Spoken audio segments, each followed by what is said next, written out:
Hello, hello. Happy 2-year anniversary, thank you. Hello, Akai Neko. Hello, Shinichigami. Love is in the air indeed. Dude, this is gonna be a really, really fun playthrough. I'm so excited.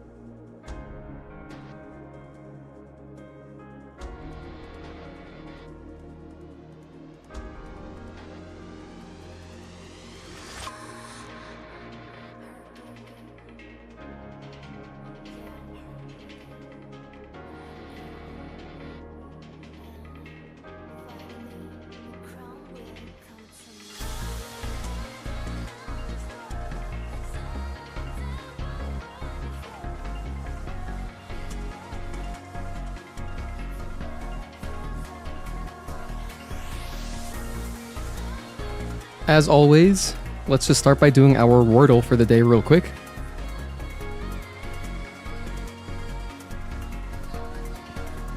Hey, cool username, thank you for tuning in.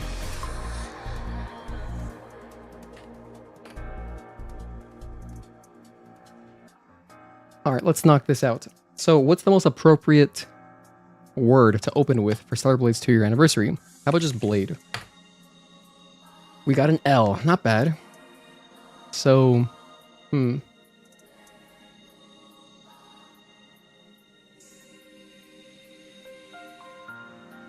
thinking like flunk. Nothing.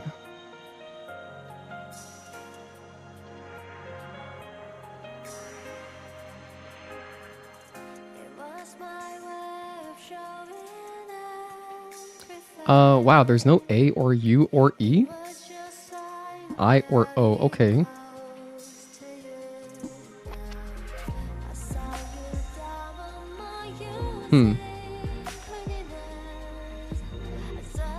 Currently, I'm struggling to figure out what consonant cluster this is. It's gonna be like PL, could be GL, could be any of these technically.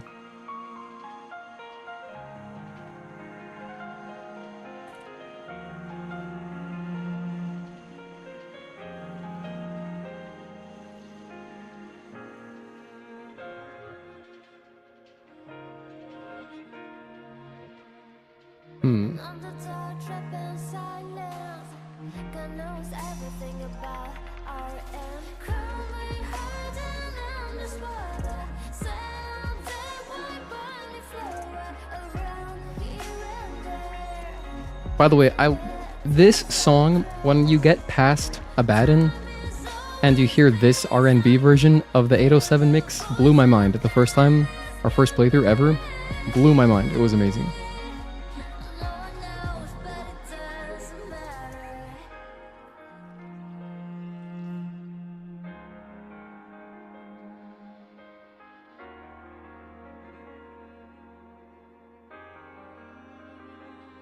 You know what it could be? It could also be like OL or IL technically.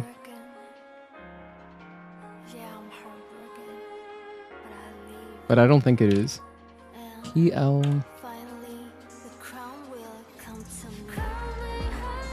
I wish it was click, but it's not. It can't be click. We used K. It's not climb.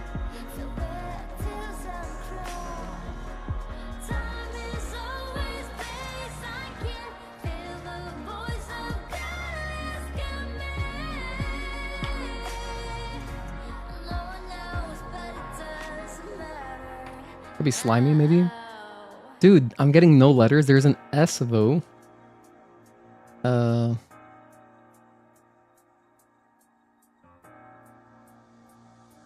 getting no letters, so it's an O word? Okay, it's an O word.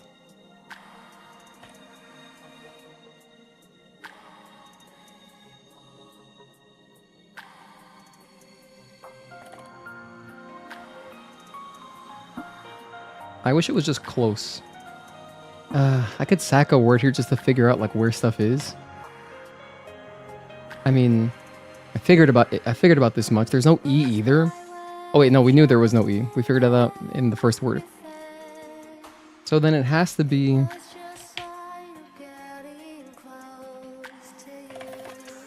Oh, it could be gloss. Of course. The double consonant. Alright. There's your answer. Gloss. Alright. Thank goodness we got through that. If I had failed on anniversary day, that would have been... No. That would have been cursed.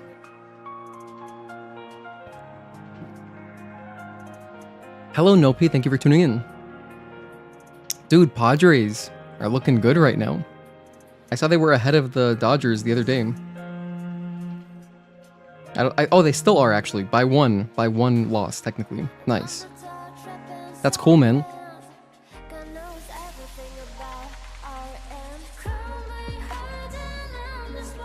Yeah, Yanks are on like an 8-game win streak right now.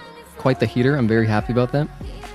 I'm going to be missing some of the game today because I love you guys and I want to stream today. And of course I'm streaming on 2-year anniversary, so I can watch it after. It's not a big deal. Plus, the Astros are not good right now anyway. So it kind of feels like we're taking candy from a baby a little bit. The Astros are like really bad. So are the Red Sox. Our big rivals are not good at the moment.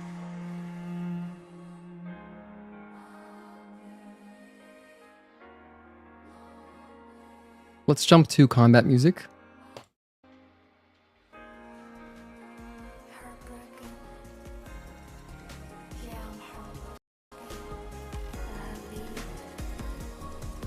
And we'll get started here in 1 second.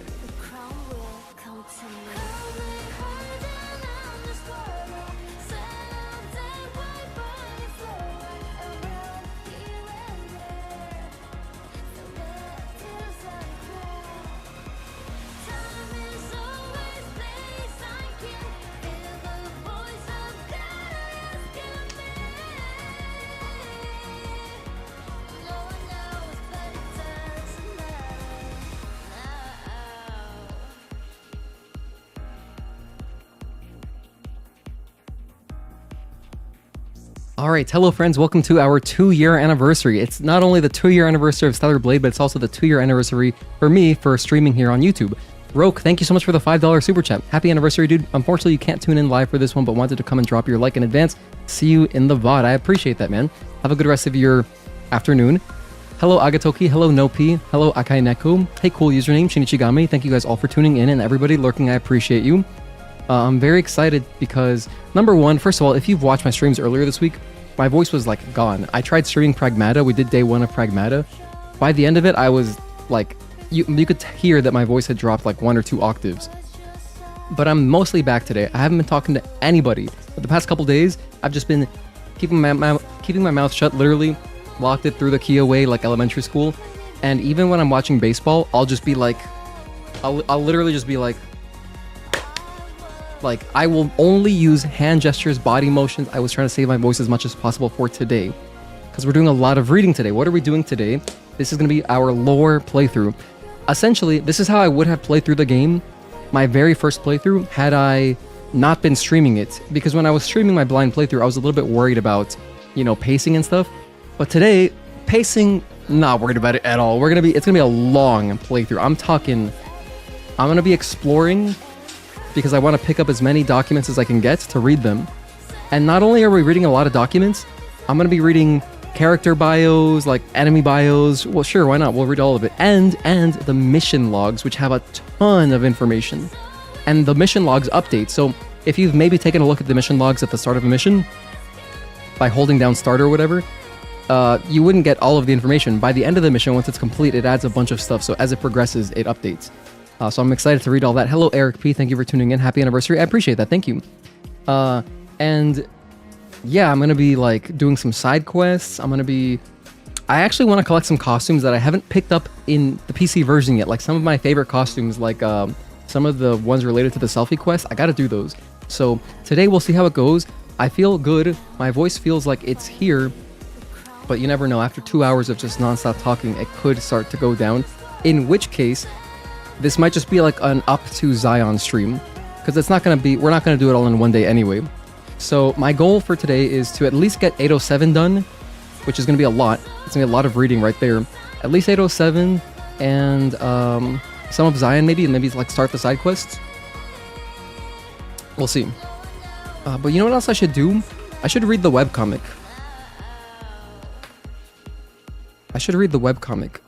Stellar Blade motion comic. Here it is. Let's read this.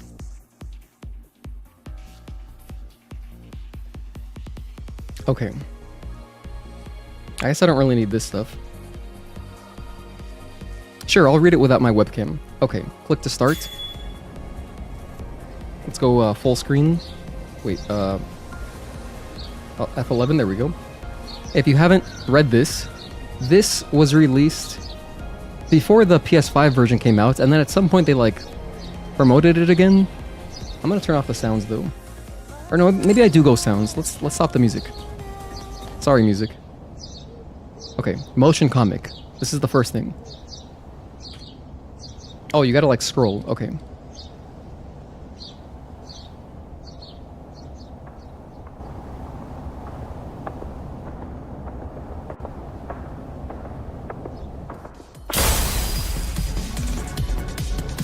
Cool, I forgot there was music as part of this.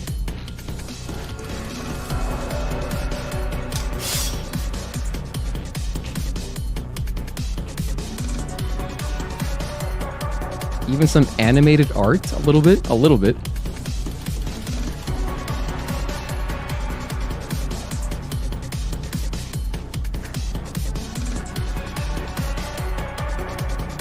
Whoa, I just realized Taki's hair is brown.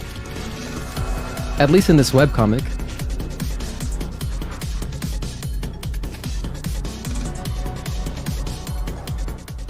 You're slow, Eve. You're still too slow. Still? Question mark. Retracts. Simulation over. It's kind of like Kaiba doing dual simulations.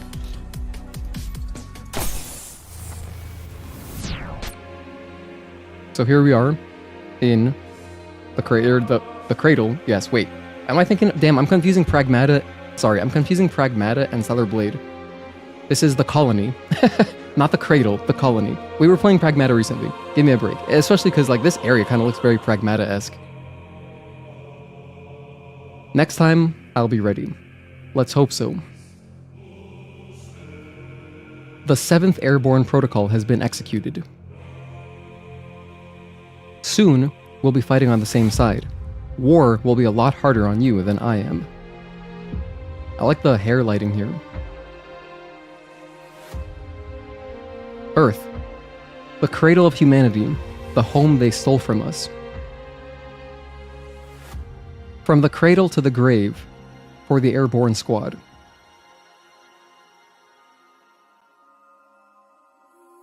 What if we fail? Could we die down there? Well, can the network reach us? Or will we be stranded on the surface forever, unable to return to the mother sphere? Even if we make it back, will I still be me? Or will I be a shell of my former self, no more than archive data? Taki, we don't know what fate has in store for us, but this will be the time we reclaim Earth. I can feel it. However, there will likely be sacrifices, one way or another. If fate brings my death, I want to meet my end in your arms. Taki, no, don't say that.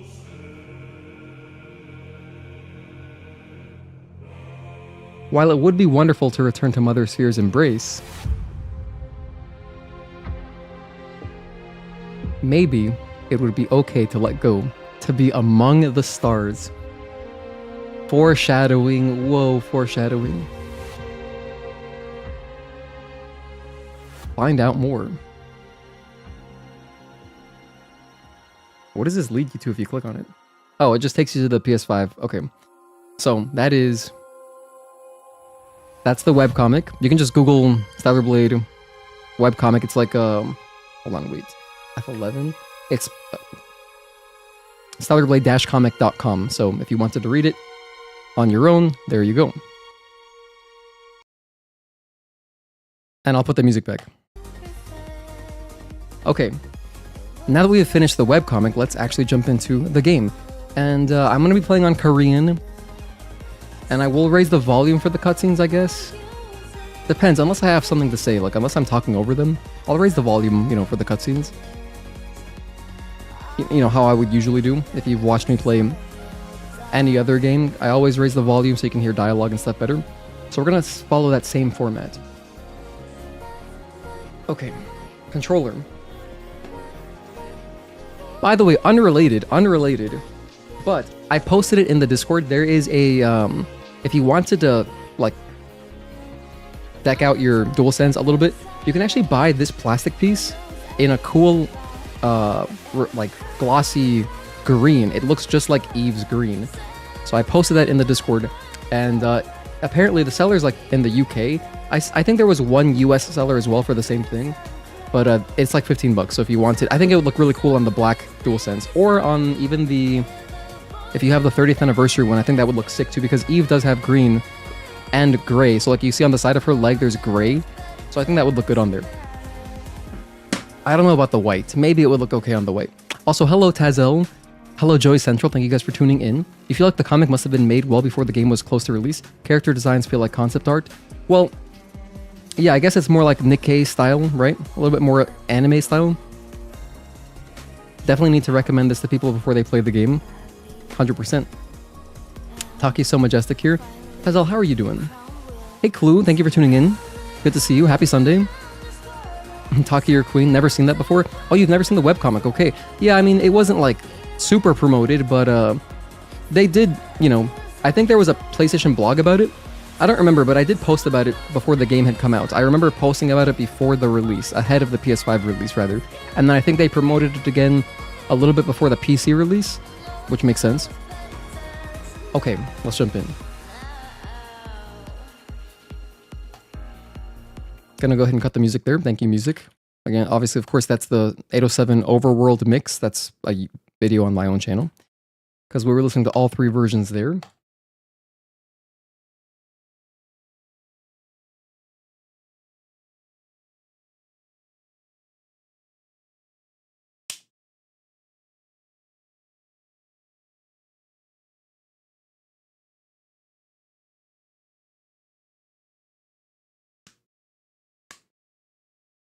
Oh, yeah.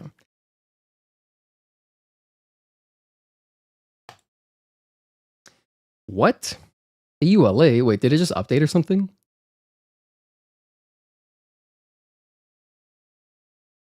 Was there an update recently? Why is it giving me like this?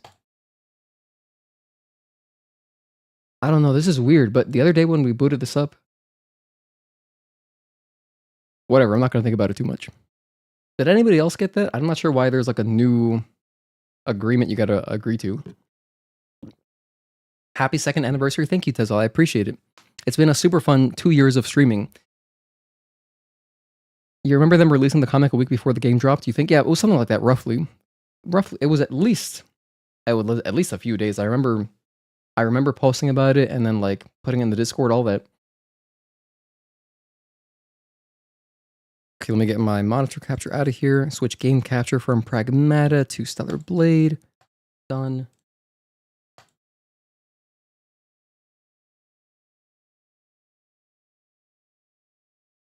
Speaking of Pragmata, unrelated, but if you're playing Pragmata on Steam, the trading cards for it were kind of worth something right now. I sold 3 of them for like 45 cents each. So I had like $1.50. So I just bought Final Fantasy IX. I've never played Final Fantasy IX, so now I have it on Steam. Pretty cool. Oh, it's compiling shaders. I had done a graphics card update like a few days ago. Whenever we started Pragmata, I had done one that day. So it's got to compile shaders. This will just take a minute or whatever. I don't know. A few minutes here. One streamer you follow streams on both YouTube and Twitch. All these kids come in from shorts and just say weird juvenile stuff all the time. It's refreshing to have a normal chat. Yeah, I found YouTube is pretty normal in general just because a lot of the folks will just be... the culture is so different. The culture is just different. And I've made a whole video about YouTube versus Twitch, so I'm not going to rant about that right now. But yeah, I mean, most people I think on YouTube, if you're watching me on YouTube, you're probably just watching and you're not chatting. Like that majority of people will just be watching probably on their TV because the YouTube app on TV is good. So So it's like if you're chatting, you probably really want to chat, like you're engaging because you want to engage, and it's not just like spam culture, basically. At any rate, we're compiling. We're at 73%. We're almost there. I'm eager to just like we're gonna jump in. We're gonna watch the opening cutscene, of course. We're gonna watch all the cutscenes, by the way, if that wasn't clear. I'm gonna watch every cutscene, but also I'm eager to just read the whole Star Descent opening mission brief because I don't know that I've ever read that. A lot of the stuff I'm gonna be reading today will be actually my first time reading it.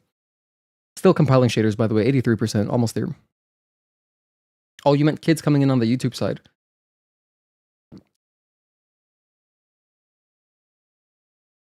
Setting up your basement. Oh, how is that going, Agatoki? YouTube is better if you're a lurker, but Twitch is such a better experience for active chatters. Potentially, depending on the community. Obviously, it's going to vary a lot depending on the community. If it's a small stream, you can probably have a pretty good chat experience. I would agree with that. If it's a small community. Okay, it's just about done here.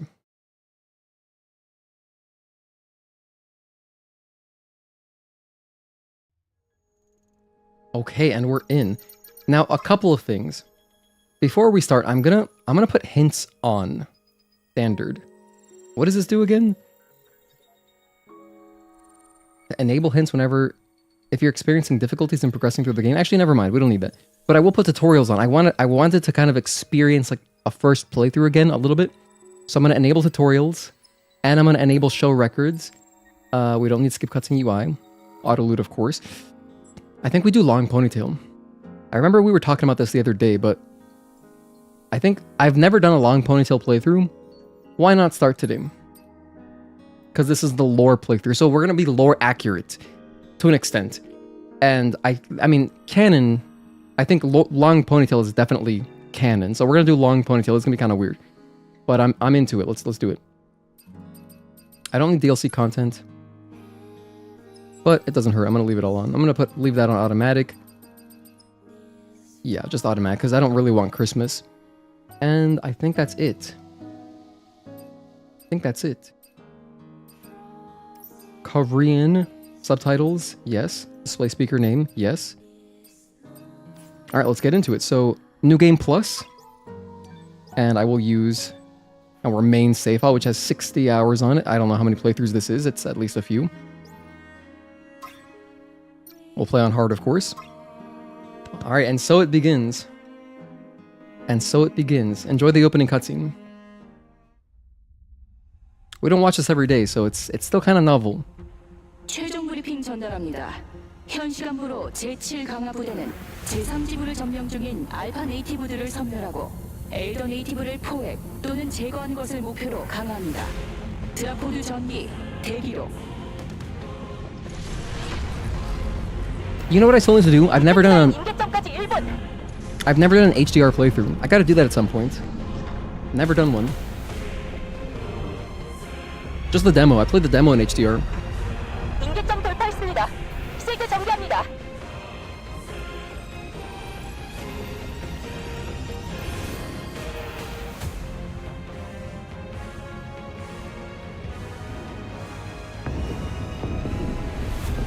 You guys got snacks?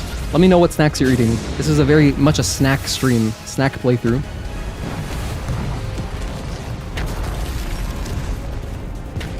코드 레드, 코드 레드.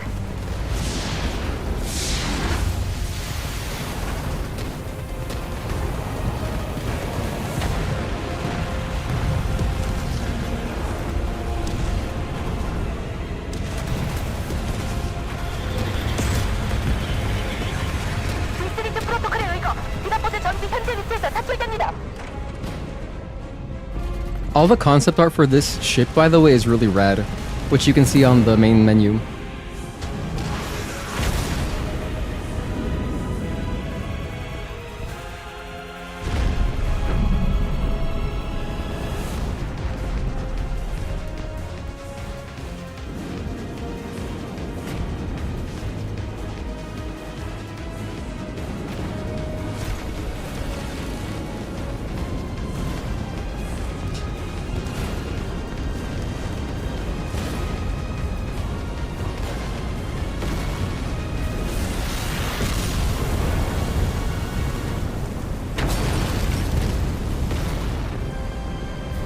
You know, that's kind of unlucky. That was one of our teammates. They just hit us. Just bad RNG. Sorry, Eve.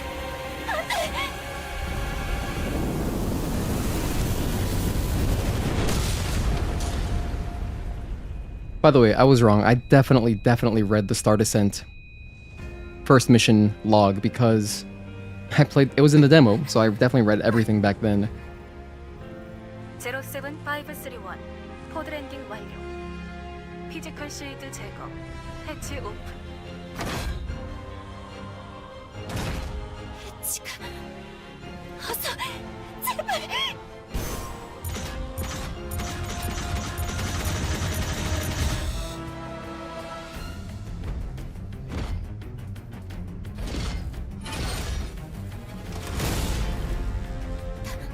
Perfect opening theme to sell you on the game. Amazing. 여긴 위험해. 어서 내 손을 잡아.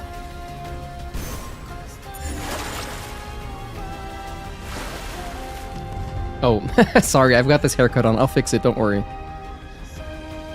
We have the energetic bangs. Easy fix.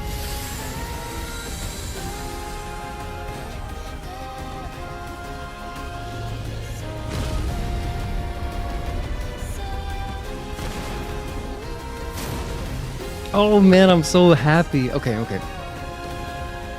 합류 지점 이쪽. Hold the options button. Here we are.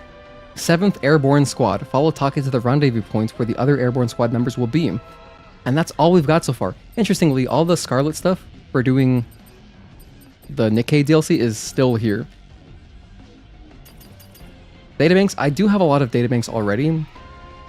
But it's fine. I think we can figure out which ones we're picking up to read them as we go. Probably. But let's start by fixing our costume. Number 1, hair has to be... We'll just go default. I would normally wear that haircut with the captain suit, which I'm not using today. I'm just going to be using default. And as far as... Oh, I have like actual damage stuff on. That's weird. What was I doing? Oh, I was doing some kind of challenger and I don't remember what it was. But we were doing something. I'm going to put on just like fun stuff. Let's do... Impact I like because I like the lightning and stuff, all those effects. And then I'll put on... Well, my beloved, I'll put on Burst Trance Exospine for all that fun stuff.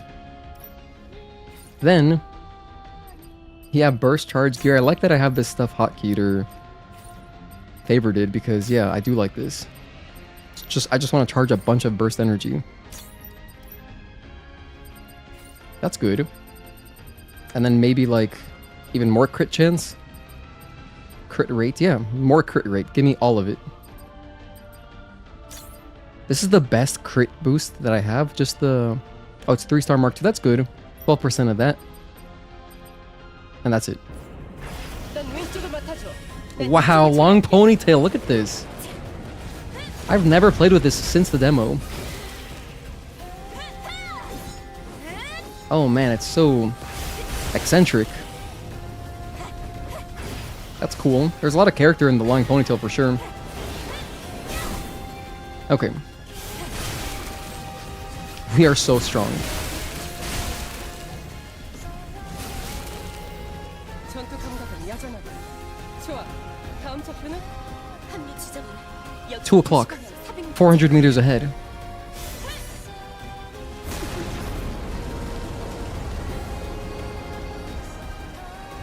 Hey Alex T friend, thank you for tuning in.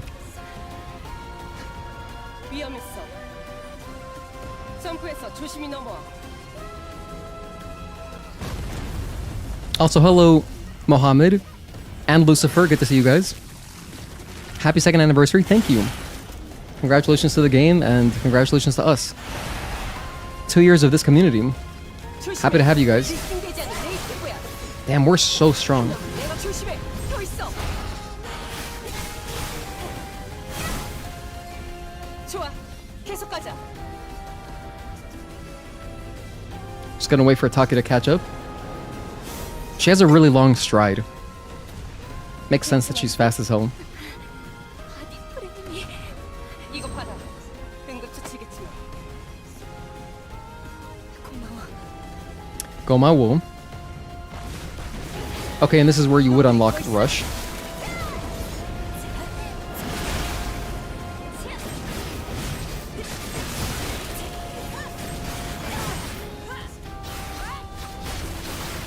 Oh, we can help Taki? Sick.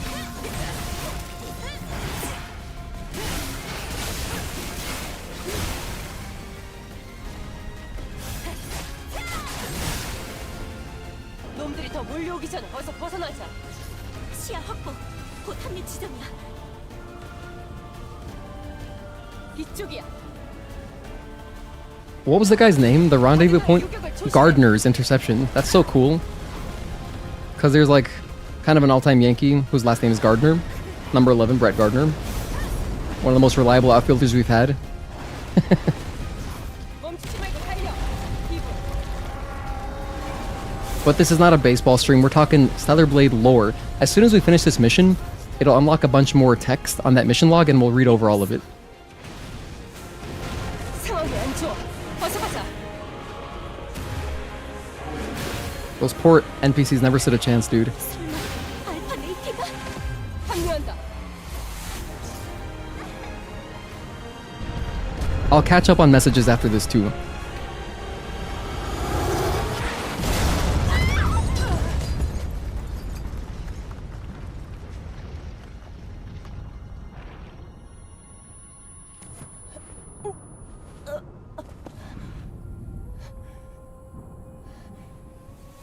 세상에.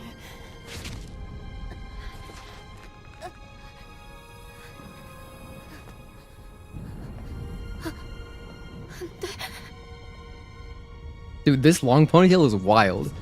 스쿼드 생존 시그널이. You may never see me do another playthrough like this with the long ponytail. Kind of curious how all the abilities look with it. 이브. 이브. 정신 차려.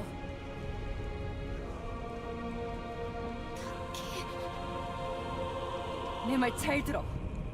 아직 임무는 끝나지 않았어. 이제 너와 나 둘이서 임무를 완수해야만 해. 알겠어?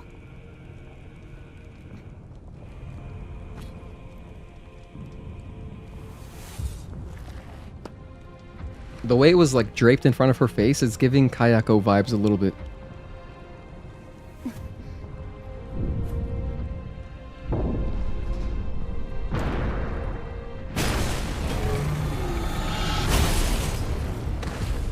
이브.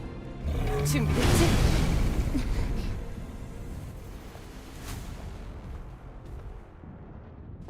You know, I just noticed, I mean, I probably noticed this before, but Brood has this little arm on the side, like this little arm, and I believe Democrawler also has a little arm.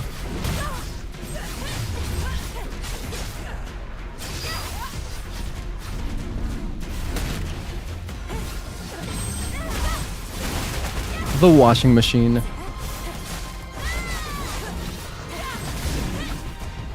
One and two and three.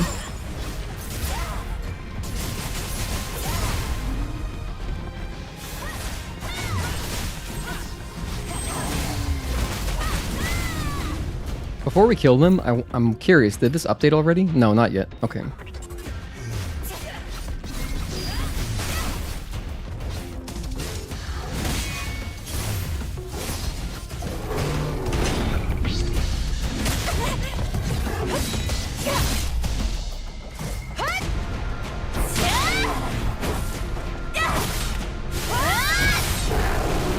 You think they practiced that?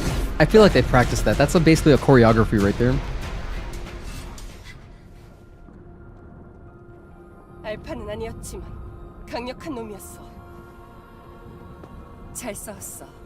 모의 훈련보다 훨씬. Which we saw some training earlier in the webcomic. 모두 함께였는데.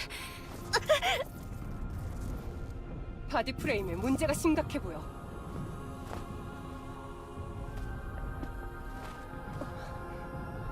어서 레퓨지 캠프를 찾아야 돼.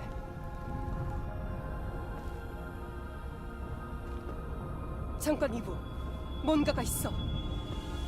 이브!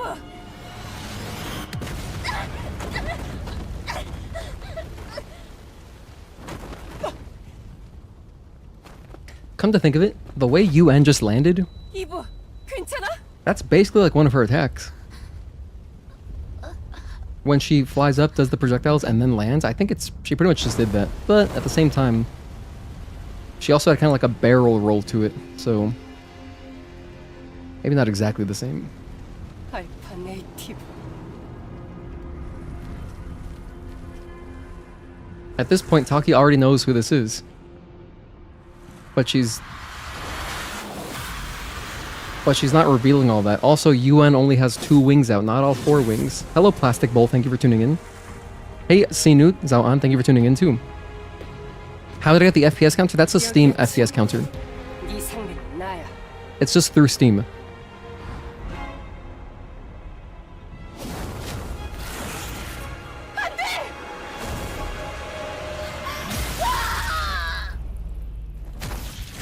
Oh my goodness, Sekiro.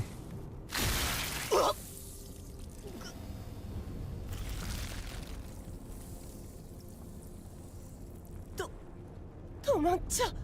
이브.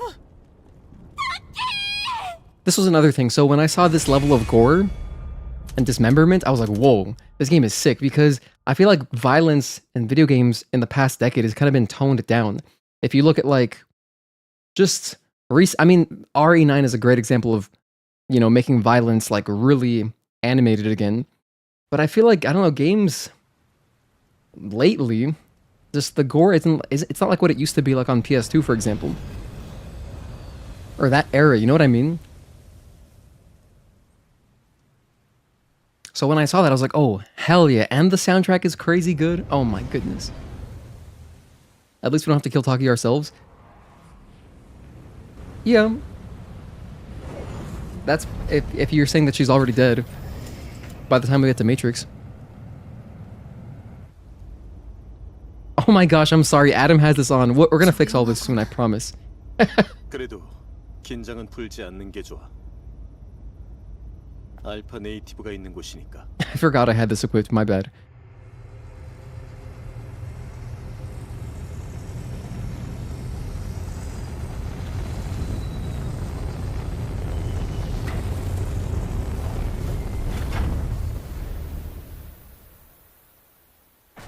I still want a Lego set of this. Shift up. Come on, where is it? I don't even really care for Legos, but I would buy a Lego set. 준비해. 난 이제부터 드론으로 서포트할게. Of the tetrapod, wouldn't you?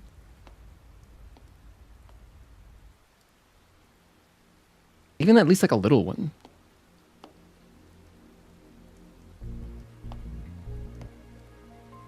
여기가 에이도스 7? We're gonna spend a long time here. 인류가 마지막까지 대항했던 최후의 전장. 그리고 거상의 도시라고도 불렸던 곳이지.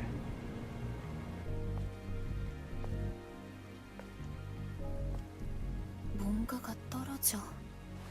낯선 감각. If you've never played on a DualSense, by the way, 지구의 I can feel all the raindrops through the vibrations. 천천히 하자고. 우리에겐 할 일이 있으니까. Alright, so first things first. You think we were gonna jump into the gameplay? No. Wait, what are you talking about, Adam? Terrain's data has changed recently. I don't care about that. Okay, Scavenger Adam. First and foremost, here we go. 7th Airborne Squad. We're gonna read all this.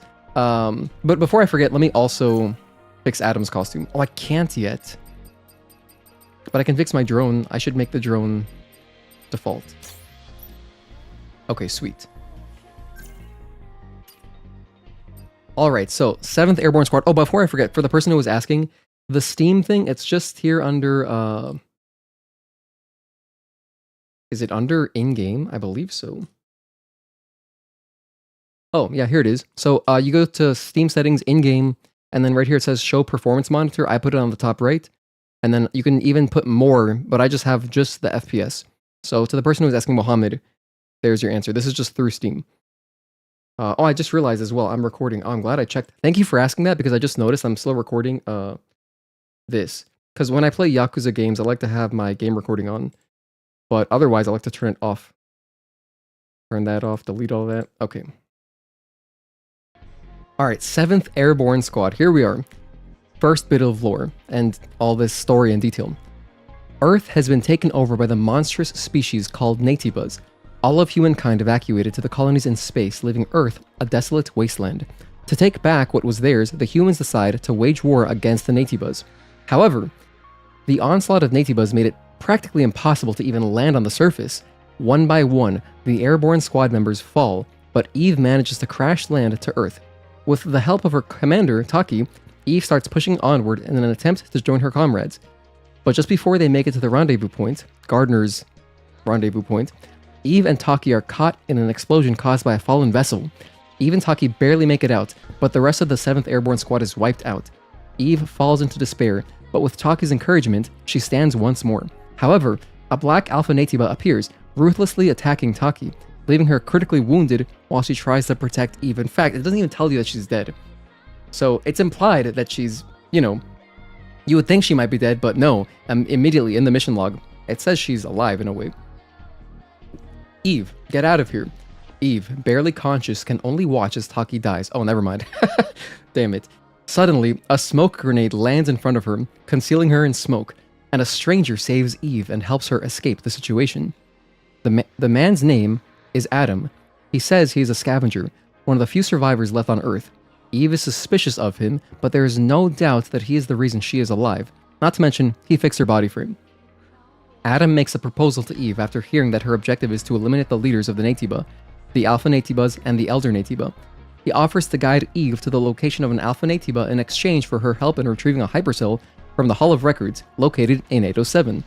Eve, who needs information about Alpha Natibas more than anything, agrees to Adam's offer and heads to Eidos 7 together. And here we are in the next mission, Scavenger Adam.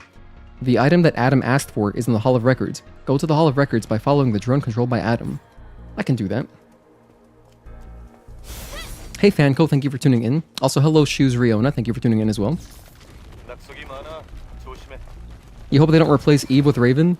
So many people are asking for Raven to be playable in the sequel. I would love it if they have 2 protagonists, but yeah, I don't think they would ever get rid of Eve. When you consider that they built so much of the brand on Eve's character, right?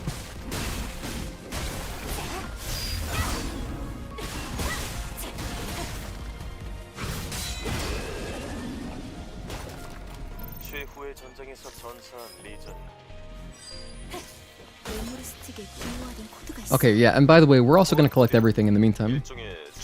Like, while we're at it, I'm going to collect as much stuff as I can. But yeah, I'm playing on New Game Plus because I wanted to, like, collect things while we're doing a very thorough playthrough. But it is going to be a little problematic, just because I won't be able to see exactly what we're picking up, I think. Let me check. I think this one's just experience, right? Oh, amazing. It actually still has, it shows it, thankfully. That's awesome. Legionnaire 451's resolution. Only death remains in this city. Humans who've lost all hope have locked themselves up and are waiting for death to take them. I think some areas of the orbit elevator are still functional. Let's use that to head into space. Yes. Poor guy. At least he had a little bit of hope before he died. So they wanted to get to space. Space was their... where they were trying to seek refuge.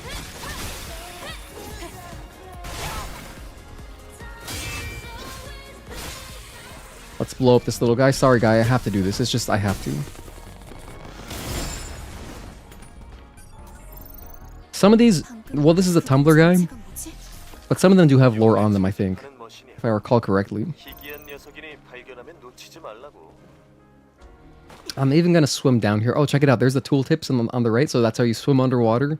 You can fast swim. Or swim fast underwater with circle. Or sprint. It doesn't actually tell you there, huh? But you can also click sprint. Like, you can click left stick. And it'll give you a sprint underwater as well. As you can see, I don't know why I like held up my controller as if you can't just see the controller layout right there. Bliss, did I have a difficult time isolating the controller's vibration from the audio recording? Wait, hold on.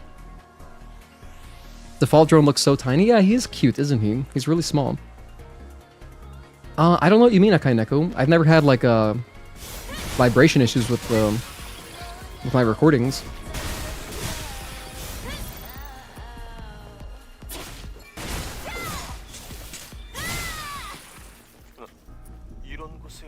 A Legion camp. So yeah, this is a Legion camp, not a supply camp, so there's no repair console is basically the difference. And so anytime there's a Legion camp, if you didn't know, you can whack this a few times, get some money. So there's that. I think we should listen to like every song. So for this first one, we'll do the first song and then we'll switch to Wanderer for the next one. Let's go ahead and enjoy this cutscene.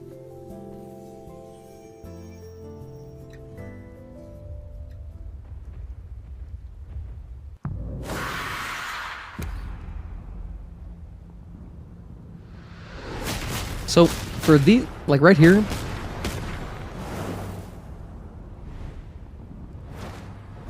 I believe it wouldn't show if you have a costume on, right?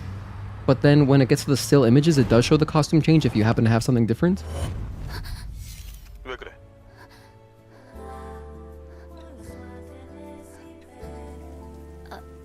아무것도 아니야. 이제부터 정신 똑바로 차려야 될 거야. 이봐. Oh yeah, we don't see any of those stills that I'm talking about.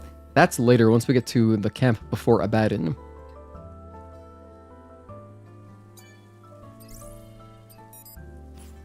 We're full on ammo. Okay, let's keep going. I'm gonna backstab this guy. I'm gonna actually make an effort to just jog as much as I can. Like I'm one of those people just jogging in South Beach. 오, 리전이 쓰던 보급품 상자. Because I want to go slowly. And I want to see as much as I can. 보안에는 문제 없을 거야. 빠짐없이 챙겨들어가지고. Micro drives in there. I know there's a couple, there's like a little crate over here you can grab if you want. Some nano elements.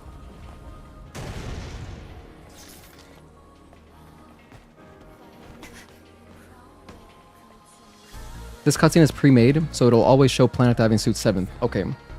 이봐, 조심해. 밑에 급류 봤지? 떨어지면 그냥 끝이야.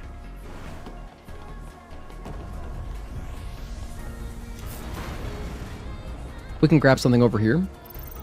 I'm even gonna climb the statue on the side. I love doing these casual playthroughs, man, because we've done very few of them. I've done maybe 5 of them in total. 보급품 상자가 더 있을 거야. 생존에 도움이 Maybe 될 5. 구석구석 잘 찾아보라고. Ah, damn, I wanted a stealth kill.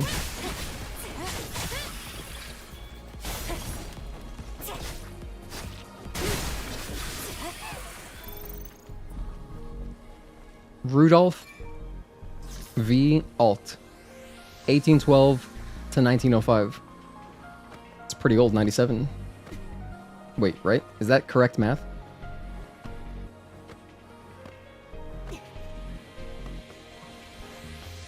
Wait, no, it's not. Sorry. That's the difference would be 93. He was 93 years old. So you can climb up here and just get some Bitcoins, but that's all there is. Just Bitcoins. Not great. Oh, I have chain charge. That's right. Let's do a chain charge. I forget that chain charge is a mechanic, and it even knocks them over. It's pretty nice.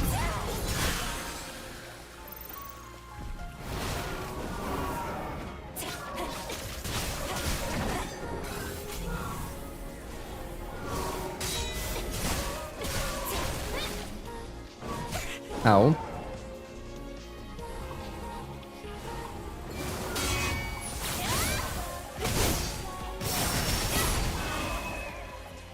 Some after images. Okay, this is where you would find a combo gear, which we have picked up, so it's just going to give us Bitcoins. Yep, 1 Bitcoin.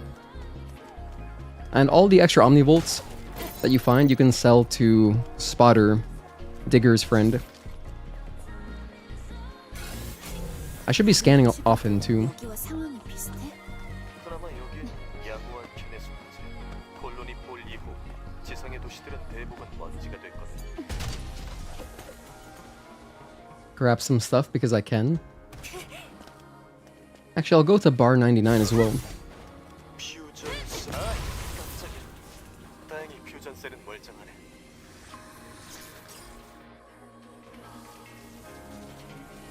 퓨전셀? 고에너지 압축 전지야. 덕분에 지구의 밤은 아직 어둡지 않지. 아, 인피니티 셀의 전세대 버전이구나. 잘 챙겨둬. 지상에선 귀한 물건이니까. Can you imagine if we had some shit like this? Like if material sciences advanced to that point where we have like just infinite energy like that? How handy that would be.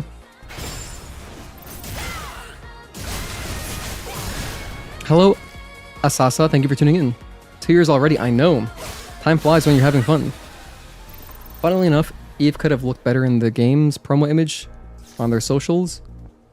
Wait, what are we talking about? Gotta head out. Oh, take care, Clue. Thank you for tuning in. Catch up with the stream when you come back. It's been nice chatting with y'all. Appreciate it. Am I testing if fall damage works? No, I just fell. You love how casual she is about it while she says it's super valuable. Very nonchalant. Oh, I did that by mistake.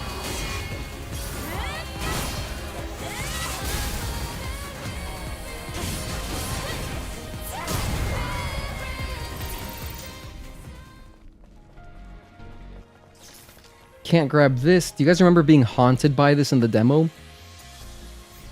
There was no way to open this in the demo, obviously, because, you know, you get the code for this later in Zion. So I remember just thinking like, damn, what the hell? We can't open this? And I remember also thinking like, okay, surely the code must be somewhere in 807, but no, it wasn't. Oh, I probably missed so many messages. I'm sorry. Let me see. I remember someone added me. Oh. Add halfway to list. Do you want Stellar Blade 2 to elevate the fire to RE9 levels, or is this a good amount? The fire? Well, I think I was talking about gore when you sent that. I would love more gore. So you may as well up everything. Fire too. Why not? Oh, so I played Pragmata. Just finished the game yesterday. How did I like it? Yeah, I've only done the first 5 hours. And I love it so far. I can't wait to continue. I would have played more that day, but I was losing my voice. And I really hope I don't completely lose it today, because we're going to be doing a lot of reading as we've already done. First ambush section. You know, they really only do the ambushes, like, mostly in 807, I want to say. Like here, flooded commercial sector.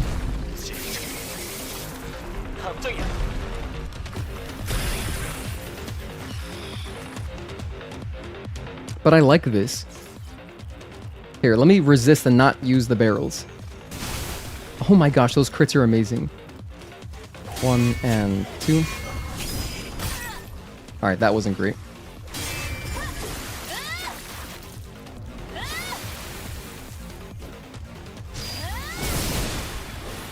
Efficient.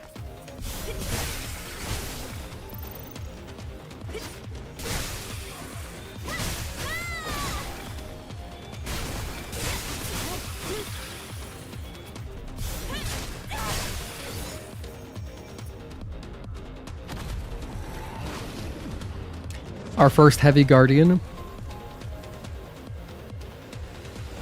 Actually, this would be our first guardian altogether, but we ran into one because this is New Game Plus.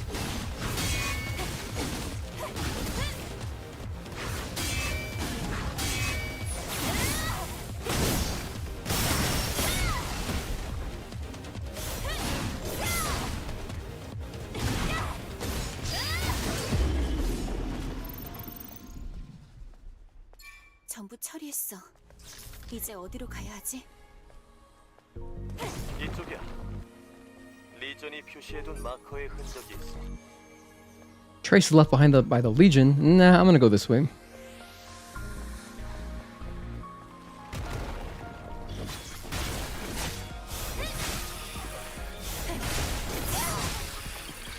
Because I want this. Does this have a document on it? It doesn't. This barnacle is normally not here. This is just a New Game Plus thing. I know that much.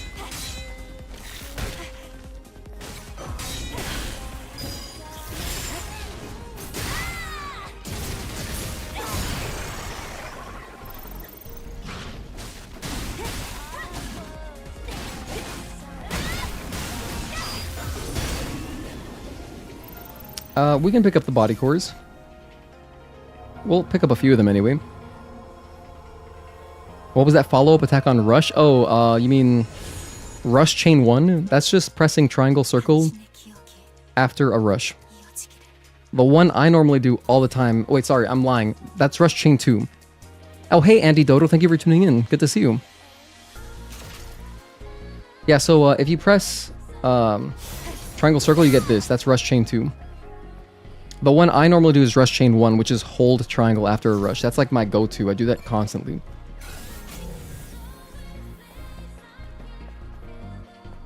Save... What does this say? Save... Us? Oh, save us. Save mankind. I see. Kind of amazing that they got it up there. Like, who was writing this? Did they get on ladders to write the graffiti this high? Because, I mean, otherwise it'd be like down here, right?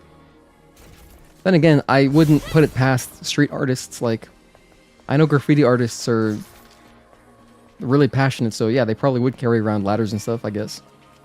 Guess depends. It depends where the site is, too. Let's see. Has my mission log updated? No, not yet. I think it'll give you some kind of pop-up anytime it does update, so I want to read it as we go. Oh my gosh, I don't know the last time we went up here, but it's been a little while. There is a body up here, which is why I'm going up here. Oh, and there's a chest. Oh, wait, there's not a body up here. What am I thinking of? There's a body. We have to climb up a building for a body. It's over by that area with water.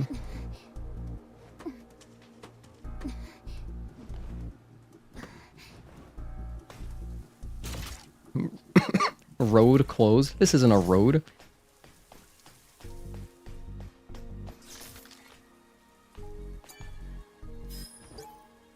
The last words of the hopeless. Decades have passed since the appearance of Natibas and the evacuation of humankind to the colony. They say the airborne squad is descending to rescue the remaining humankind, but there's no sign. We can't do this anymore. I can't do this anymore. 메모리 스틱에 메시지 로그가 남겨져 있어. 그리고 보안 코드도. 스캔 완료. 내 뒤로 사다리 보이지? Don't worry, Adam. I'll take the ladder in a sec. There's a body here. This is the one I was thinking of. I'm sure this has a document on it. Hi, Rice Roni. Thank you for tuning in. Lucas, look up at the sky. There's something falling. I wonder what that is. I didn't hear the orbital explosion warnings going off. Lewis's testimony. But he's talking to Lucas. Lucas and Lewis, I wonder if they were brothers. Their names are so similar, they must have been brothers, right? That's such a, like, parent thing to do, to just give them similar names.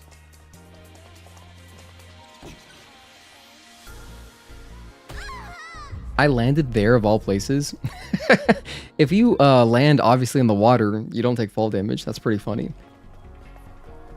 That wasn't on purpose. I swear that wasn't on purpose.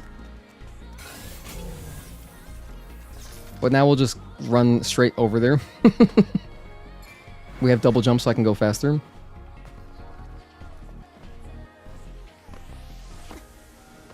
Nice landing, thank you. Okay, so I wanted to grab the chest down here.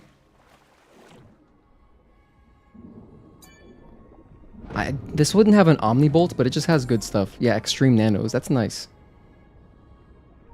That is nice. And then there's fish. And there's a little bit of gold. Kind of funny. That's like the only thing over here.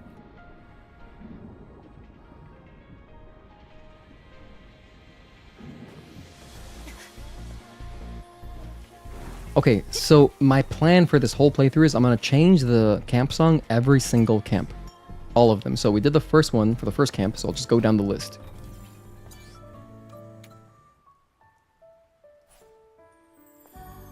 However, I don't have anything to do here, so we wouldn't hear much of it. And I still have nothing to read. Well, I guess I can read over 1 or 2 items. Let's read about weapon cores. The colony's particle control technology can now fight back against Natibas through self-enhancing designs. It sounds like magic, but that's not what it is. This AI optimizes everything for the user and evolves by analyzing the enemies that the user has dealt with. A monster's DNA will be the perfect food for it. Here's a damaged one. Due to the damage to its core, all of its data has been lost.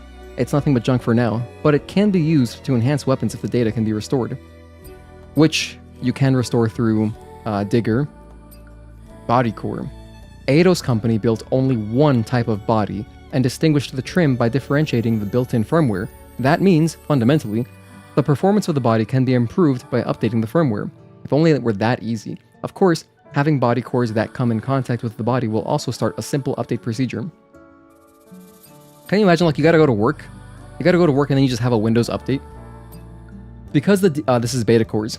Because the DNA structures of nativas are always changing, the beta energy system that extracts and uses energy from their blood is fundamentally unstable. Defense companies such as Orca Aerospace constantly try to secure and improve the samples. This came at the cost of many lives. Tumbler expansion module. In the year 2042, Eidos company released an expansion module as an updated option for the rechargeable tumblers.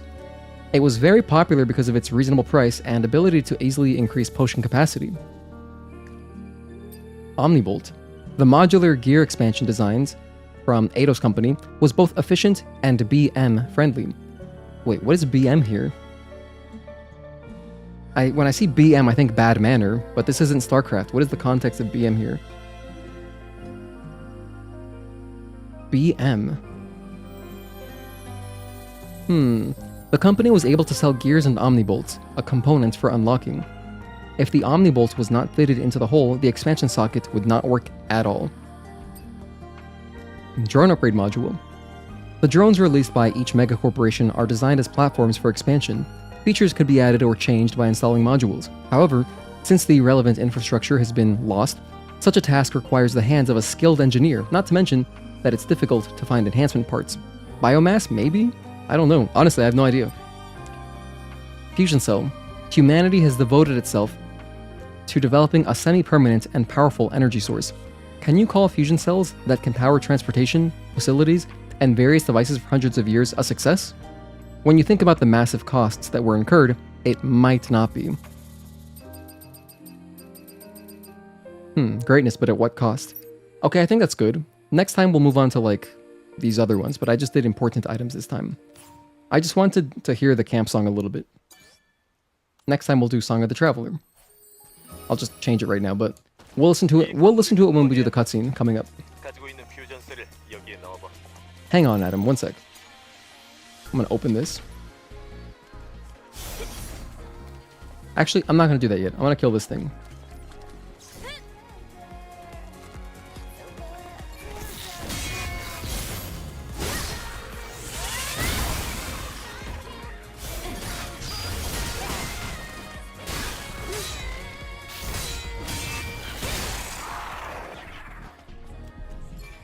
I don't believe this statue has any money, right?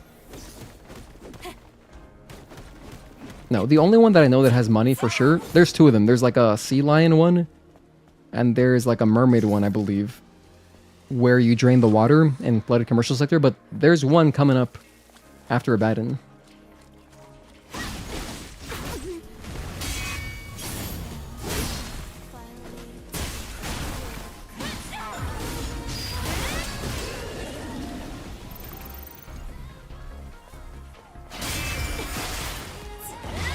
This guy had one... Wait.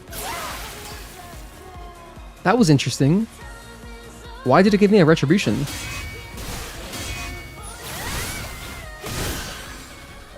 That is really interesting.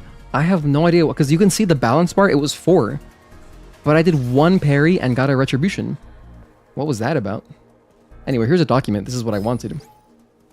Lament of Despair. By the way, I'm so grateful.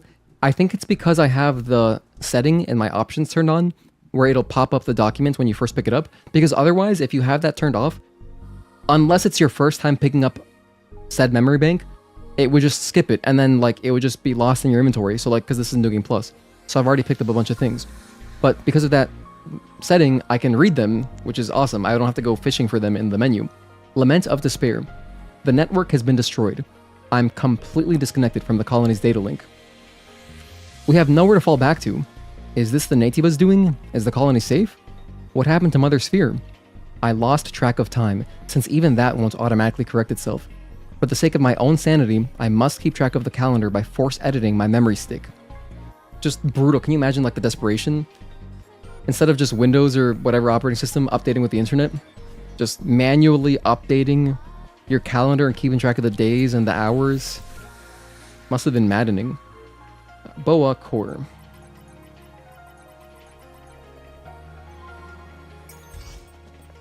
Oh, that's what happens when you perfect parry these cricket slashers? It works for all those sneaky crickets. Really? I didn't realize that.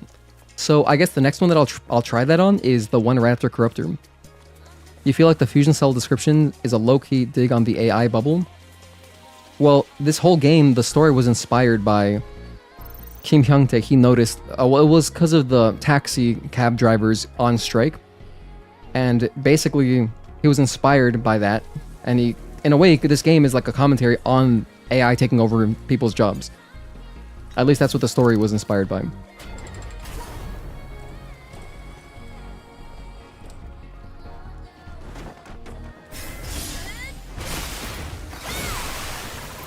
Okay, I've got a little bit more stuff to pick up here, like this one.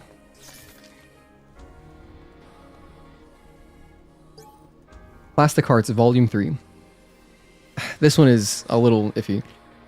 S number 6. Athena. My love, wait. Palace. 1, 2, 3. 2, 2, 3. Try to do a little better. Palace. You said you'd dance for... You said you would dance to For Whom Does the Rose Smile with me. Athena. I know I did, but can we go a little slower? Palace. With beauty, with grace. Just as we were born. Athena. My little treasure, I am a hacking device. Cyberspace is my realm. I don't know how to dance like this.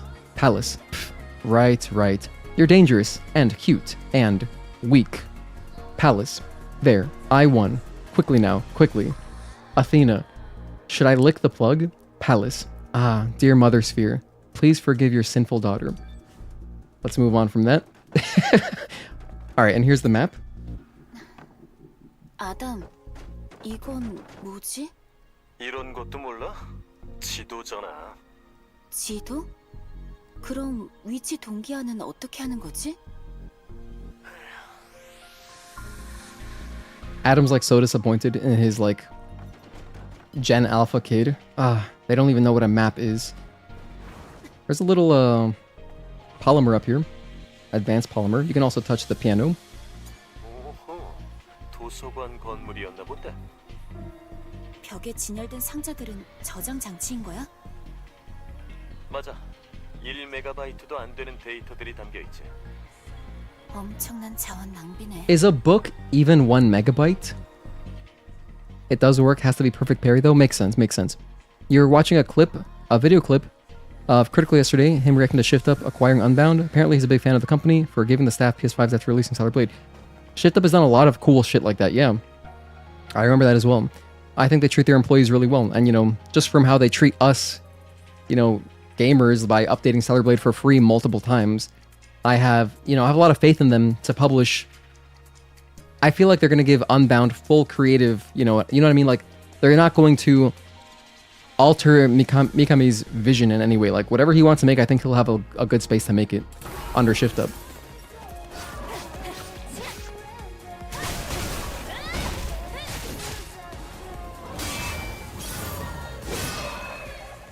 I don't believe there's any other documents around here.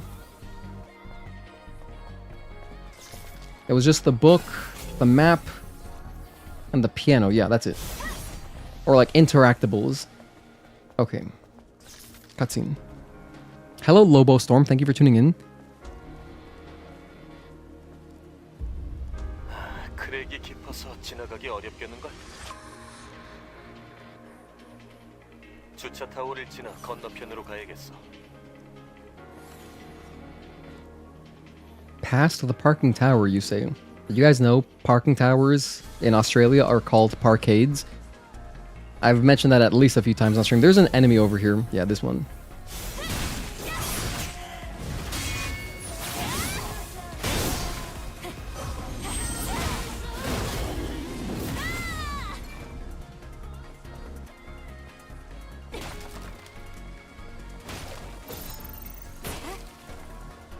I'm just having fun breaking boxes, what can I say? But that's everything. We can keep going. back during the demo, like the first time the demo came out on console, you could use this barrel to clip through here, and then you could see like more of 807 all the way up to you would use like where you would use the monorail. That was all accessible in the original demo. But I never did that. I never glitched the game.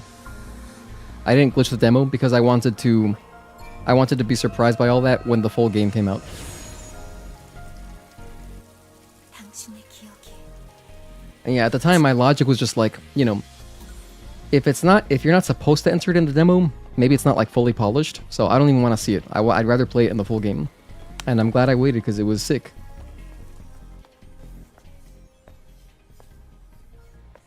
이런 곳에 레퓨지 캠프가 레퓨지 캠프? 그게 뭔데? It's one of ours. 도착했던 강화 부대가 설치한 Not a Legion camp, a supply camp. 꽤 오랫동안 방치된 것 같은데. Big difference. 어째서 이런 구석에 캠프를 설치해 놓은 걸까? 레퓨지 캠프는 중요한 거점이라는 의미이기도 해. 이 주차장이 중요한 곳인 건가? 아니면 엄청 위험한 곳이라는 걸지도 모르지.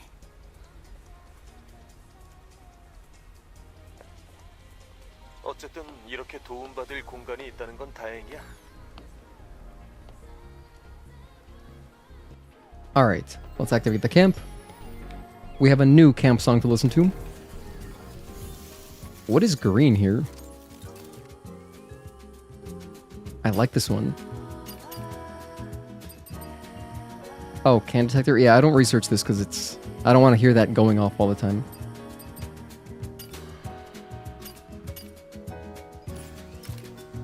I'm gonna take this opportunity to just go use the bathroom. I'll be right back in like 2 minutes.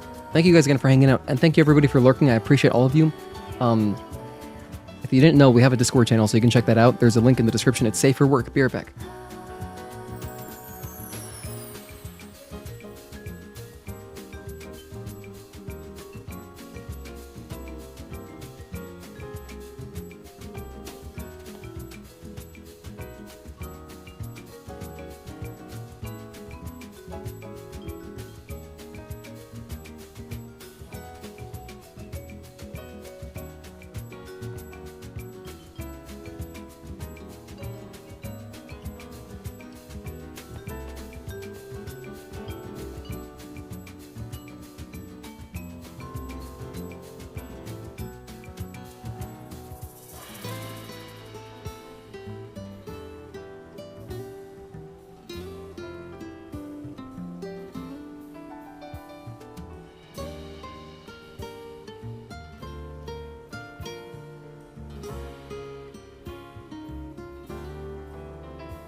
I was quicker than 2 minutes. We're back.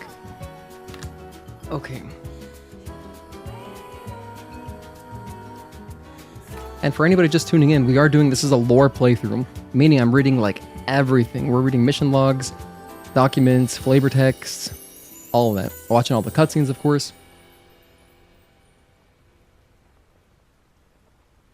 Okay. You can't tell me she couldn't just shimmy across the ledge on the side or climb the exposed rebar? Yeah, but that's no fun. We need a boss fight. I believe in something. Thank you for tuning in. And yeah, also, as part of our lore playthrough, of course, we're doing True Ending. So I'm going to be doing actually all the main side quests as well. And yeah, I'm eager to get into the mission logs, because like the mission logs really just have so much, including the ones for the side quests. Going down this mental rabbit hole of body cores being firmware updates. Did all these other airborne squad members have a better firmware than Eve? Or, I think she probably had the newest one. Like, I'm sure that before they get deployed, they would all have the newest one. But definitely, like, I would guess 7th Planet Diving Squad would have newer firmware than, like, 6th and 5th and 4th, you know? Does the AI improve the firmware itself based on combat analysis?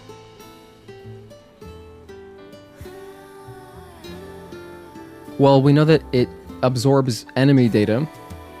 It says it's food for the upgrades, basically. Focusing on reading all the lore instead of doing a special challenge. Yeah, this is very casual. It was very slow playthrough. I'm talking like we're gonna be... This is basically the slowest playthrough you'll ever see me do. Okay, let's watch our cutscene. 아담. 어제는 구해줘서 고마웠어. Oh, I forgot to... Oh, I can't fix him. You know why? It still doesn't let me adjust his costume. 뭘 새삼스럽게. We gotta get to Zion. 몇 년간 모아둔 엑소스파인 메터리얼들을 거의 다 쓰긴 했지만 괜찮아. 덕분에 서로 도울 수 있게 된 거잖아.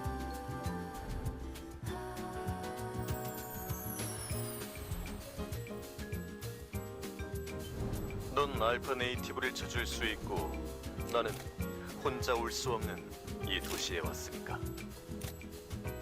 기록 보관소만 찾을 수 있으면 넌 충분히 보답을 한 거야.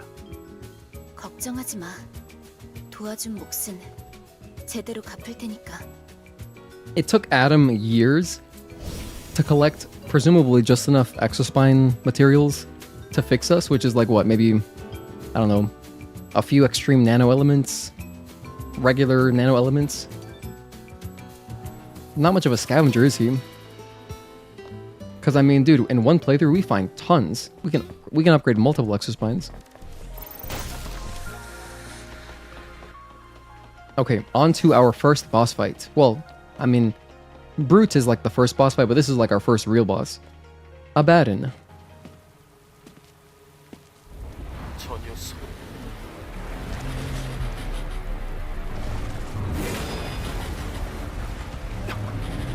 보통 메이트가 아니야.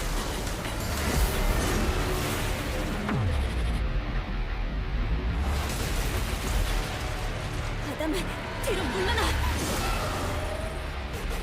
I like literally that clear stuff on Eve's arms.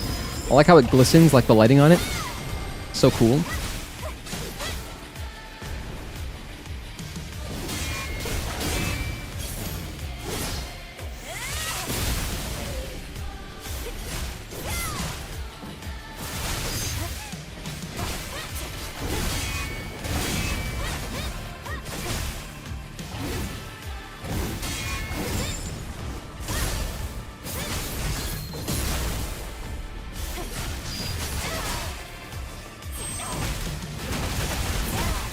Hit him with the washing machine.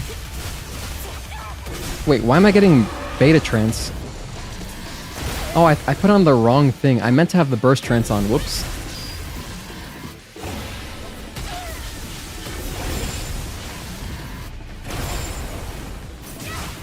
I'm gonna purposely let some attacks happen just to see the animations and stuff, you know? Because we don't see them all the time anyway.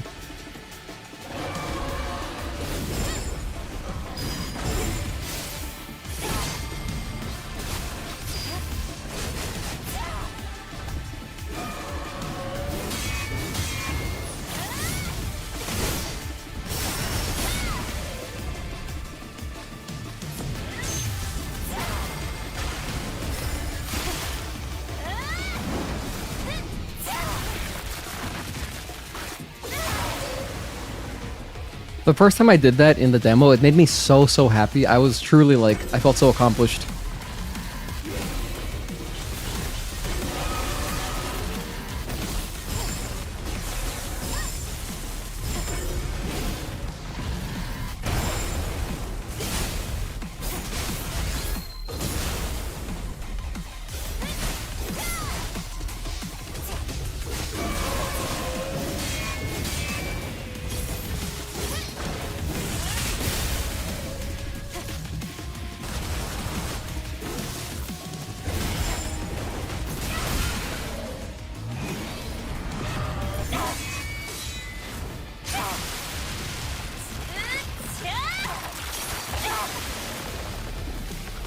That animation just always drops frames. It's impossible to have it at perfect frame rate. It's crazy. I guess there's just a lot going on. Okay, cutscene. 이겼어. 굉장해. He's so proud. 알파 네이티브는 아니었어. 알파가 아닌데도 이 정도라면 앞으로 만만치 않겠는데. 그럴지도. 어쨌든 다음 길 안내를 부탁해, 아담. 잠깐만. 맵 데이터 좀 보고. That was the first instance. 보관소까지 직선 거리로는 멀지 않은데 블록 하나가 통째로 물에 잠겨 있어서 말이야. A lot of commercial sector. 건너갈 방법이 방법이 없다는 거야? 찾았어. 석상 너머로 역 간판 보이지? 저곳에 블록 사이를 이동할 수 있는 운송 장치가 있어. 뭐? 지금까지 방치된 장치가 가동될 수 있을 거라 생각해? 레퓨저 캠프도 멀쩡했잖아. 긍정적으로 생각하자고. 참 믿음직스럽네. That was like the first instance where you see the drone has some kind of personality, you know? They make the drone very animated, which I really enjoyed. It's kind of like, it reminded me of BD1. I feel like the drone was inspired a bit by BD1. I mean, of course, Fallen Order, Star Wars Fallen Order is one of the games that directly inspired Stellar Blade. At least according to, you know, the director, he said he named it himself. Hello, Arnav, thank you for tuning in. How are you? We're enjoying our anniversary stream here. It's been fun so far. You play through the game like 6 times before you realize that L1 or R1 plus left on the D-pad goes into photo mode. Didn't realize until a friend of yours told you, yep, that's the shortcut. It tells you in the tutorial for photo mode somewhere. Okay, next. Song of the Nomad. Now we'll do a little bit more reading. So like, if I ever stop at a camp, I'm gonna read a little bit of something.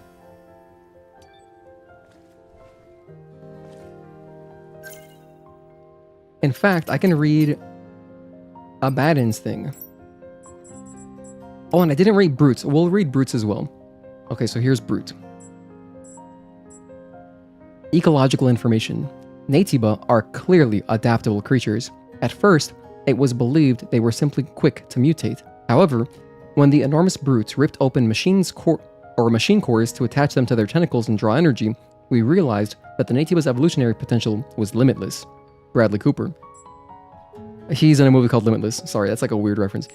Abaddon. Natibas are unpredictable creatures. Some resemble insects or beasts. Others look like deep-sea organisms. And others are impossible to describe. If you see a Natiba with its body split open, spikes growing out at random, and circular horns on its head that emit electricity, it's easy to see it as a demon. For this reason, no one questions its name, Abaddon. It says Abaddon is strong and speedy. Keep up the pressure to counter the sword-like swings of its pronged spikes. When Abaddon is angry, it charges electrical energy. Keep your cool in the face of danger, static shock. Abaddon has the power to harness high-voltage electricity. Do not get caught up in its lightning strikes. What does it say for brutes? It says, brutes are beasts with superhuman power. Be careful of their aggressive attacks that span wide areas. It's more like... It says that, but that's really like brute number 2 in the Wasteland. When a brute is enraged, it overloads its machine core. Overloaded cores turn bright yellow and cause explosions. Brute's explosive attacks come in a variety of forms, including continuous explosions, shockwaves, and ground blasts. Keep your distance and act fast. I should read the ones that we've encountered so far too. So like we have met Beholder. Here's the Beholder one. Beholders are Natibas with gruesomely twisted bodies, sporting a bone saw blade on one arm. Their shape makes it difficult to distinguish their characteristics. However, when they stare at you with their beady, piercing yellow eye, it is easy to see why some call them Watchers. Hey Duke Cyrus, thank you for tuning in. You like the idea of the drone emoting because isn't Adam doing all that stuff himself? Yeah, no, he's so reserved in person. But then he can like truly be himself, I guess, with the drone. Adam probably loves MMOs for that reason. I bet he's a big MMO guy. Like on his spare time. We met Mutated Creeper, but I'll do like the Baby Creeper first. Where's the Baby Creeper?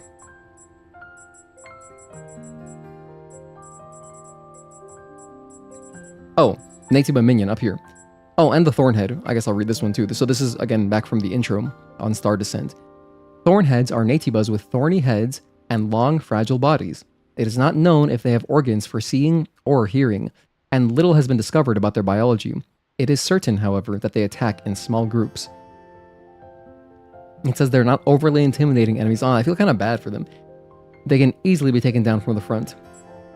Creepers, spiders. Creepers are small but deadly natibas. They have razor-sharp tails and flexible bodies that can move in unexpected ways.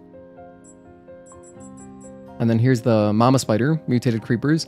If you see any creepers with sparkling fluorescent spots on their red bodies, you must take caution. These large, strong monsters are veritable soldiers that guard their groups. Barnacle. Barnacles are natibas with thick shells. Amongst the other natibas that evolved amidst competition, contamination, and predation, they were smart enough to have powerful defense. In particular, barnacles' shell-covered legs can be difficult to cut through with a single monomolecular cutter. Rather than living weapons, they are living shields. They can render all attacks from the front useless when they lift their shell-covered legs. You'll need a smarter strategy. Cricket Boomer, did we meet one of these yet? No, but we're about to. So I guess I'll read it right now. Crickets are natibas that look like a horrid mixture of crickets and other living organisms. Their shells look like naked bodies, and they can develop hard chitin arms, depending on their need and role. And Cricket Slasher is crickets are natibas that look like a horrid mix of crickets and other living organisms. Their shells look like naked bodies, and they can develop hard chitin arms, depending on their need and role. Exact same thing. So literally, the only difference is... Interestingly, the only difference is that for the Cricket Boomer, they put a horrid mixture, and this one they put a horrid mix. That is the only difference. Otherwise, it's the exact same flavor text. Interesting. Cricket Boomers attack by spitting acidic saliva. They explode when they die, so don't let your guard down. Cricket Slashers have 2 arms and 1 middle arm, which they swipe like a weapon. Okay, that's it for now. I think that's enough reading. Let's move on. Oh, unless the mission log is updated. I will read that. And it has not yet. We still just gotta get to the Hall of Records. Okay. So, anytime we get to a camp, we'll do a little reading. Just to kind of keep the pace somewhat consistent. Because I don't want to... Instead of doing like a huge lore dump, you know, and reading for like an hour. Just anytime we get a little break, anytime we stop. Eve, she just likes to do a little light reading, you know? Stay up to date.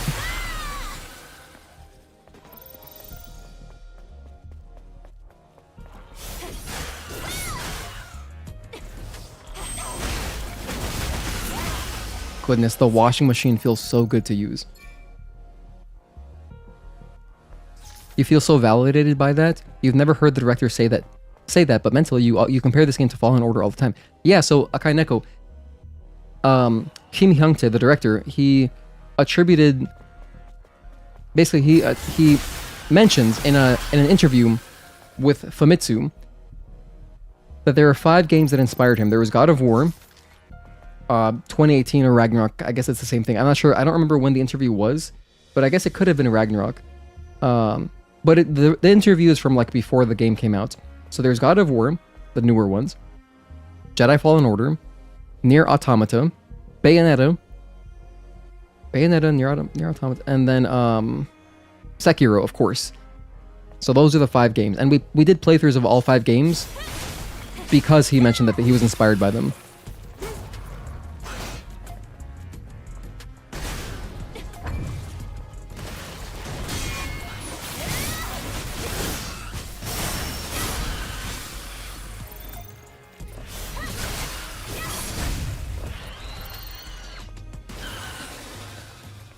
Pick up my chain type. Wait, someone's alive? Oh. Pick up my chain type. Just kidding, we already got it. Here's just a Bitcoin, but that is where the chain type Exospine would be. In fact, I should read it. If I ever pick up what it would have been, I guess, at least if I remember, I'll read it. So like, equipment. By the way, I meant to have burst trance, I forgot. This is what I wanted on instead. But I'm gonna read chain type. Here we go. Gear modules provided a successful custom experience, but their performance was limited. As a result, Eidos Company worked with its partner Tetristar in order to produce low-level APIs and devices for higher-level modding. The motto for development was, change everything that can be changed.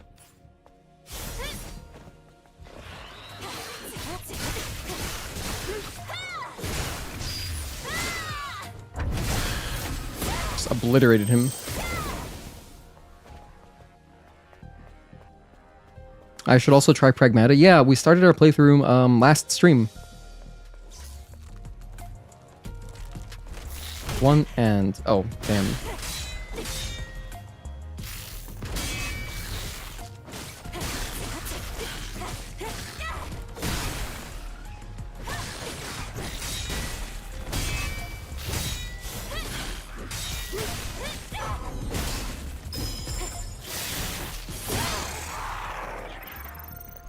Ooh, can I backstab this guy? I would love a backstab. No!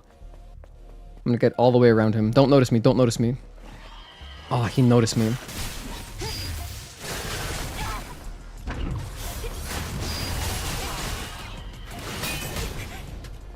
That wasn't good.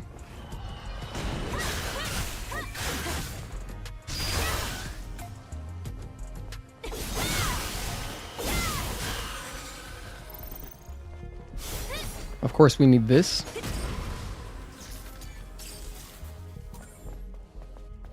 There's a crate over here, but there's no chest or anything. Just, you know, loose collectibles, some money. You could probably find the nano elements or something in those crates as well. This game definitely wears its inspirations proudly on its sleeve. Still manages to be its own thing rather than a copy. Oh yeah, no, it's definitely...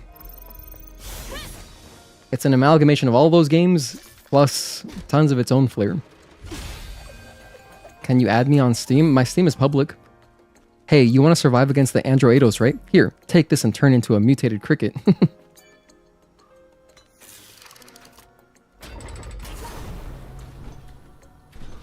I will watch both cutscenes.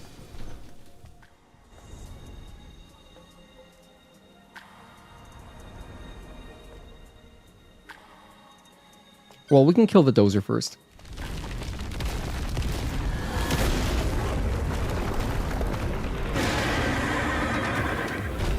So I guess this is like the second mini ambush. It's the same ambush music.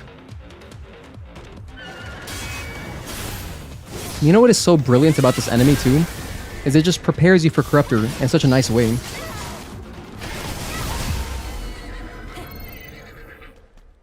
Because the attacks are so similar to Corruptor, if you just sit around fighting that guy for a little while, you're gonna pretty much learn Corruptor, for the most part. So what I'll actually do here, let's see, there was the first camp, second camp, Abaddon's camp, and the fourth camp that I just did, so now we should be on Oasis. But I'm not going to stop to read just yet. I think what I'll do first is grab a bunch of collectibles, and then we'll stop at the camp, at least this side. So I'll explore here and then go back to the camp, rest, and do some reading. Also, new enemies, Cricket Butcher and this Cannon Guardian.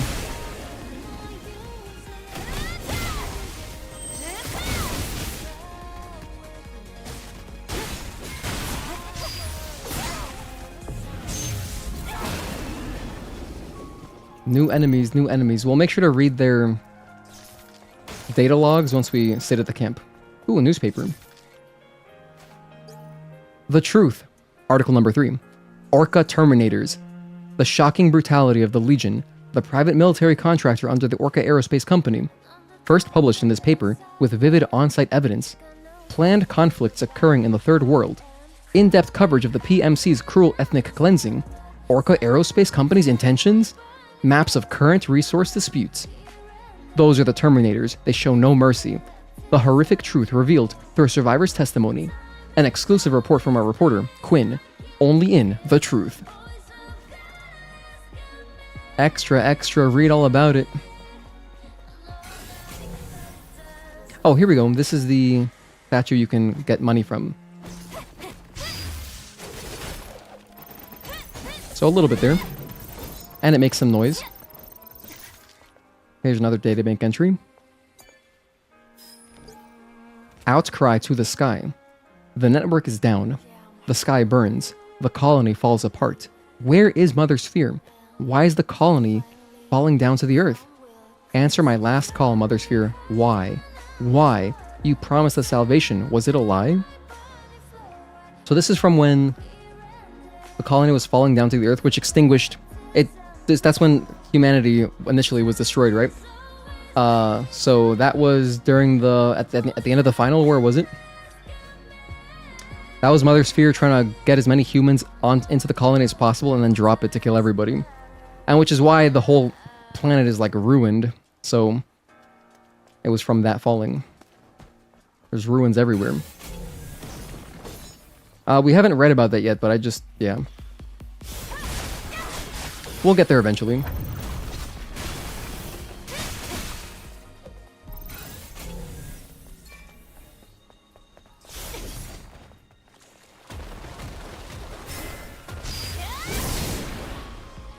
That didn't reach this little guy? Aw, man.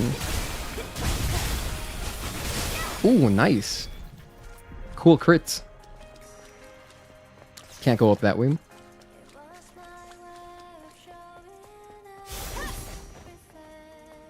This poor dude is always facing away from you.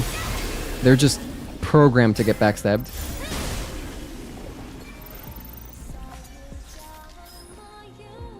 No document on that guy. I'm not gonna pick these up. We've already picked up a couple.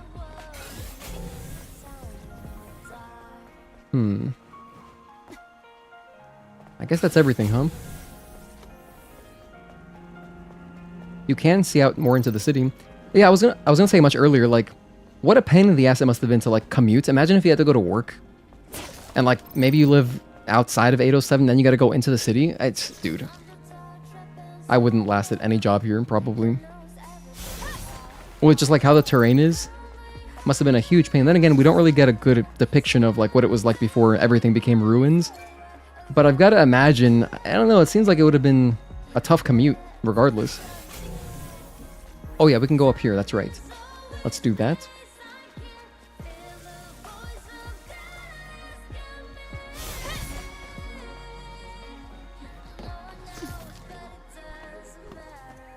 We're gonna go all the way around. One more camp until the best song your favorite. After Oasis, She Gundam 0083 them. What Gundam is that a reference to? The only Gundam that I've seen growing up was some of Gundam Wing, but I didn't know what was going on. That's the only Gundam I've seen.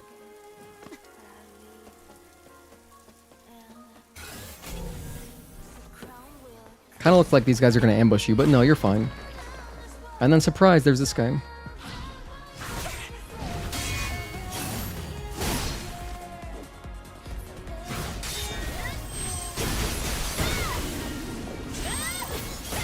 Wow, these abilities are so powerful. I wish I could make myself weaker, just so we could see more of it. If I wait here, can you backstab? Let me see. Nice. And of course here there's a little jump scare, but if you scan you would see the enemy.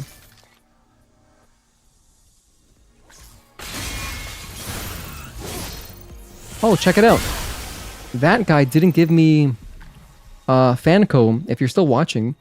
For that jump scare, Cricket Slasher, I did the first parry, but I didn't get the option to do a retribution like we did with the other one. I'm gonna keep testing that though.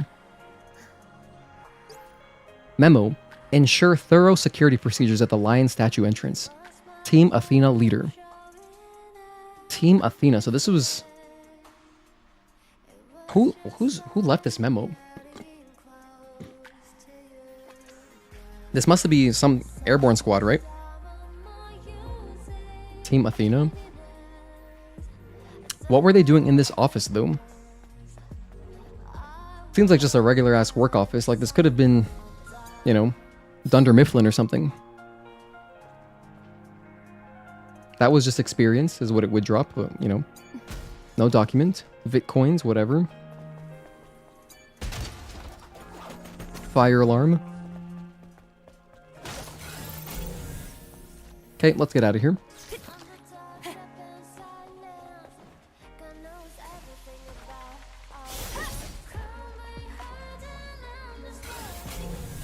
You know what would also be kind of cool?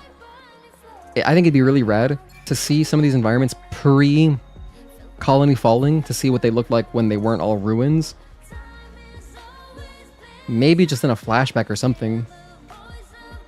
But it would be cool to see just like people out here populating the city and like seeing the businesses functioning and stuff. That'd be cool, man. Honestly, this game, it really could use like an anime, just like Nier Automata got an anime. It looks so good considering it's an older engine. They really went all out on her details compared to their previous models. This game is gorgeous. I agree, the art style is, you know, it's distinct and very refined, it feels like. Finally, the crown will come to me.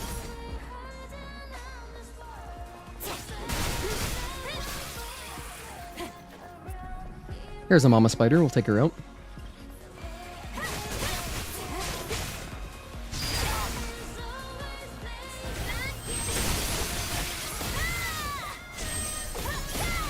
Dang, everything died on the first slash. We can open up the shortcut too.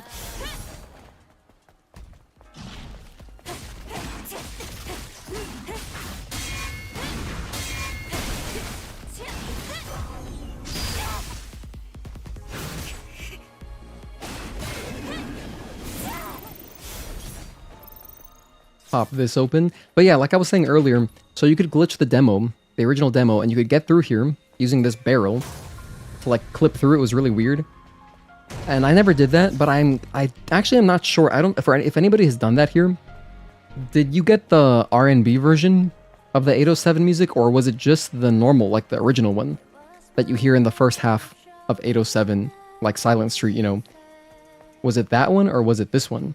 Because of course this is the R&B. I don't know. Oh yeah, let's go over. That's where I was going originally.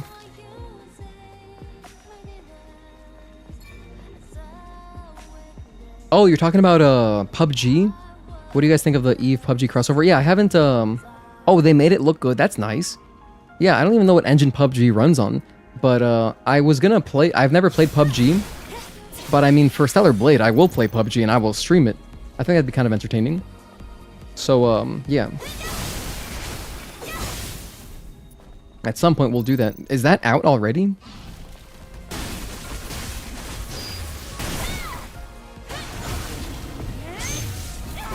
That was kind of clutch. Eve jumped at the correct moment.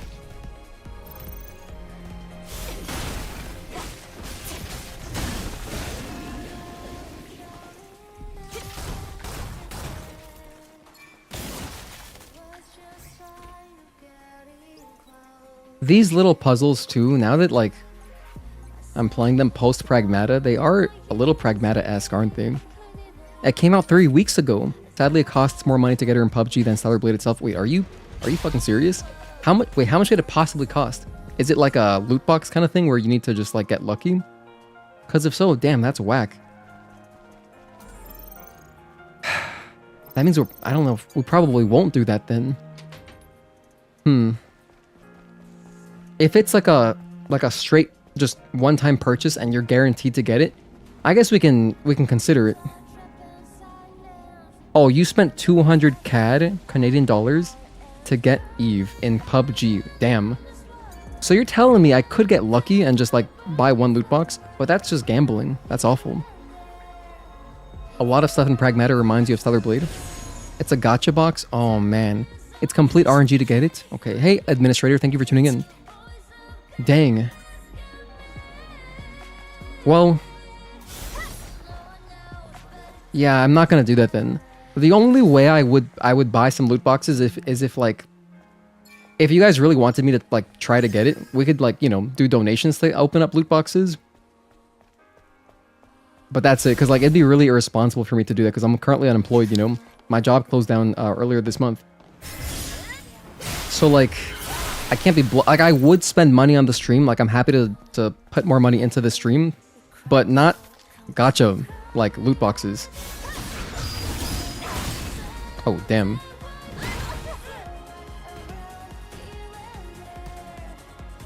I see you.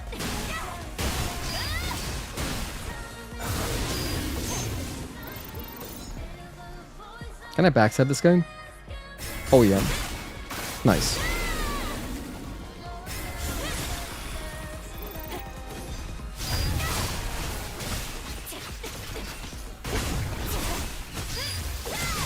Ooh, nice collateral. On the backswing, it hit that other one. Oh, I forgot. Hold on. We gotta go back. I forgot to read. I was going to read some stuff here. And not to mention, I also... Yeah, we'll just read first, and then we'll explore the rest, the other half of this area. Because for pacing purposes.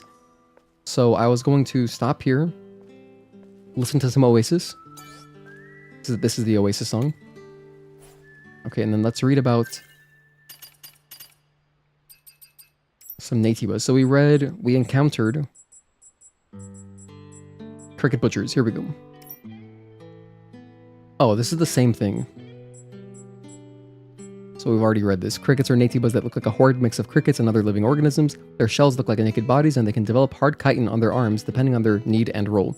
So there's 3 different types. Guardian. Did we already meet Guardian? We did, and I don't know if I've read it, so I'll just read it again. So it says, some Nativas try to imitate things in their environment to adapt. And this Nativa, that looks just like a Guardian statue, is one of them. It is a dreadful monster with flesh and tendons hidden beneath its stony skin. Heavy Guardian, which we also fought in the first ambush.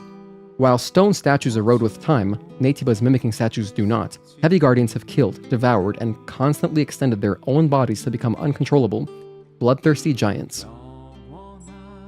Cannon Guardian. Nativa mutations are unstable and sometimes bring about violent changes. Those who cannot withstand the mutations self-destruct. Guardians with especially hard shells survive this to become Cannon Guardians, which can spit out explosives from inside their bodies.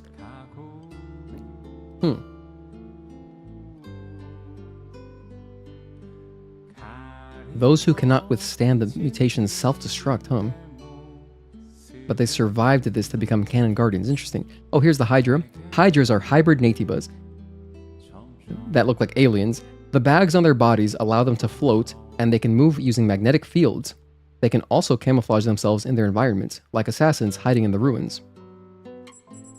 Then we also met Dozer. Dozers are bizarre Nativas that look like a mix of an insect and an animal. Their horns and shells are as hard as metal, making them essentially living heavy equipment. Heavy artillery. However, their brains have corroded so much that they can't do anything more advanced than headbutting. Poor guys, they're just dumb. I feel kind of bad. And probably constantly, repeatedly concussing themselves doesn't help their case. Okay, that's everything that we've run into.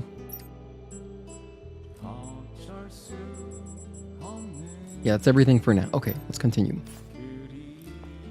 I could read a little bit more, though. Let me see. Has this updated? Not yet. I could read, like, maybe... We did all these important items earlier. I'll do some of these. WB pumps. The WB pump is linked to all cybernetic signals in the body, but there's a risk of overloading in extreme situations.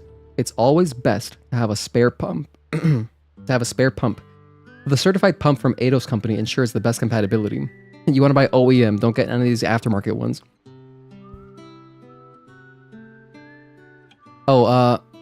Shoes Ryona, you said you did it for the sake of supporting Stellar Blade, but in terms of PUBG, if you aren't a fan, it won't click for you. I mean, whatever it is, like, I've played Fortnite in the past. I think it's the only game like that I've played. So, I mean, like, you know, I would only play it for Stellar Blade. That is true. But maybe it'd be wasteful then. But I don't know. That sucks that it's a gacha. Maybe one day it'll just be a thing you can buy. Because if it was just like a skin, even if it's like kind of expensive, like if it was $20, as a one-time purchase, I'd be like, okay, sure. Highly concentrated potion. Twist and drink. It's charged with a concentrated recovery paste, and therefore, its texture may feel thicker and harder to swallow than a regular potion. Like a lingering potion. Twist and drink. As the recovery paste starts working, you might feel itchy, prickly, or strange. Biotic Field Generator. Orca Aerospace Company's SD-0 Biotic Field Generator is a first aid device. As soon as it's put down on the floor, it links with the surrounding WB pumps to force the optimization of the body. Whether this is really healing is debatable, but at least that's how it seems for now. Shock Grenade. Orca Aerospace's AN-2 shock grenade is a thermal pressure explosive for melee support. It emits shockwaves to scramble the interior of an organism's body. Isn't that crazy? It's scrambling their interiors. Like, can you... Ugh. Of course, you shouldn't think that you can completely incapacitate monsters with these tiny bombs. funny because that's just why they fall over. They just have no balance because their body's a mess. Pulse grenades. Orca Aerospace Company's AN-4 pulse grenade is an electromagnetic pulse weapon for melee support. Electromagnetic pulses disable Naytiba's defense capabilities. How were these waves discovered? Maybe Mother Sphere has the answer. Smart Mine. Orca Aerospace Company's AN-6 Smart Mine is an intelligent booby trap. It can be easily set up just by throwing it, and it automatically detonates when a Naytiba's mind frequency is detected. Their mind frequency, huh? That'd be funny then. Can you imagine if, because we know that canonically, or thematically, right? The dozers are really dumb because it says their brains have corroded and all they can do is headbutt. It'd be kind of funny if they cannot set off smart minds because they're too stupid. Because it detects mind frequencies, but I'm certain it does. I'm certain. I've never tried it, actually. But next time I run into a dozer, I'll just put one down. That'd be hilarious if that's how it worked. It's smart since the mines won't detonate when they're stepped on by allies. Sonic Grenade. Orca Aerospace Company's AN-8 Sonic Grenade is a noise generator for melee support. The sound waves traveling in all directions resonate with skin, muscle, and bone, causing Naytibas to falter. What about the person who threw it? Muting is the answer. SP Initializer. For when you run out of memory due to system dump files, or when you want to reset the AEOS, the Eidos company has launched a DIY initializer to meet the diverse needs of its customers. It's easy. Just hold it towards your head and press the button. They make it sound like you're committing suicide. That's crazy. Just hold it towards your head and press the button. Wild. What if it goes wrong and you just mess up your firmware? Smart Minds are fun. I like them. I do like Smart Minds. I remember using Smart Minds back during the demo, during my first gameplay video that I ever uploaded, just to show hey look, this kind of stuff is in the game. Our fishing rod, although crude in appearance, this equipment is made by processing space alloys, high-tension steel wires, and polymer materials used only in colony modules. And then we just got fish. Oh, camera. A handheld camera crafted from a space alloy, featuring 4 ultra-optical lenses and local AI. Despite its vintage appearance, this camera is more than capable of immortalizing your memories. Emblazoned on the device is the label Tetristar Constellation S42 Pro. Sounds pretty fancy. I wonder how much it costs. What's the MSRP on this thing? Okay, that's a good amount of reading. Next time, we will play... Actually, I'll just change it when we get there so I don't forget what we're on. So we did... the other side. We're moving on to this side. And we went that way. So now we'll just go this way.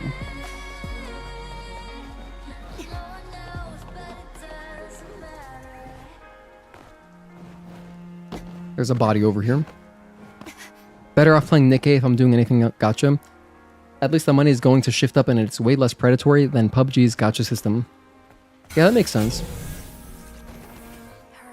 But that's cool that Shift Up at least gets a cut of, I guess, they get some kind of cut of the loot boxes in PUBG. Legionnaire 302's Sorrow. Why is the rescue team so late? We've lost connection to comms. I promised I wouldn't eat this garbage food again. We have to last until the rescue team comes.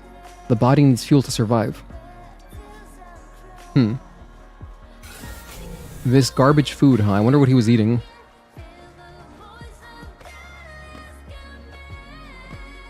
Alright, so here's a dozer. Let's try this out. Smart Mine. It reacts to Naytiba's mind waves. So I'm gonna put it down. Yeah, it reacts. So apparently dozers are smart enough to trigger those things.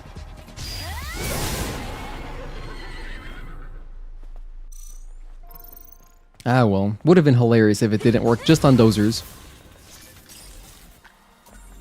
Pick this up. You think smart implies with being able to distinguish enemies and allies? Yes, no, it does say that explicitly. They're called smart minds because it recognizes if it's an ally, but it does say that it picks up their brain waves or whatever. So my point was, here, let me pull it up again. Because it was two separate things where we read it. So like here it says, right? It says, you're right, it does say that at the bottom. It's smart since the mines won't detonate when they're stepped on by allies, but then it also says, it automatically detonates when a Naytiba's mind frequency is detected. And then for the for these guys, dozers, it says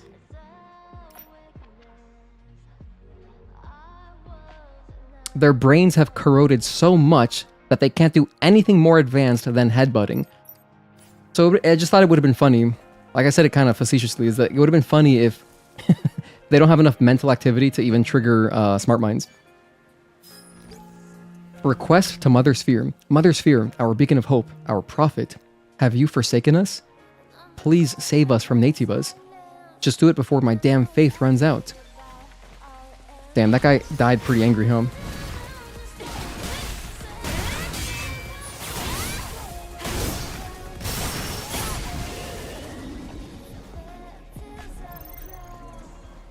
We'll climb up here real quick. These guys do ambush you, right? Yeah, that one guy, he is live.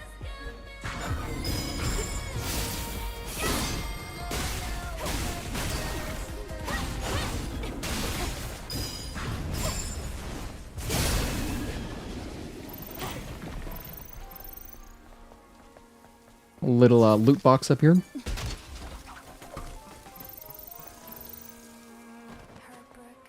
And that's everything, right? Yeah, I believe we got everything here. Like, the only thing I didn't do technically is I didn't go up here, but there's nothing to collect up here. So you can jump on this school bus. And there's like a polymer. You can use this to, I guess, do an assault kill on something. Nah, that's it. We went that way already. We opened the shortcut, we did all that. Oh, you know what I didn't do? Hang on, I know...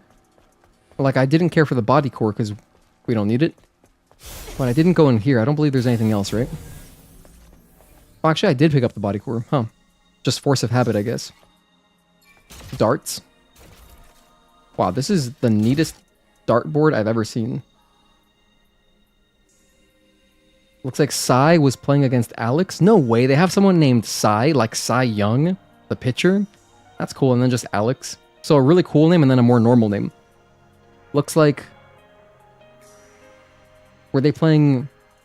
-0-1, like -0-1. Isn't that the game where you have to count down to exactly 0?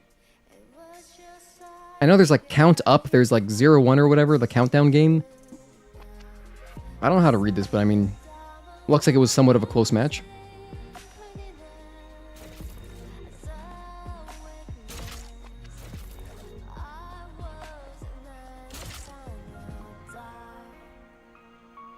Jesus. I think that's the first time I've seen Jesus actually explicitly written out like that. Huh. Some smiley faces. Freedom. Embassy.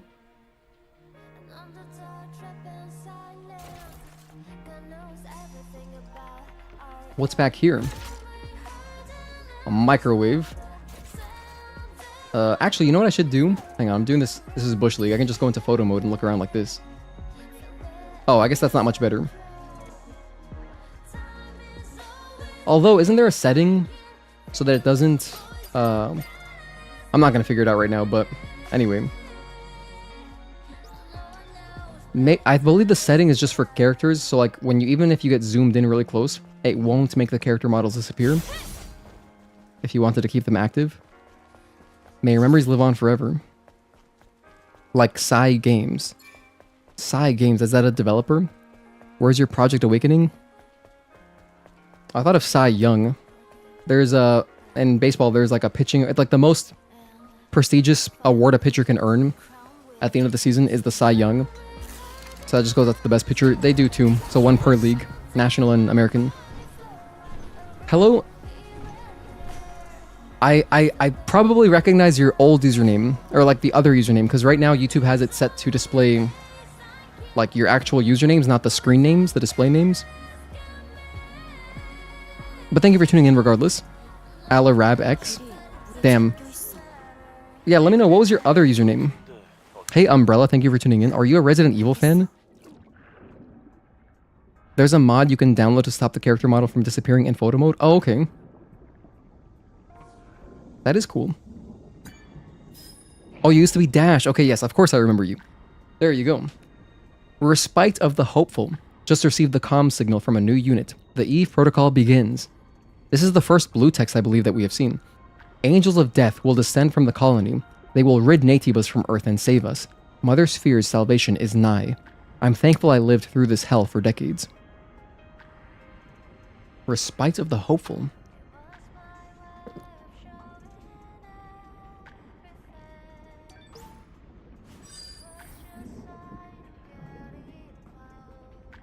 Nothing else down here, right? No.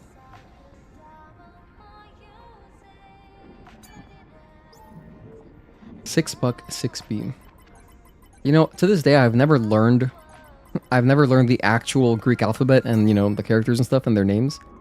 I just have my own characters that they kind of look like that I use to remind myself what it is.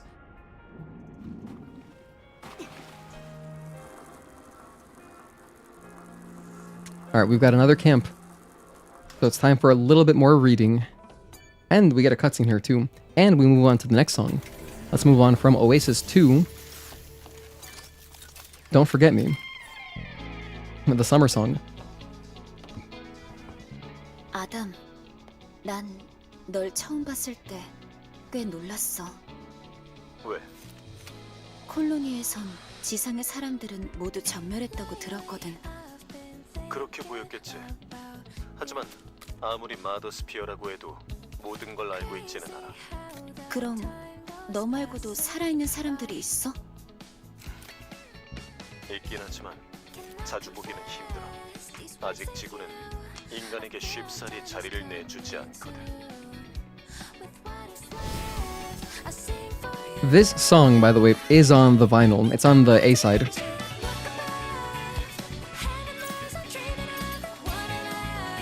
Alright, what should I read here?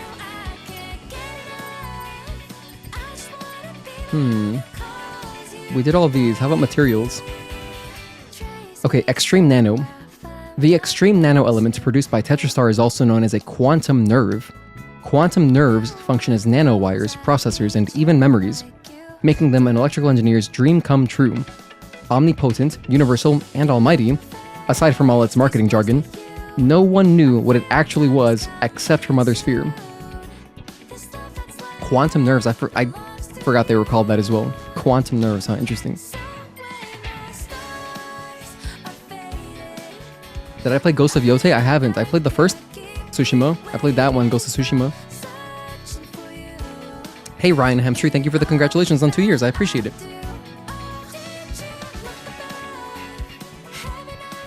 Okay, advanced nanoelement.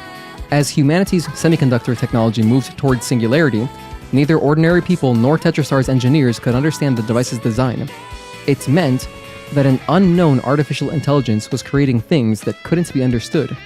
The performance of the mass-produced devices created with the advanced design was unquestionable. Regular nanoelements. Tetrastar killed off all the competing foundry companies through its bold moves, and then bought them to become the dominating company in the semiconductor market. Surprisingly, the issue of monopoly did not arise. The media only praised the stable supply of nanodevices. Wow, we have a lot of these. Extreme polymer. Fusion and adaptation. Eidos Company's extreme polymer materials achieve their goals by synchronizing with the system on a particle-by-particle basis. Heats when the temperature is low, hardens when danger is detected, and stops bleeding in case of injury. Even with these features, excellent body fit, deformability, and reliability are guaranteed. At this level, it would be safe to say that the material itself became an extension of the body. Advanced polymer. Eidos Company's high-quality polymer materials boast amazing quality. They have excellent biomedical compatibility and can freely adjust color and properties according to electrical signals. It's used in the military, medical field, electronics, civil engineering, textiles, and household goods. You can find this material anywhere imaginable. This song makes it a little hard to read, I gotta say. Let me lower it for myself. Since it has like lyrics and stuff, I'm like, I don't know what it is, but it's something with my brain, it's messing it up. Polymer material. The concept of making something gradually shifted toward printing, especially in the fashion industry. It became impossible to tell the difference between a clothing factory and a print shop. This meant that lumps, powders, and filaments of polymer materials were immediately turned into products. It is a distracting song, seriously. The song for Beating Scarlet is pretty dope as well. Which one is that? Do I have it unlocked? We'll get there. We're gonna do all the songs. It must be...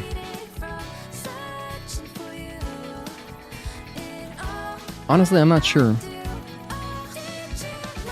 There's so many camp songs. You bought a new keyboard.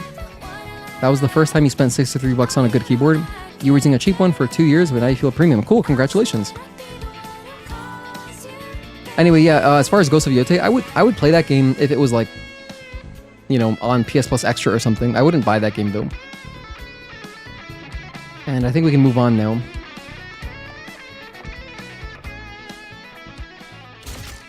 Northern Petalos. Sluice Station.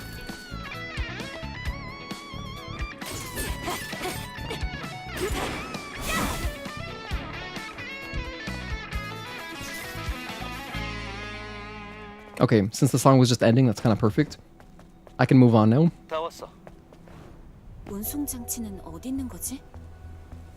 여기 있는 모노레일 패널을 조작해봐. Oh, let's try activating the monorail panel. Okay. What dialogue do we get for doing this? 전력이 차단되어 있어. 걱정 마. 계단 아래 전력실로 가보자. Thanks, Adam. So helpful. Tetrastar Electronics Co. Limited. 정확히 코드를 배열해야 전력을 복구시킬 수 있어.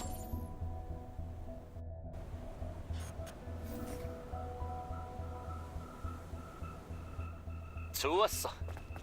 다시 모노레일 패널을 조작해 보자고. Let's see, what have we got here? It says 76 3FU station, or 3FV station, Northern Petalos Sluice Station, Southern Petalos Sluice Station, 24-6FV station, Eidos City Hall station, and Central Interchange station. And the rest are cancelled. Or no, all of it just says they're all cancelled. Okay, I see.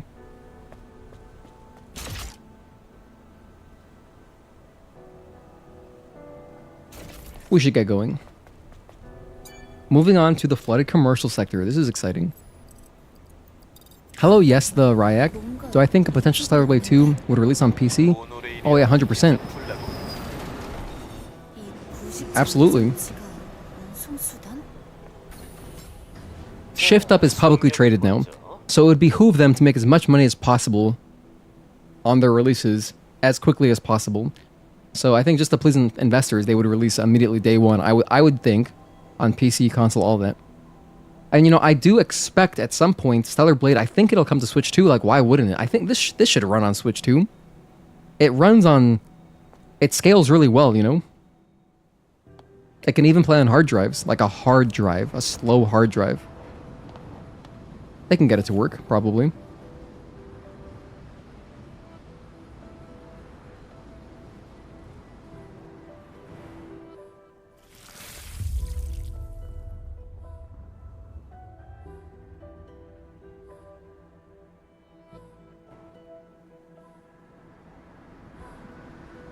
이브, 괜찮아? 잠깐 어제 일이 떠올라서.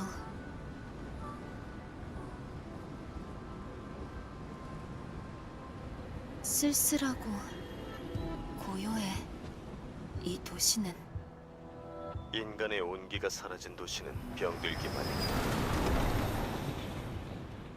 이브, 만약 알파 네이티브를 해치우고 나면 뭘 할 셈이야? 강화 부대원의 존재 의의는 단 하나. 주어진 임무를 모두 완수하는 것뿐이야. 모든 네이티브의 말살 말이지. Adam's, he's just checking in. 자신의 존재의 의의라니. 즐거운 일은 아니군. Just checking in. So, do you still want to exterminate Natives? Oh, okay. Just making sure. Man, this hair is so crazy. This is my first time playing with a long ponytail. Like, I haven't done a full playthrough with long ponytail. The last time I did long ponytail was like the demo. 2 years ago, exactly. Well, a little bit more than 2 years ago, because the demo was in March of 2024.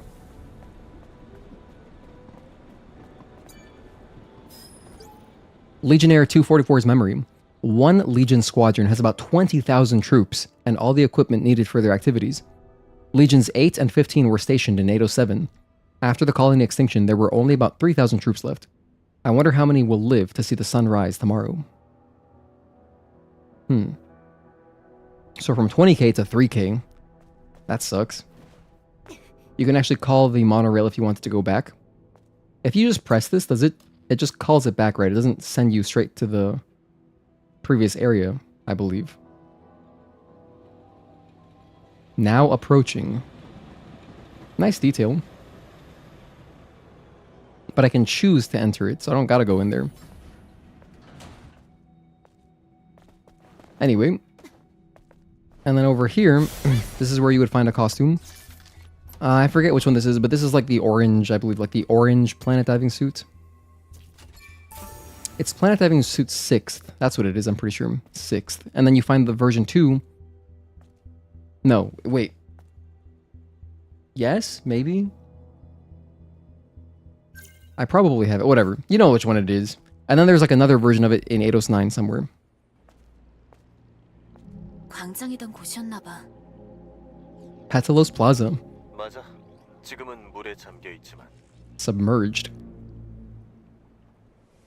다행히 물 속으로 가지 않아도 돼. 기록 보관소는 저쪽이야. Yay, we're almost at our Hall of Records. Dude, I saw this and I immediately thought of Lampmaster from Clair Obscure. You know, it was Clair Obscure's, actually, it was like a couple days ago. Clair Obscure's 1-year anniversary. So all these anniversaries are around the same time. Isn't that cool? So congrats to Clair Obscure for their 1 year. I know that they added like some hairstyles. Yeah, some hairstyles to the game for the 1-year anniversary. Wow, this camp, it's a Legion camp, so there's no music. But it's a Legion camp, so I get money for free. So we can just attack it. Alright. Good decision, by the way. Good decision to put this here with no music, because that way you can listen to the flooded commercials like their music for at least a little while.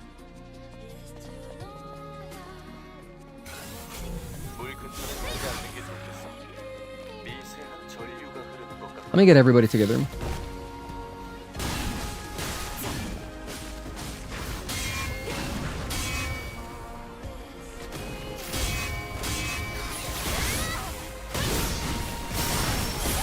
Nice damage.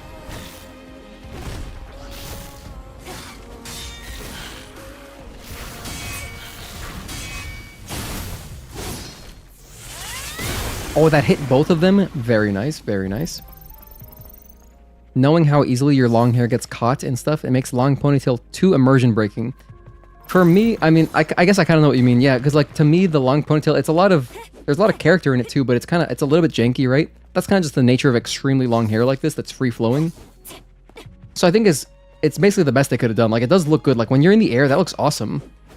But especially during the cutscenes, because it's like slightly janky. It doesn't really bother me, but when I started my channel originally, I wanted the game to look as absolutely polished and appealing as possible. So that's why I decided on short ponytail. Because it just looks much more polished to me, and I just enjoy the short ponytail. So I really haven't looked back since then. This was back, you know, over 2 years ago, March 2024, and I just have stuck to short ponytail since then. Legionnaire 272's eyewitness account. Sis, something is falling from the sky. Did we get any orbital bombardment warnings? You know, we got a similar memo, or similar, like, memoir or whatever, in the previous area, where the guy was like, I didn't hear any orbital warning signals, or any alarms or anything. So somebody shut off the alarms. Wild.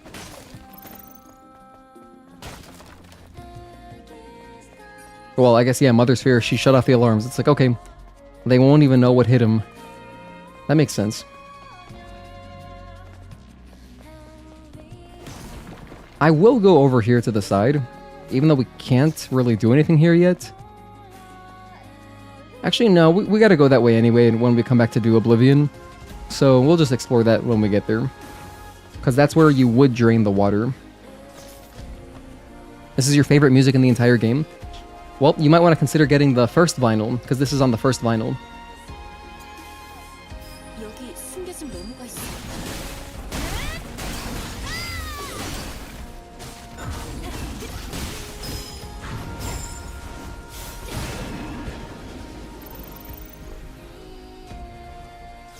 But yeah, this song is amazing.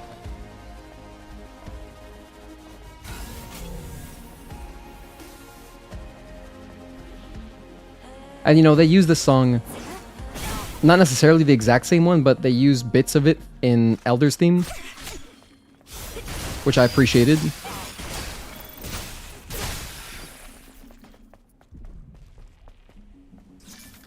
Double AU oboe. And I will fight this guy anyway. 쇼핑 끝.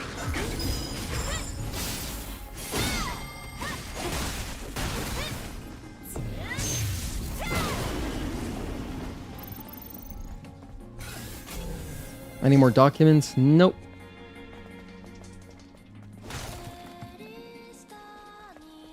Alright, I feel good moving on. Plus we can do some reading here.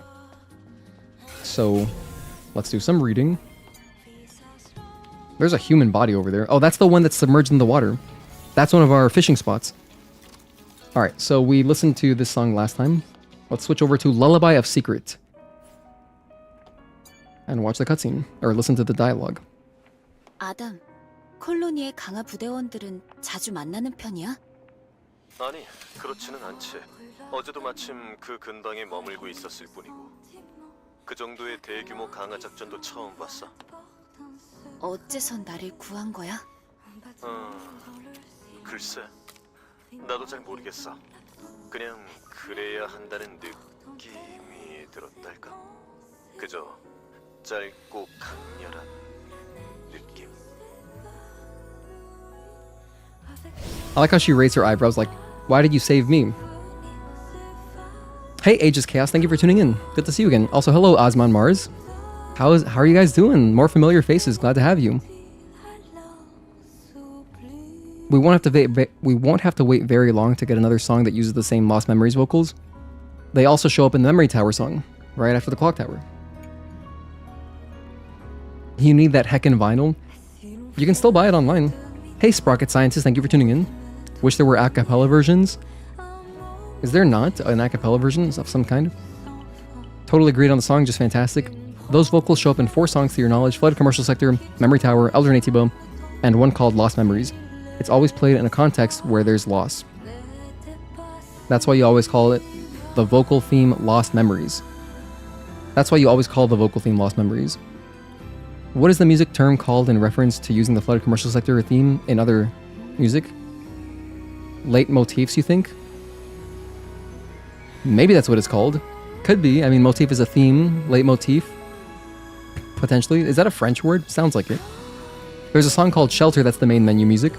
That plays on the title screen, and then the sewers. Yeah, it plays in the main menu, as well as the, in Matrix 11, the memorial section. That unskippable cutscene. Doesn't have the exact vocals, but it's similar sounds, so it gets an honorable mention. Any changes to the game so far? Haven't been able to play for quite a while. I don't know when the last time you played was, but no, there hasn't been anything for a good while. The last update was, I mean, it was sometime last year. Either way, you especially liked it used with Elder Natibo. You first noticed them reusing it in Elder's theme, man, it hit so hard in there. Yeah, it was a great. It's great hearing like a familiar song again. Okay, what a gut punch when the chorus busts that theme out. Seriously, I'm going to do a little bit more reading. So the last thing we did was we read in our bag. We haven't encountered any new enemies, so I don't have any new enemy logs to read. But we did read these last time. Let's read the ammo. Orca Aerospace Company's AN-1 Slug is a standard super alloy bullet for railguns. These are an effective way to counter Natibas at a low cost. Make sure to keep an eye on your remaining ammo. The AN-3 shotgun shell was introduced to improve the railgun's close-range capabilities. It's also called Mother Sphere's Chainsaw. Mother Sphere's Chainsaw? I forgot it was called this. That's a great nickname. Mother Sphere's Chainsaw. Anyone who sees its shrapnel tearing apart skin and muscle would agree that this is an apt name. Can be used after relevant drone upgrade is complete. Explosive shell. Excuse me.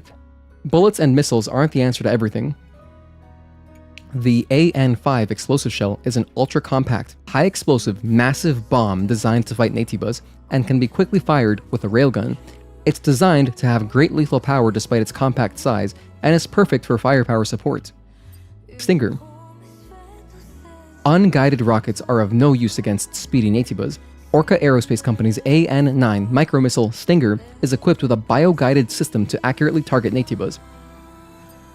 Blaster cell, my favorite.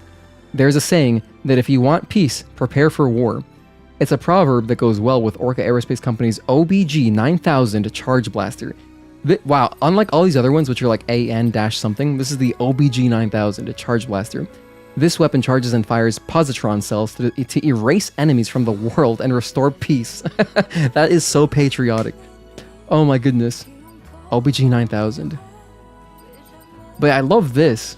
Mother Sphere's Chainsaw. Nice BFG 9000 reference. Yeah, exactly. Doom.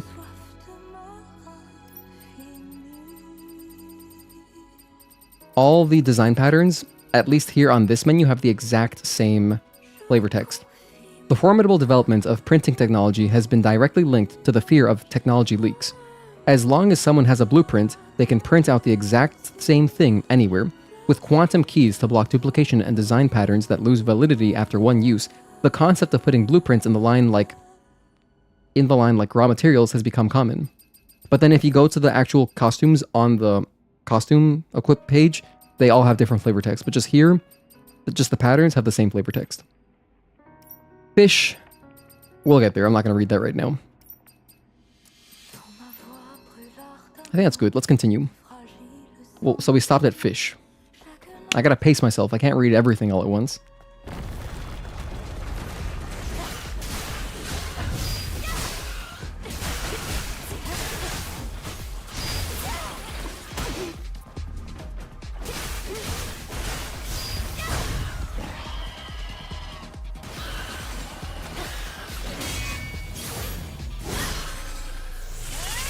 Oh, the other guy died? Didn't realize. I thought that the cricket boomer was still alive. So we got a body right here, which I'll pick up. Hope it has a data log, data bank. Nice. Memory of a believer. Look, more blue text. The first time we saw blue text was about the Eve protocol starting. A new unit will be dispatched from the colony. A long time has passed since the final war. Mother Sphere finally answered our call. Death be upon those abominations. May our memory live on forever. May we find salvation. Oh, so I guess, yeah, even after the colony fell, because I believe I'm correct in that the colony fell, like it fell to Earth at the end of the final war, or like after the final war. And I guess even at this stage, whenever this guy left this memo, he still didn't know that Mother Sphere betrayed them.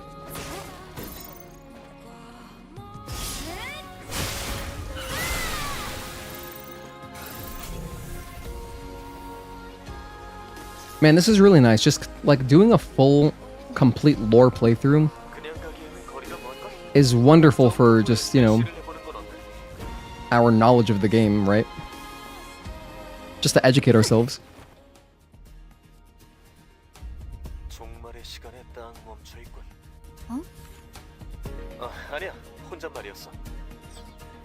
The battle theme here is another one of my favorite tracks in the game.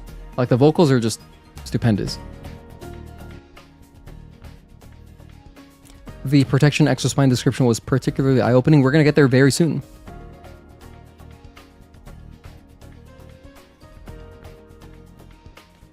At the beginning and end of the final war is Mother Sphere. You think you're in the right place to ask this question? How many other games do a unique song for literally every boss? I mean...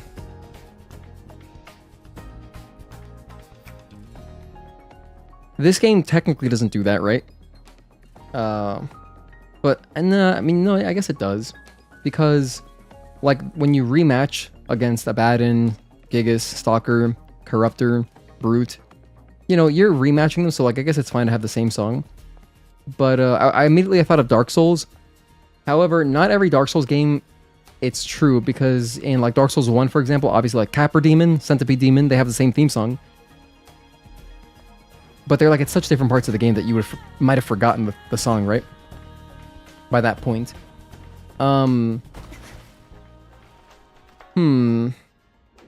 Probably a lot of games that are kind of like Souls-like have different... I mean, Lies of P. Lies of P is a great example, actually. Please, open. Open. Damn it, this isn't it. Right, the clock tower. It says the time is... That's Legionnaire 249. Thank you for your memory. May it live on forever.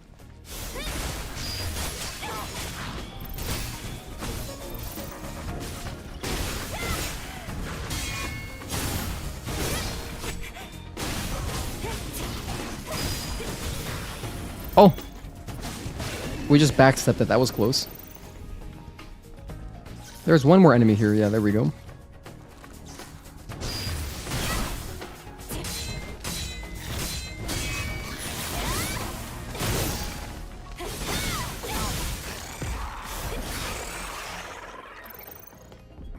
The time is...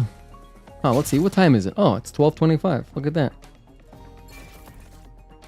5 before 12:30. Or 5 till noon 30. I don't know, whatever.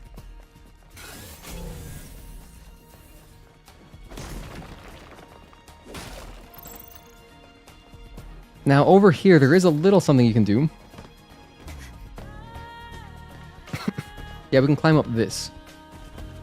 And the only purpose this serves is to kind of like jump scare you a little bit for just a moment.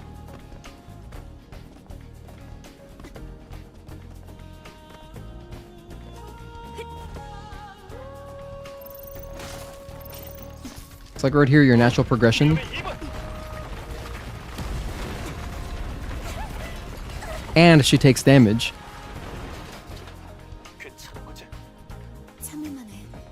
So if you were doing like no damage through here, well, that would technically end your run, I guess. Bitter suicide note. This guy was pissed. Eve Protocol, Airborne Squad, Angel, all a bunch of bullocks. It's a show that Mother Sphere puts on. They don't help us. Mother Sphere doesn't care about us. I was such a pathetic fool to wait for that so-called salvation. I have no more regrets. Did this guy just kill himself through water poisoning? Kind of seems that way, doesn't it? Because it was a suicide note. He wasn't just trying to survive here. Let's heal in his honor. This should give us a little bit of health. Honestly, it's nice that they put this here. I mean, very minor, but a little bit of health. It's kind of nice that they put it there right after you would have just fallen. So like, let's say you just fell, and it's like, oh no, my health. Bam, a little heal for you. Thanks, Shift Up. You think it's more rare for games to have unique boss themes, particularly older games? Though not uncommon. Yeah, probably with older games with smaller budgets, yeah. Probably less examples. Especially like Final Fantasy games, you know. They usually have like one main boss theme that gets reused for like a bunch of bosses.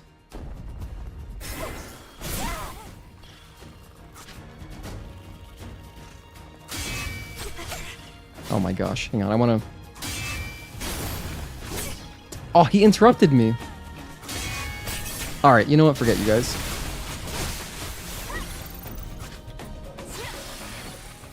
I was trying to do a counter one, he interrupted me, that's crazy. That guy's legit.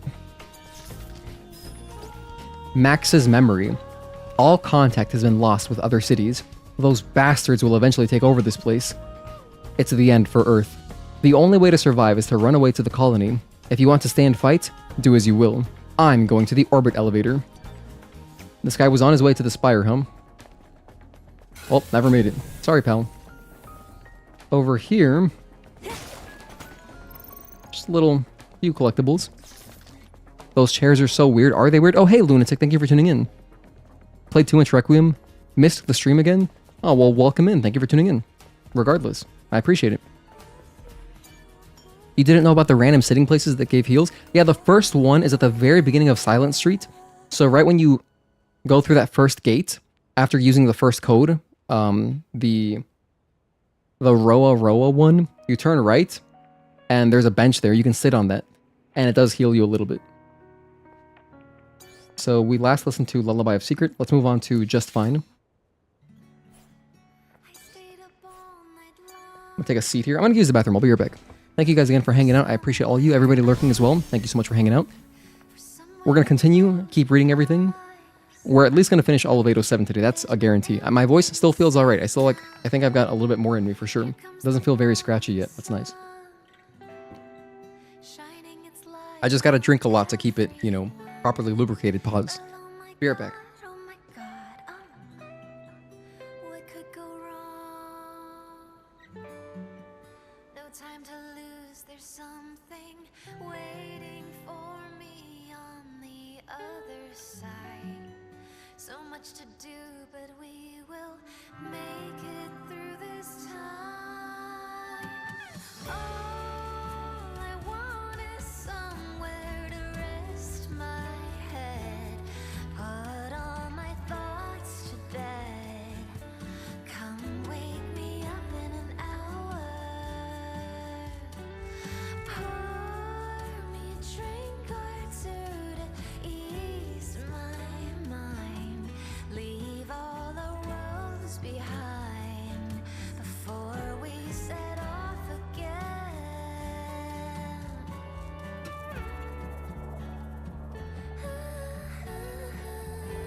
I'm back. I took a shot of honey too. Now you want to grab a drink? Do it. I encourage you to. Gotta get back to the whiskey voice? No, I don't want to get that back to the whiskey voice ever again. I'm trying to do everything I can to avoid it. Because it's not really pleasant to listen to, in my opinion anyway. Which is why, like, dude, the past 2 days, I was like, ugh, I wanted to stream so badly. I wanted to be playing Pragmata or Stellar Blade or something and be streaming. But I was like, every day that I stream before I've recovered my voice is just going to set me back. So like, I kept taking a step forward, a step back, and it was just like, no, let me just keep resting. And I just talked as little as I possibly could. Because, especially for a lore stream, can you imagine if you had to like listen to just like me reading all this stuff and I'm just there struggling to be talking? That wouldn't be very pleasant. Okay, now let's quickly read. I'm not going to read the fish. Wait, here we go. Bag. You know what? I'll read stuff after Corruptor. I'll read it before the construction zone because I felt like we just did a reading session. So don't let me forget. I got to keep it on just fine. Yeah, we'll keep it on just fine. I'm trying to cycle through all of the camp songs. I want to listen to all of them. The only one that we're not going to listen to is the Near Automata one because it'll demonetize the stream. Not that I'm monetizing it anyway, you know, I don't put ads on my streams.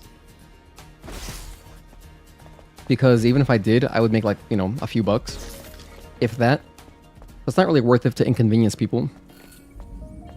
Memory Tower. We're here. 전승 기념비야.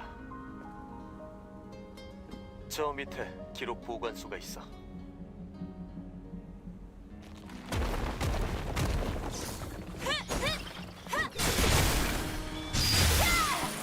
Ow.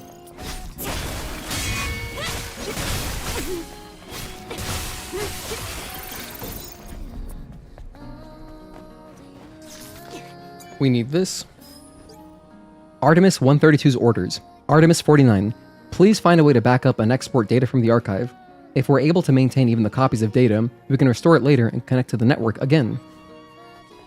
접속 권한을 스캔했어. Spontaneous enema.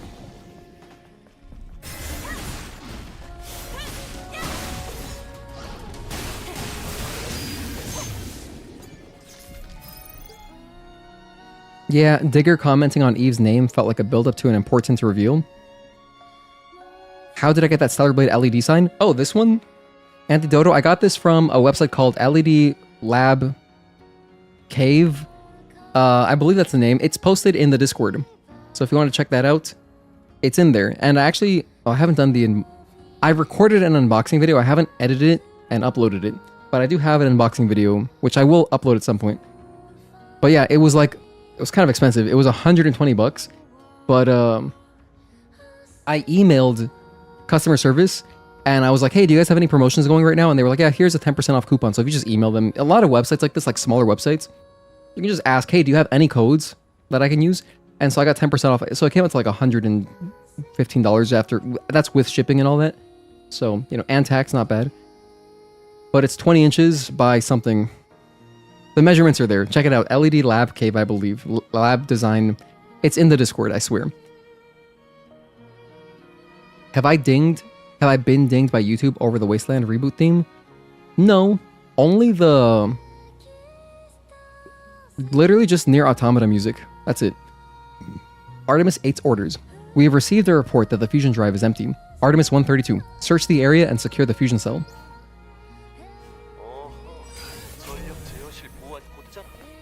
But yeah, that sign is awesome. You can change the colors. You can do whatever. There's all sorts of patterns on it too. We just have a green theme going on in the background right now.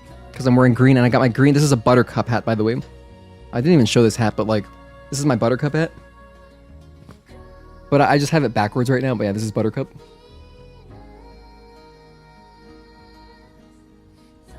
I have the Blossom one as well and the Bubbles one. But the Bubbles one is the only one that I have not worn. Because I just want my fiance to have like, you know, that's like her hat. So I don't want to even get it dirty. So I don't touch that one. I don't wear it on stream. Let's restore some power.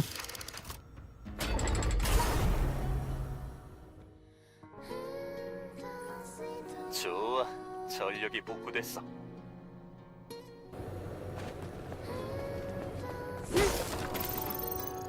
Nice, some more loot. You know, there's a lot of loot in this game. Like, there's a lot of opportunities where you find stuff. I mean, this is ammo, so like that is helpful. But what am I thinking of? I guess I'm thinking of in Pragmata, it's so satisfying having multiple different kinds of loot, and it's like, oh cool, now I can make this, now I can do this. But I mean, yeah, this game does have that though. It has extreme nano elements and it has extreme polymers, and they're for costumes and exospines, you know, respectively.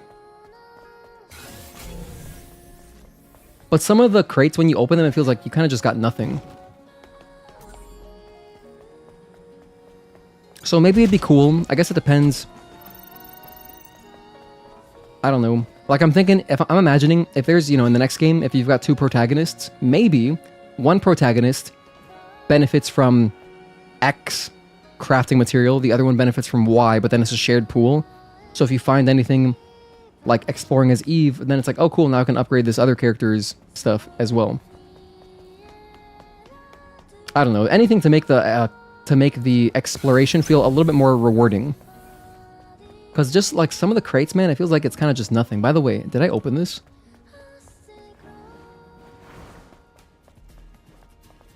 I did open this. Nice. Do I hear the theme in this background music? Yes, a little bit right there. This opening vocal bit. You watch the streamer always turn the music down while in the wasteland because apparently it gets striked by YouTube for it, let alone the near theme, when she wears the 2B outfit, huh? You know what? Aegis Chaos? Maybe the thing is we rarely do New Game Plus playthroughs, and I rarely do playthroughs where I activate the solar tower, so I pretty much never hear that theme. But we will this one. So next stream, probably when we're doing a lot of wasteland exploration, I guess I'll find out if it does, you know, have a copyright thing. By the way, it doesn't create a copyright strike. It just demonetizes that stream. So a strike against your channel is a very serious thing, but just having your stream demonetized isn't a big deal. You just can't turn on ads. Or it'll give you the option to revenue share instead. So the author of that song will get some of the revenue as well. But it's not really like a ding against your channel.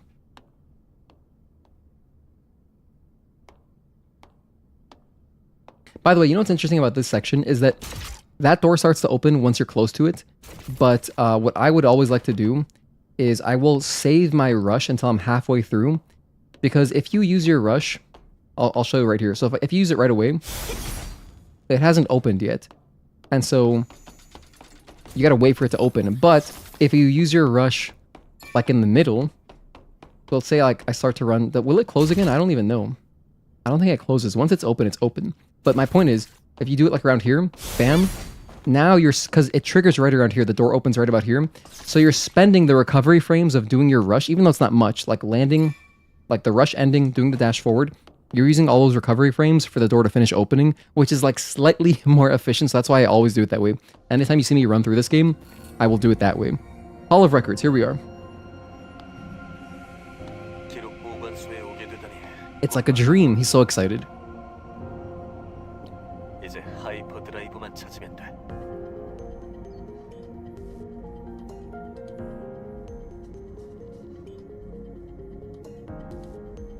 Are those all individual screens?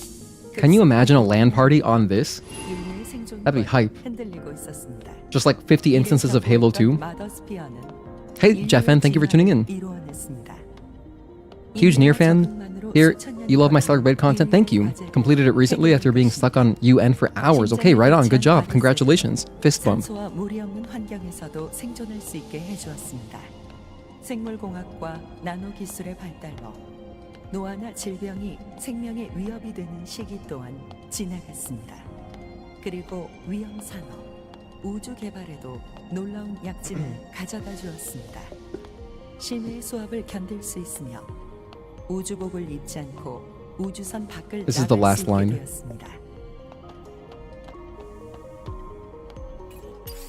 This is a cool photo. Oh wait, hold on. You gotta. I wanted to say audio. There we go. Audio only.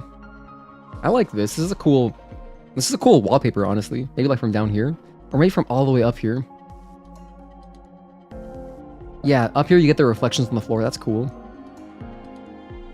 Or even this. This is a cool ass wallpaper, dude. What about this side? They're all 5. Seeing a bed in those kinds of alleys makes you sad. It is sad. Just imagine all the homeless. The music there is particularly sad version of the flooded commercial sector, something like that, yeah.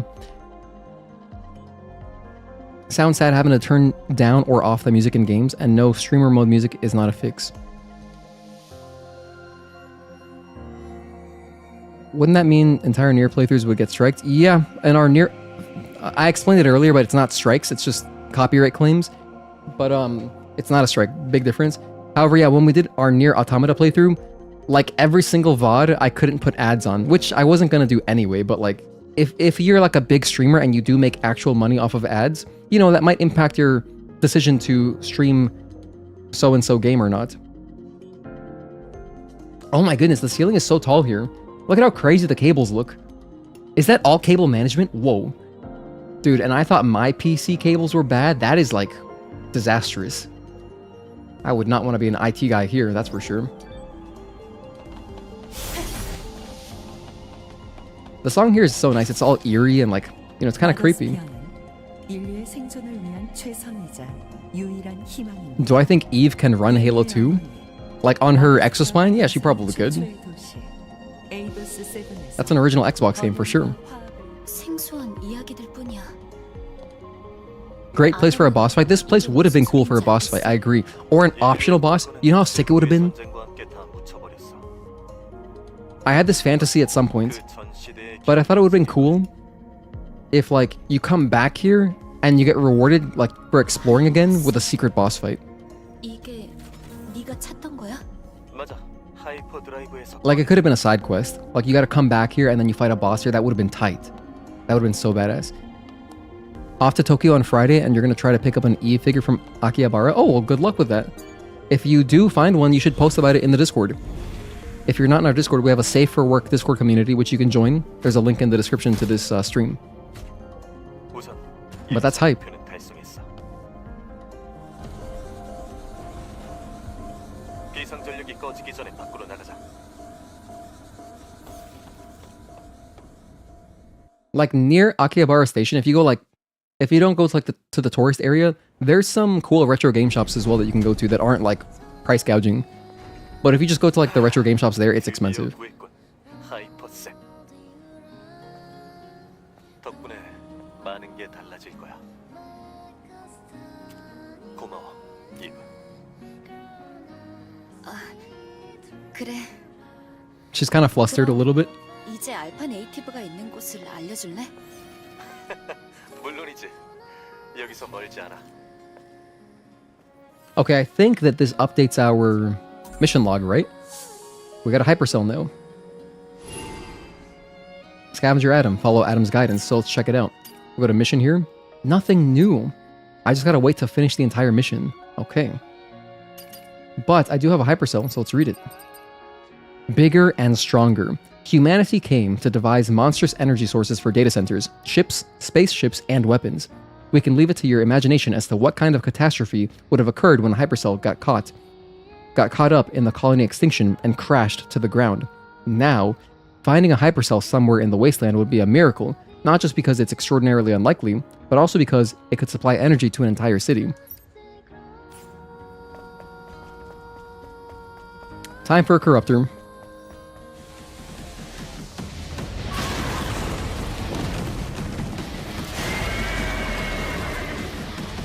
Alright, here's our guy. The one jobber kind of boss in the game that you fight 3 times.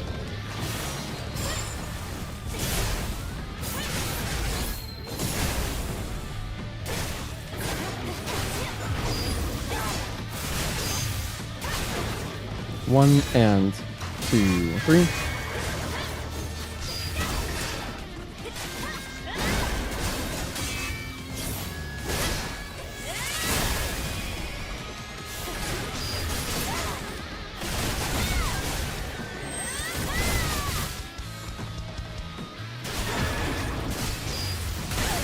Oh man, that didn't quite evade anything.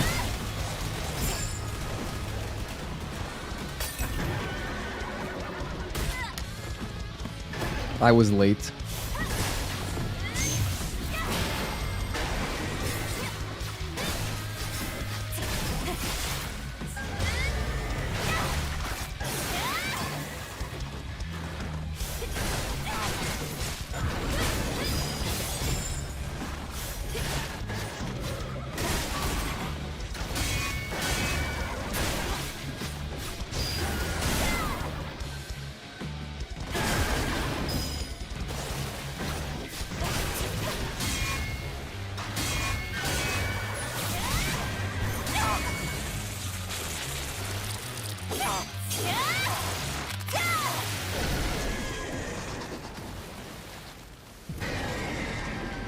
Corruptor 1, the destroyer of your frame rate for some reason. Yeah, Corruptor 1 is just framey.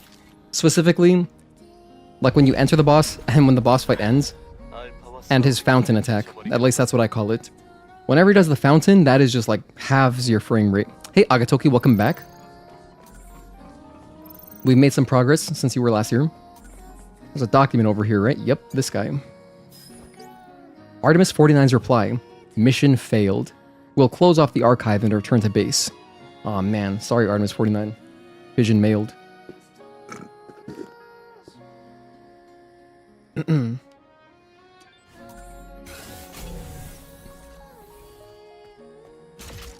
Barker drugs. Man, it really pays to scan because you see these enemies that are about to jump scare you.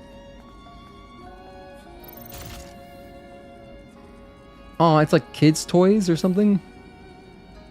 Like, you know, to learn words, I guess? Maybe this was the shopkeeper. Oh my goodness, my frame rate is going crazy. Also, I just had a graphics driver update, so like when I'm going through these areas again for like the first time on this graphics driver, it's gonna be a little bit stuttery, just this first time. Oh yeah, so you can retribution them instantly, huh? Damn, I didn't know that. How did I not know that? Because I pretty much always dodge those guys. I forget there's a second one there, damn it. That's only a New Game Plus thing.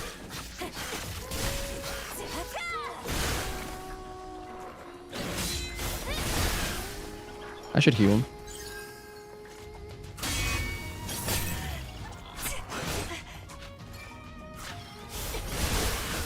Ooh, look at those crits.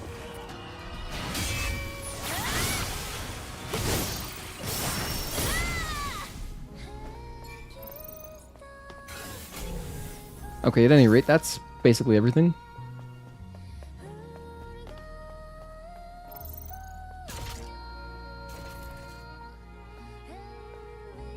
Just like a little bar. This seems like a pretty cool, like, underground...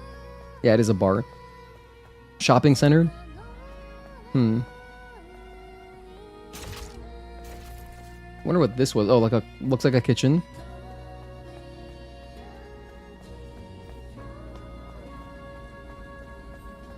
Hang on a sec. I was just hearing... I thought... I saw this for a moment. I thought it was another databank entry. Let's see, does this shopping center have a name? Caliente, that means hot in Spanish. Maybe it's Caliente Plaza. Yeah, frame rate drops are the only weapon Corruptor has. That's pretty funny. Okay. Here's another dozer.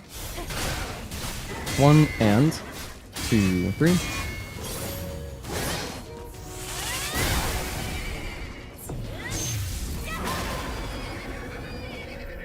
You can run, but you can't hide. Oh, I feel kind of bad. These guys are so cute. You know what? I'll let him live. I still want one of these things as a plushie. I would buy that immediately. It'd be a perfect pillow. Just the perfect pillow. They already look so soft. Or Digger. It can be Digger or just the tumbler, whatever.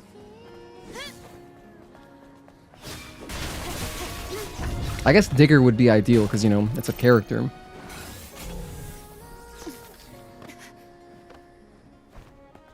Hear me out. Frame rate drops is an actual boss mechanic. You know what's funny about that is that, in a way, like if you played Dark Souls 1 back on 360, I guess, or PS3, a flower that never withers. You know, Blighttown, the frame drops were almost like... So you had to really take him into account. Because the frame drops were so bad. I mean, it was atrocious.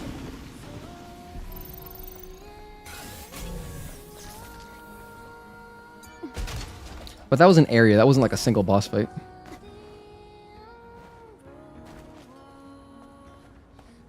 Alright, we can continue up, that's everything. There's a good amount of stuff to collect here in the construction zone, so before we get there, I will do some reading. Or no, actually, I'll go inside to the camp there, and I'll read over there. Yeah, I'm not gonna sit at this one, although this one does have a record player.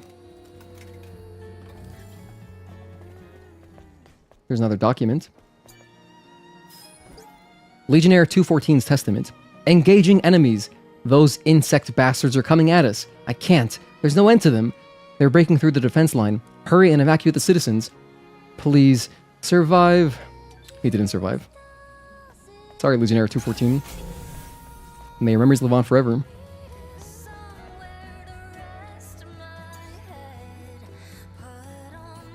Yeah, let's go over to the construction zone, and we'll do some reading there.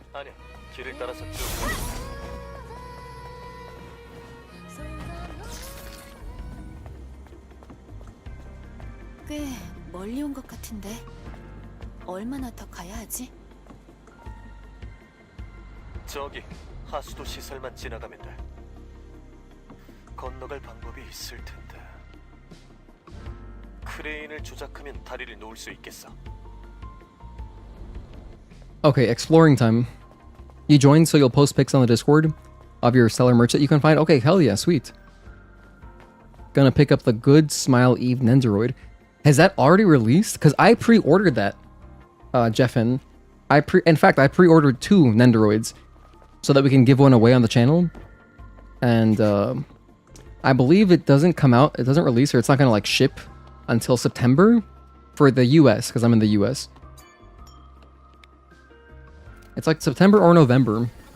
I forget. On the Good Smile website, it says somewhere. I'm not even sure if you can still pre-order those. Okay, cutscene. 아담, 궁금한 게 있어. 뭔데? 아까 그 하이퍼셀, 지금까지 기록 보관소를 유지할 정도로 거대한 에너지원인 거지? 그렇지. 퓨전 셀과는 비교가 안 되지. 그럼 그 에너지를 어디다 사용할 생각인 거야? 그건 설명하려면 좀 긴데. 돌아오면 직접 만나서 이야기해줄게. 그래, 알겠어. Loud and clear. That was like such an Ada question. Like Ada would ask Wesker, what are you going to do with this? What are you going to do with the amber? And he's like, I don't pay you to ask questions. But Adam's nicer than that. Adam's much nicer than Wesker. Okay. And by the way, the song that we're listening to right now is Just Fine. I mean, that's the name of the song. I like the song too. It's more than just fine. It's just the title is... Anyway, let's move on. Okay. Databank. So, no, bag. We last read ammo. I read all the ammo. I read this. It's only one. Same flavor text for all of them. I guess let's do fish. Although this is Nikkei stuff. So it's unrelated. Cassette tape. The fish do have flavor text. Tire. Okay, let's read all this stuff. Why not? Is this Nikkei related? It's what makes Neon Neon. Neon is dead. She's gone. Yep, she's dead. Hey, wait. Aren't you supposed to say something like, she'll live on in our memories or something? No, she's completely dead. I'm not dead. Yeah, so this is Nikkei stuff, which you can read there if you want, but you can fish for these once you get the Nikkei DLC. Cassette tape. I'm not sure if this is Nikkei or not, but I'm going to read it. A cassette tape filled with country-style music. Our hometown is far away. The blazing blue sky. The scent of the bakery. The laughter of friends. The laughter, a gust of wind blows. Please tell my friends, my soul will return to the sky above our hometown.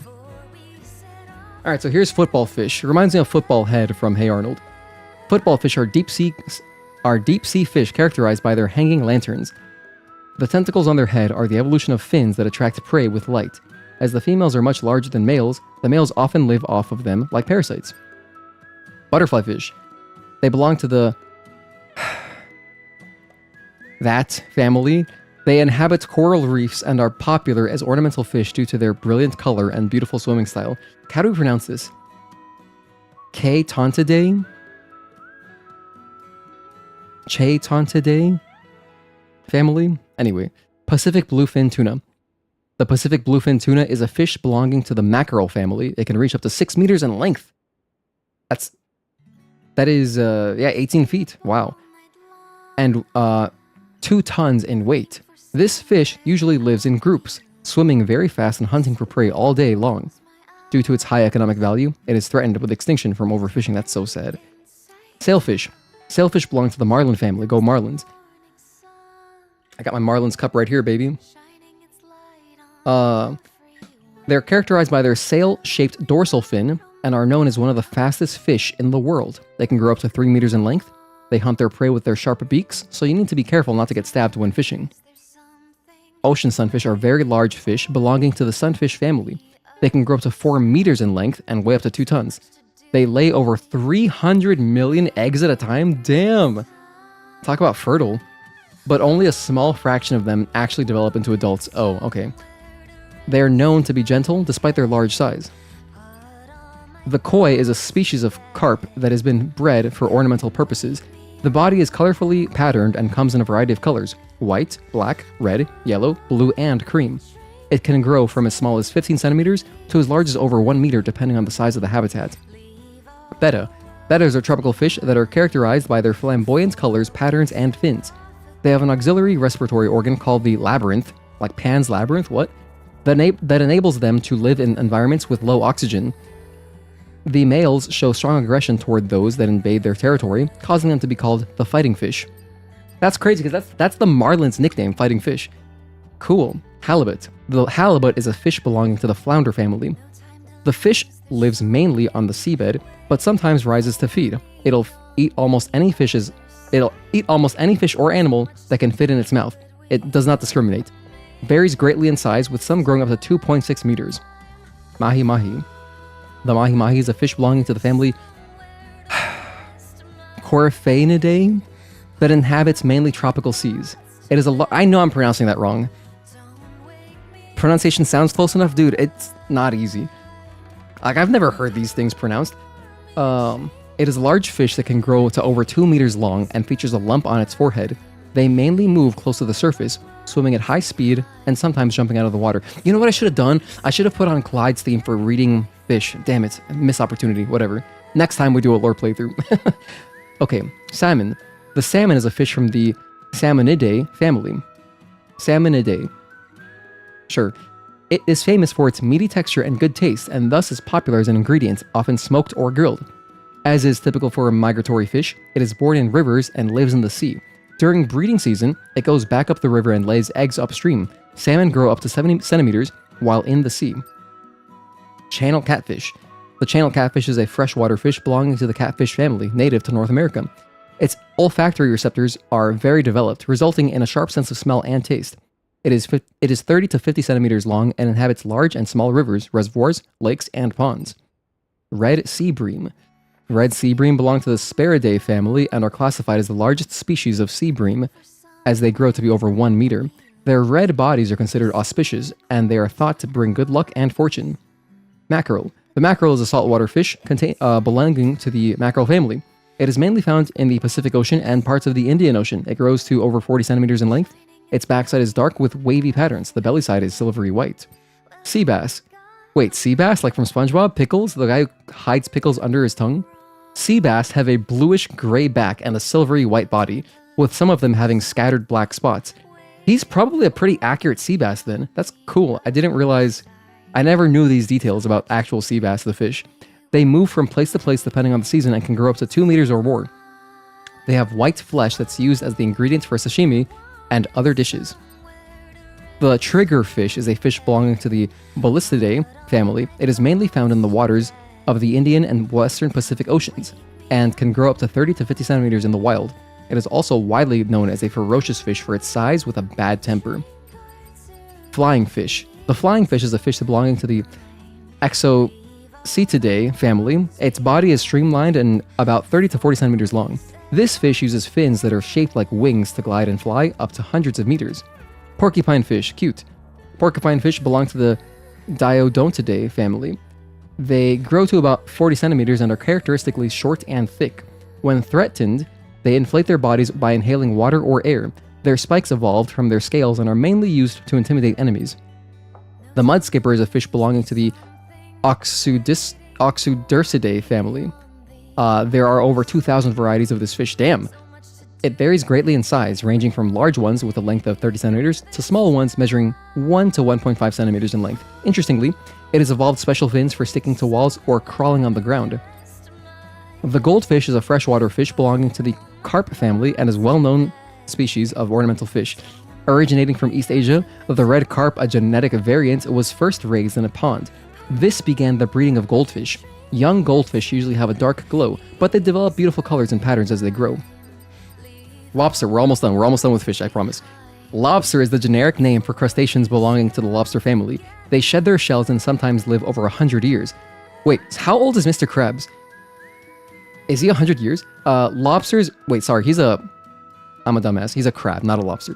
Lobsters are usually eaten boiled or grilled and are known for their good flavor. When cooked, their body turns red. You know, apparently lobsters can feel when they're boiled alive. And I forget what country, but they're trying to enact legislation to make it illegal to boil lobsters because it's fucked up. So that's great. I love that development. It's so sad. It's absolutely tragic. The only fish I really don't feel bad for eating are like, you know, basic fish. Any kind of like specialty fish like this, crustaceans, I feel absolutely terrible. I never eat them. I think I've had one time in my life. I've had lobster once, ever, and never again. But if it's just like a, you know what I mean, like the kind of fish you can just fish for yourself, all that kind of easy stuff. I mean, I guess maybe I should feel a little bit bad. But for me specifically, I don't know why I'm talking about this right now, but like when I eat like normal fish like that, or chicken, I don't feel bad at all. If I eat beef, I do feel kind of bad, but I still eat beef. And maybe one day I'll quit eating beef, but yeah. Anyway, so I just thought of that because it said, you know, they're usually eaten boiled or grilled. Yeah, man, it's messed up. There are ways to kill lobsters humanely, like something with you just like twist their neck and it kills them immediately, and then you would boil them. But I know that in the past, like I've seen definitely like in movies or something, like they just boil these lobsters while they're still alive. That's crazy. It's absolutely brutal. Canned ham. Meat that's processed and sealed in a can. You certainly can't claim you caught a fish if you reeled this in. Fish cake. Processed food in a cylindrical container made from fish flesh. Why does something like this get caught? Perhaps only Mother Sphere knows. Tire. Tires that have become marine debris adversely affect the mud-flat ecosystem. This means that catching them is a good thing. We're doing our parts, you know?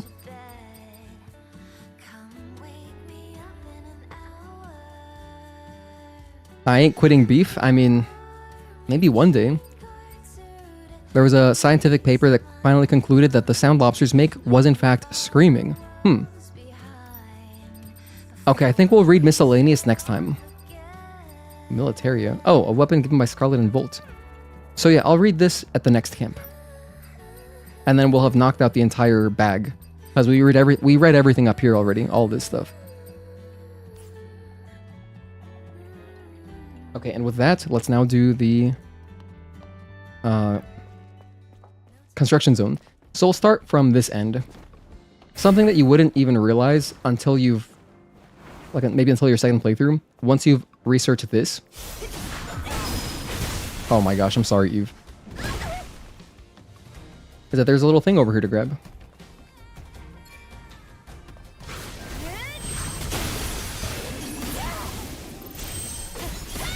Such overkill.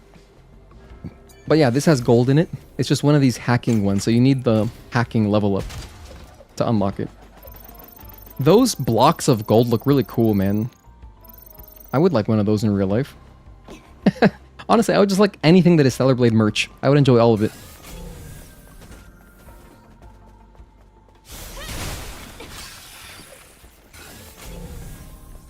Any documents down here? I know we're running into our first can in a second here, and I'm not gonna pick up all the cans, but I'll read the cans.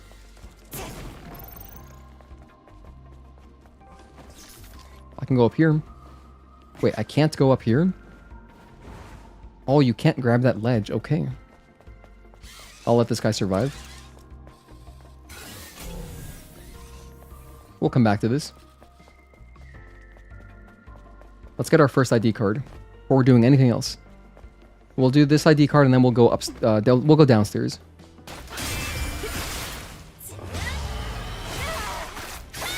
So yeah, there is another example of a cricket slasher that, since it surprised us, one parry gives us a retribution. So interesting. I did not know that was a thing until today. Because I just, out of habit, I would always dodge them. I'm gonna backstab this guy just because I don't like him. Sorry, guy. Oh, you're here. 1 and 2.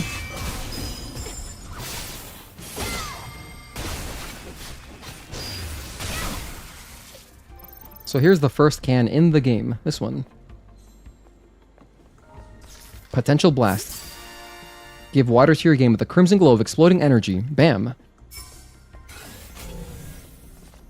Okay.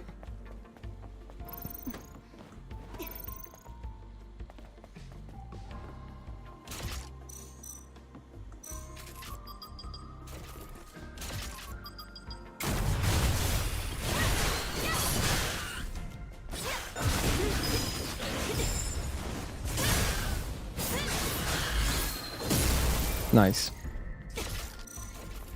Okay, here's ID card number 1. I think, let's see, do these ID cards have flavor text?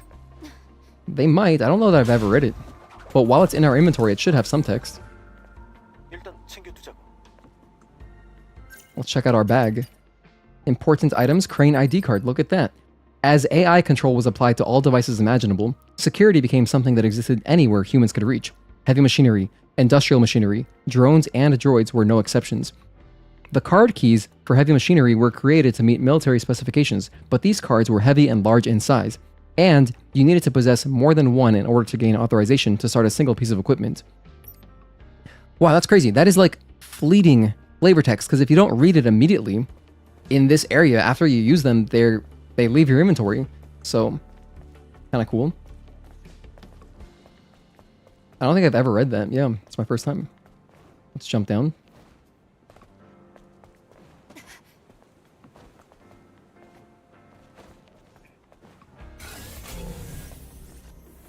Nothing else over here. All right. Now I'm going to explore everything downstairs. Here's a body immediately. Can I backstab this guy? Nah, he's petrified, so I gotta wait. I'll do this one. And then I'll chain charge. I missed the chain charge because I had the perfect dodge there.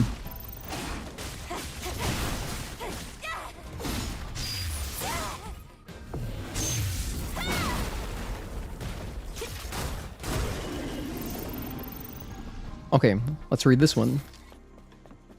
Legionnaire number 286, his recollection. I've seen a movie like this before. It was a film with a predictable storyline about mankind winning against alien monsters that invaded Earth. At the start of the movie, the monsters slaughter humans left and right. Even armed soldiers aren't able to do anything until the main character appears. We're playing the role of those soldiers. Aw, man. But now we're here. We're here, the main character, we have appeared. Sorry guy, I was a little bit too late.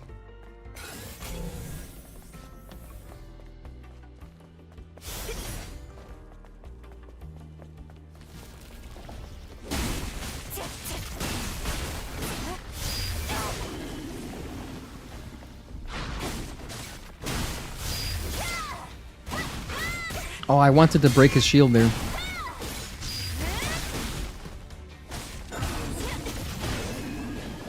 Here is an Omnibolt. So no more documents. And that's it for downstairs, I believe. Yeah. Let's go this way.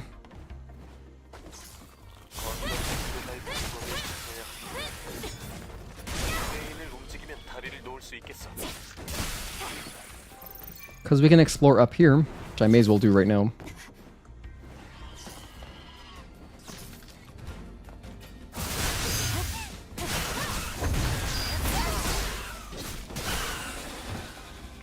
There's a body core.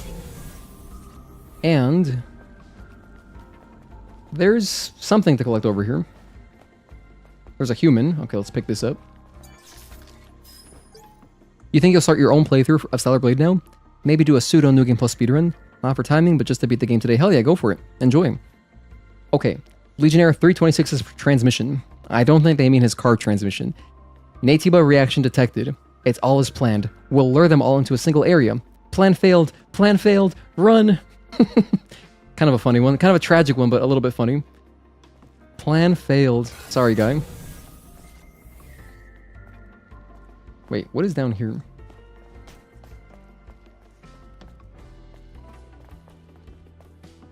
Well, this is where I saw earlier that I couldn't grab the ledge, so I'm not going to drop down there. Just a couple crates.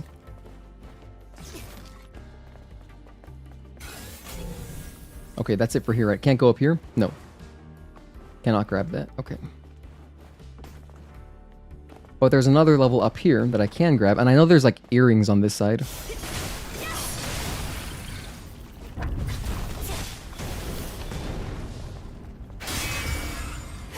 Give him the knee.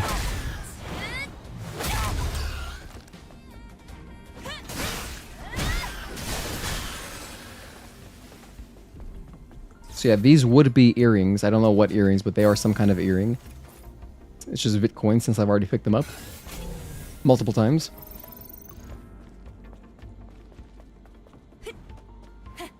And then the last thing to do around here is just downstairs.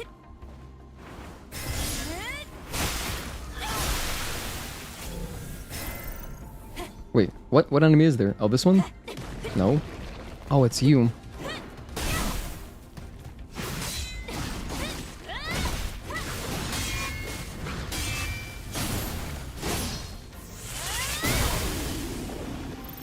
But I don't believe there's any other documents here.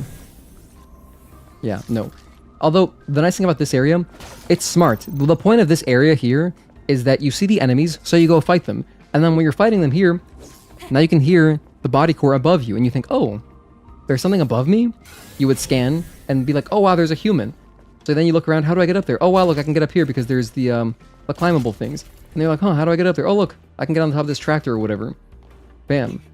And you can do this even just with a single jump. You don't need double jump. You can still just reach over there. So you might think, oh, there's no point in this area because there's no collectibles, but that's the point, just to kind of clue you in, like, hey, there's something above you. So I like that kind of game design. It's nice, just like natural discovery.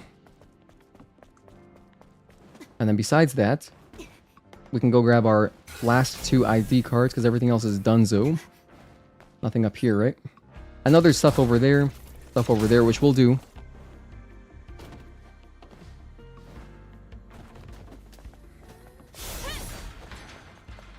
Fight this guy, why not?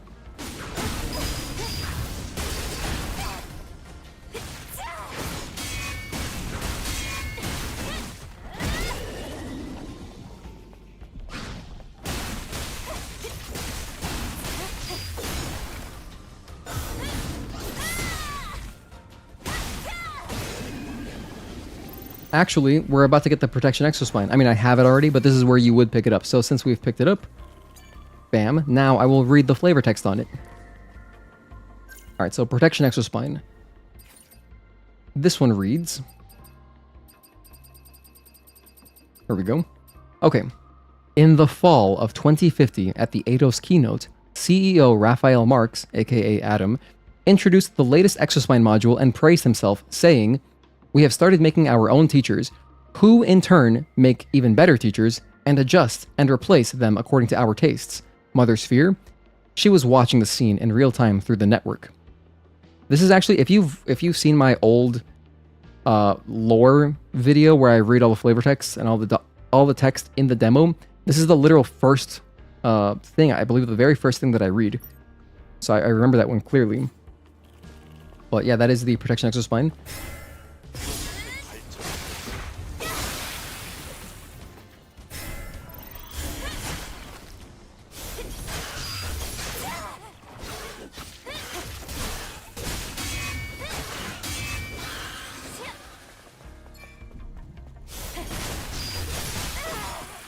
And then in here, is this a minigame? It might be a minigame one. It is.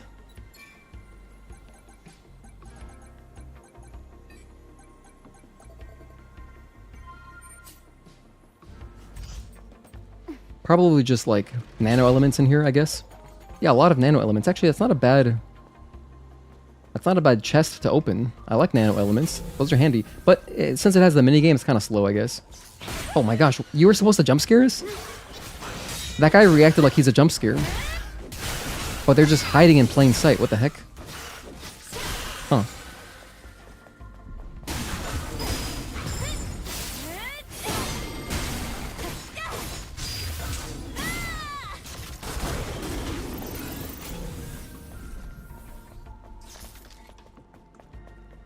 You're not a creature. Or you're not like a live zombie. Zombie, what am I talking about? This area reminds me a little bit of a section in Resident Evil 9. Hey Anand, thank you for tuning in. Good to see you. Happy Sunday. Okay, we've got power, let's go. The lift should work now.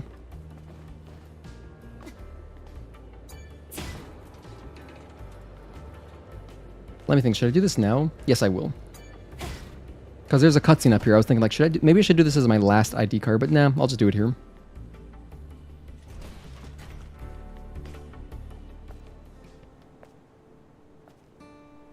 We've made good progress so far. 전망이 끝내주는데.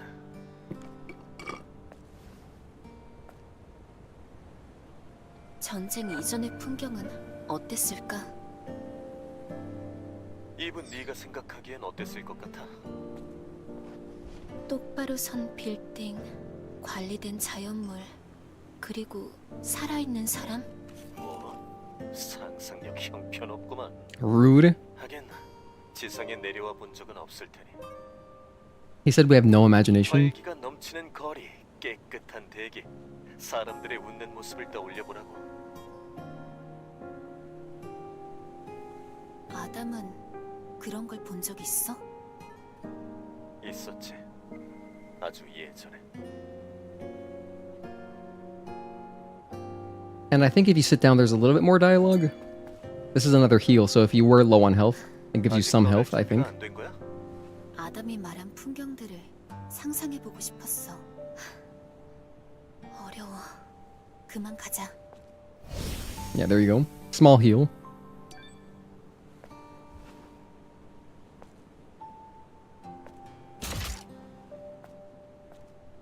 I guess that's alcohol. That's a huge book. This looks like a Harry Potter book. Safety first. Let's get our ID card.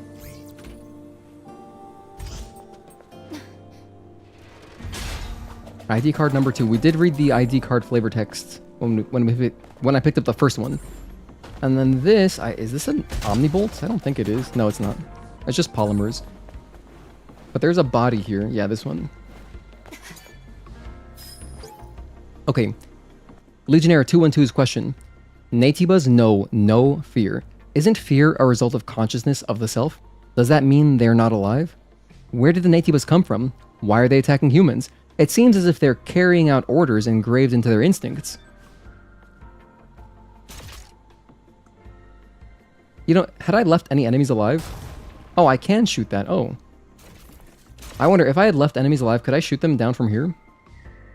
But everything's dead. Oh, there we go. I can shoot the mama spider? No way. Can I laser her? No way, this works? I had no idea. I never even thought to do that, but that is cool that that's possible.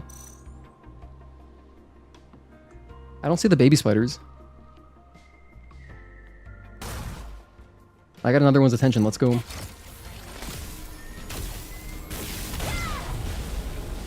It's kind of overkill. I'm sorry, baby spider.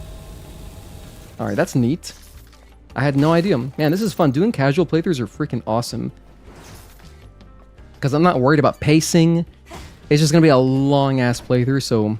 You know, we're just taking our time with everything. We're taking our time to perfect the beat. Time for that last ID card.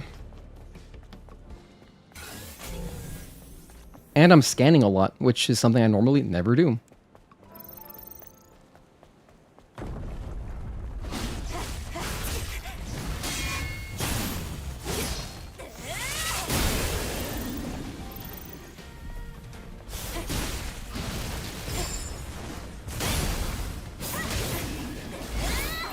Kind of overkill.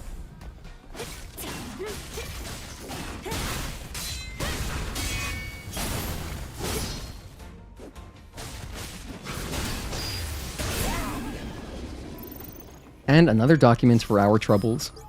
Athena 82's order. Codename Gigas has finally been sighted. Sharing coordinates now. For reference, Gigas is stronger than any Natiba we've encountered so far. Team Athena, get ready and head to the operations site. Okay, and that's the supply camp that we find later. Cool. Yeah, so Athena, like I was thinking earlier, Athena sounds like, you know, a squadron, like a, you know, like a planet diving squad.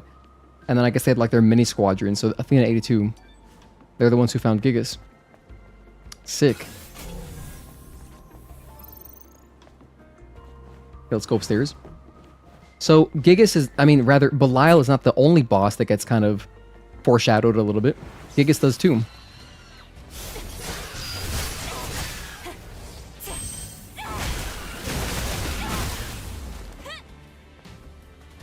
Didn't realize the railgun had that much range. Yeah, I know, right? Oh, shoot. I wanted to sidestep that. I want to see if they do their 4th string. I think it's 4 or 5 string.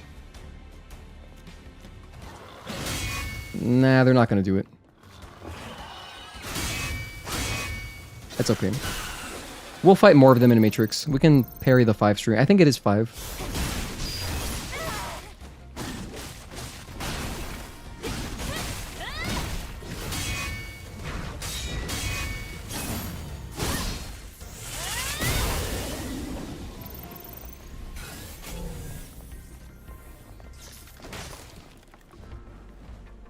Okay, last ID card. And then there's a couple other things to grab. Like, there's a chest over there.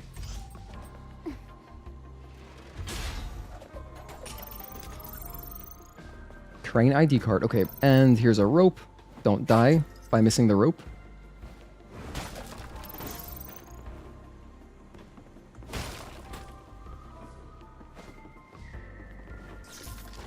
Wait, there is a crate over here somewhere. Oh, here we go.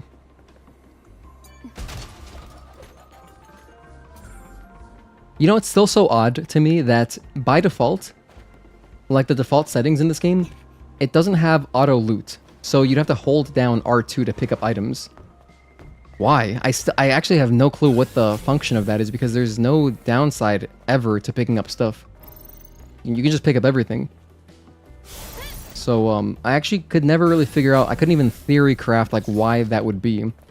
But at least it's a setting. Thankfully it is a setting, because I would not enjoy holding down R2 all the time, you know?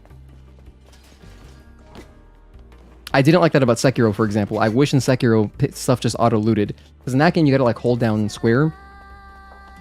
And yeah. Okay, let's go ahead and activate our cranes, because there's a couple extra things to grab here behind some destructible walls.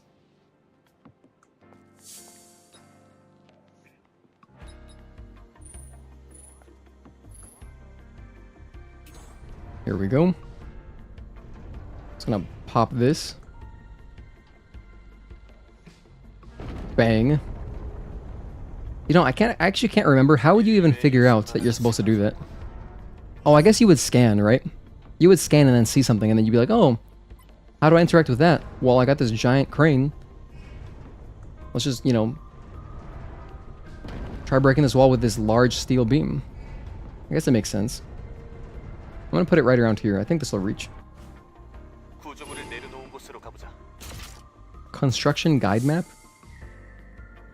I never noticed that map, actually. It tells you where the ID cards are, huh? That's cool.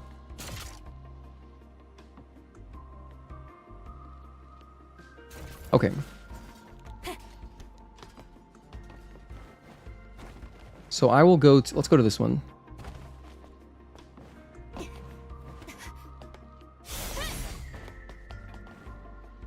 And this would be Emerald Passion or Red Passion. Love this costume. But it's just Bitcoins. That's we already got it. And then over here, I can just jump over to the side.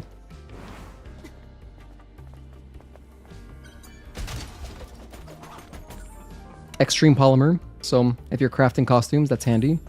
Which is perfect because they just gave you a costume in Emerald Passion.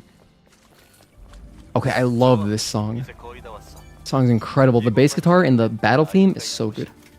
Hey Raccoon, thank you for tuning in, Dante. How's it going? How are your, how's the plumbing going? Did that get sorted out? You also don't understand why auto-looting wasn't the default? Not like there's a carry limit or something. Yeah, exactly, there's no carry limit. You can't get over-encumbered. This isn't Oblivion, you know? So now it's time for Blur. Oh yeah. A fan favorite. Everything is fixed up. Oh, hell yeah, right on. That's awesome. Yeah, I started Pragmata the other day. I loved the beginning of the game. I did the first 2 areas, and I can't wait to get back to it, but you know, I knew that had I kept playing, had I given in to my desire to keep playing, I would have burnt out my voice again. And I'm pretty happy to report that I feel pretty good talking for the past 3.5 hours. I feel fine. I'm probably going to stop as soon as we get to Zion, because I don't want to overdo it. And then next time we'll continue and probably do like Zion plus like the Wasteland. And I guess Altesse Lavoir. We'll do like those areas. Not the entire Wasteland. I'll do like a bunch of Wasteland. We'll do some quests or whatever, and we'll do some exploring. But that's the plan. I think next time a lot of Zion, because there's a lot to read. Zion, side quests, Wasteland, and Altesse Lavoir. Yeah, that'll be a good stream. Oh yeah, I could do my reading now, or I could do it at Gigas. Because I've got these left to read.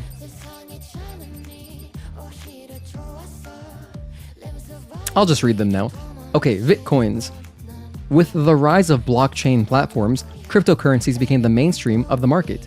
People embraced the decentralized currency without many questions. However, after networks disappeared, all e-wallets became worthless except for those that downloaded nodes and saved them to the coins. Precision parts. You know what that reminds me of, dude? I remember back when I was playing StarCraft 2 a lot, and I saw it as a meme, like more recently, in recent years when Bitcoin exploded, but like, I remember seeing the tournaments where it's like, oh, like 1st to 8th place, you would get like Bitcoins, or I don't know if it was, in fact, I believe like the lower spots you would get Bitcoin, which is crazy, because at the time it wasn't really worth anything, and so I believe 1st place was like, you know, something else. It might have just been like regular currency, like money, but yeah, to think that people who like didn't do that well in the tournament, like they got top 8, but they didn't win the tournament, are now potentially rich if they hung on to the Bitcoin. That's crazy. Great to hear that I enjoy the game. Haven't dug too deep into the VOD yet. Okay. Also, good to hear your voice is recovering. Yeah, I'm glad, because this lore stream would suck, in my opinion, if I had whiskey voice. Although I know like Lunatic is nice enough to say that they would listen to Drunk Gino, but I don't know. I don't think it's pleasant to listen to. It's too raspy. Must have been one of the new updates. Sounds great. Oh wait, you haven't heard the song Anand? Oh man. Anand, yeah, there have been a lot of new songs, I guess, since the last time you played. This song came out when the PC version released, if I recall correctly. So June of last year. They added a bunch of new stuff, and including like with the Nikkei DLC, there's a bunch of extra songs too. Maybe you just didn't notice, but yeah. Blur, this one is amazing for sure. Okay, micro drives. Precision parts that had been used for microdrones, automatons, and droids became useless after civilization collapsed. It wasn't possible to manufacture such precise machines again, and they were too small to extract metal. However, they could be useful to someone, useful enough to exchange them for other valuable items. It's useful to Digger and Spotter specifically, I guess, or just Digger, really. Micromotor. This is the exact same flavor text. Microcoil, same thing. So all three, same thing. Fishing score. A fisher's joy comes from fishing and leaving behind information. Clyde is ready and willing to share his items with a friend who will also appreciate that joy. Fantastic fishing data. I have this? Why do I have this in my inventory? Contains immense amounts of fishing data. Nothing could be better than this when you're faced with monstrous creatures. Contains immense amounts of fishing data, especially on big fish. And then just fishing data. A sticker that can be used as a logo in photo mode. I'm going to be a Stellar Blade Master. Mysterious creature sticker. Oh, that's Nikkei's mascot. Doro? Yeah. Militarium. A weapon given by Scarlet and Volt. It's your first time seeing it, but it feels familiar somehow. So much so that you don't even need to learn how to use it. Hey, Akardir, thank you for tuning in. Hello, have a nice stream. Thank you, I appreciate that. Or Achardir. Let me know how it's pronounced. Is it K or Ch? You played the Nikkei DLC? Must have missed this? Yeah, no, it was around that time. And I believe it just adds it. I don't know, maybe you do gotta pick it up somewhere. It could have been in Last Gulp. You might have to pick it up as like an Enya gift. It's soft. Okay, Achardir, gotcha. But yeah, that's all of the bag flavor text. We read all of it. Awesome. Yeah, I really like this song.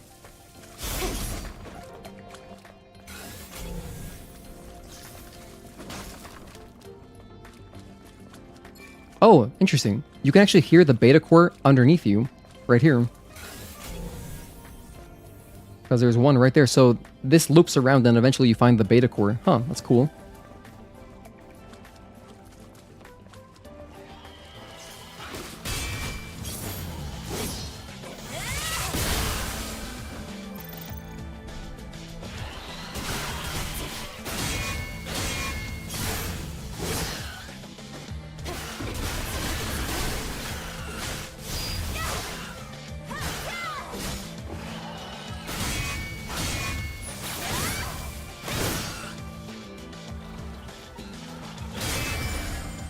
Give him the knee.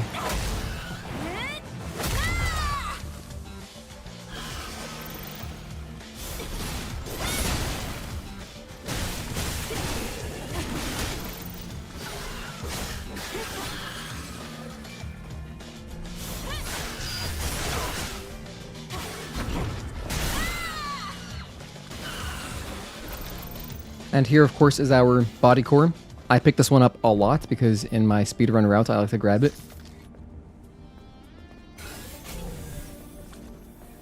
another body. Legionnaire 220's memory. While coming over to Section 59, I saw what was falling from the sky. That was no orbital explosion. In fact, I wish I never saw it at all. Now I know there's no hope left for this land. That was the colony falling.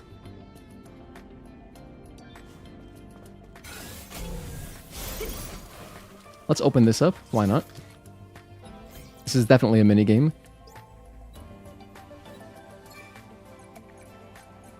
We haven't seen any of the the hard mode version of this minigame yet.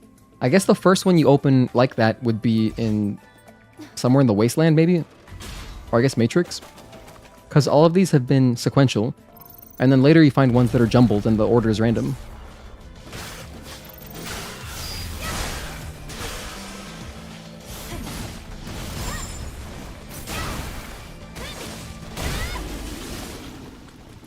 Down here, I know there's a tumbler upgrade. There's a body over there, which I'll grab soon. I'm going to leave these guys alive because they're just too cute. I don't want to kill any more of them. I already killed one and I felt horrible about it, since my tumbler is maxed out, so... Legionnaire 498's wish. He asked if I believe in Mother Sphere. I said no. He said that it would be less painful if I believed in something. I answered in my head. The only person I believe in is you. I just hope today's not our last. That's pretty romantic. You know, all these, dude, oh my gosh, this game needs novels. This game needs freaking novels. Like, even, like, I feel like every video game gets books these days. The only video game books I remember reading growing up were, like, the Halo books. I read at least the first two. I don't think I finished them. But I read the first two books. The first one's, like, Fall of Reach. The second one is, I forget. Anyway, and they add so much flavor and lore to the world, right? I feel like there could be a book of just these Legionnaires and stuff, all, like, their lives before all this shit happened. There could be, like, so there's so much world building potential. Anything over there? Yes, there is. Legionnaire 248's complaint. Completed setting up the 7th camp, the very last one. Returning to HQ. This guy didn't like his job. Fall of Reach was dope. I liked reading it. I remember some bits of that still, even though I read that, like, probably 20 years ago. Video game books are usually horrible, but you've heard great things about the Halo ones. I guess maybe those are just literally the only ones that I've read, but I would figure, like, some of them have got to be good. There've got to be some good ones. But I guess it's usually kind of like a movie sort of situation, you know, where, like, video game adapted movies are generally pretty bad. And you just gotta, you know, if you're a fan of the games, you'll get some enjoyment out of them, but as movies, like, as films, they're not really very good. But, hey, aren't they doing a freaking Elden Ring movie? I hope that movie's awesome. I hope it's good. That could be the next short story prompt. Yeah, maybe. That'd be kind of cool. Although we did do a short story prompt, at some point recently, and we didn't get any submissions. I forget what the giveaway even was, but we just canceled it because we didn't get any submissions. I think that it's just a lot of effort. Most people probably just in a Discord casually aren't really looking to be writing. So, I probably won't be doing that again. I mean, hey, maybe one day, if the channel grows more and we find more, like, creatives, like, who want to do that kind of thing, that'd be kind of cool. I mean, I liked all the stories. For the first giveaway where we did write stories, I liked everyone's stories, and it was fun. Yeah, I remember, it was, the prompt was, you had to choose any of the prologues and write about it. However you wanted. There was literally, like, no structure, really. Just, like, choose a prologue, that's your inspiration, and, you know, whatever happens in that prologue, that has to happen at some point in your story, and that was it. So you could pretty much do anything. Nothing down here, huh? Just experience. Okay. Oh, the prize was a gift card? Okay, that makes sense. I would do that. You think there's a Bloodborne movie or something being made? Wait, Bloodborne also? I know Elden Ring. I know that's a thing. There's Many Near Automata books. A long short story. Then there's the Yorha Boys. That was a Japanese stage production. Oh, like an actual... like a Broadway thing? That's cool. Huh. I didn't know there was like a stage play. That's awesome. I know that Nier Automata also got an anime. I would love it if this game got an anime. I don't even watch anime, but I would watch it. What the heck? Of course I would. It'd be sick.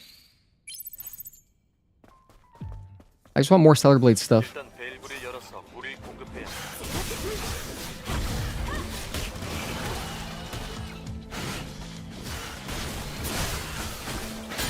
Ow. Wait, hold on. Give me some projectiles, please.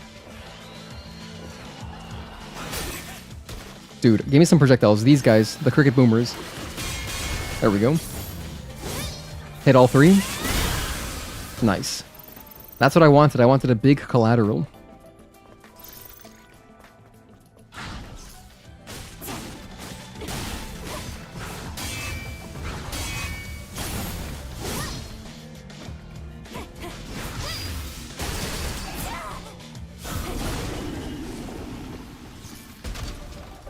Here's where we would get our speed gear. Legionnaire 268's prayer. It looks like the network is sorry. Oh shoot, I'm dying. After this, I'm stopping. I can't. I'm gonna play it safe because I don't want to lose my voice at all. It looks like the network is completely disconnected. I tried reconnecting to it, but nothing works. My head feels so empty. Where's Mother's sphere? I can't feel her anymore. Mother, please save us. We're so close though. Yeah, after Gigas, I'm gonna stop. I'm gonna read the mission log, and I'll read Gigas's text, and that'll be it. I think that'll be good for one stream because this is basically just all of 807. I'm happy with that. I wasn't even sure if my voice would survive 807. I was gonna power through if it did start failing, but this is good progress for one day.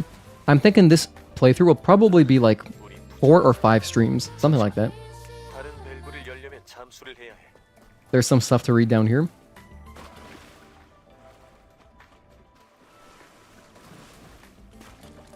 A Nikkei anime would make sense since the game already feels like an anime. Yeah, that would make sense too. That game doesn't have an anime either. Shift Up has got to start making some anime. 열쇠 발견. Floodgate Key. Oh, in fact, Floodgate Key, this should have flavor text. And again, this is fleeting flavor text because if you don't read it now, it's going to disappear.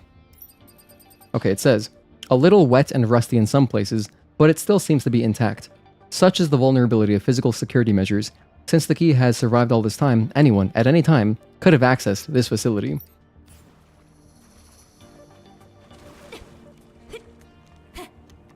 I guess that is one benefit of, like, digital security measures. Let's read this, guys. Oh, nothing? Damn. That's just experience. Alright, that's it here. It was a theater show, but it's available as a script book. Huh.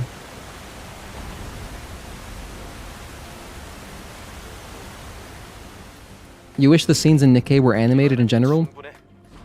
And not merely animated stills with text?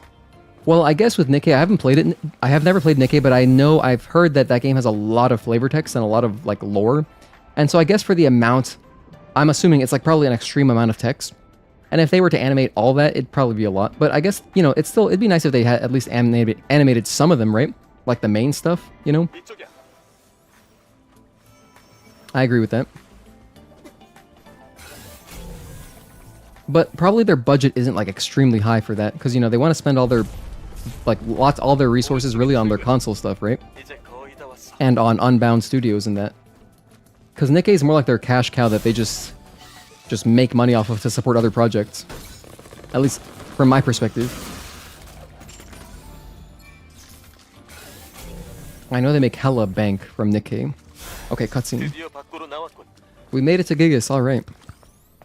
저 앞에 크레이터 보이지?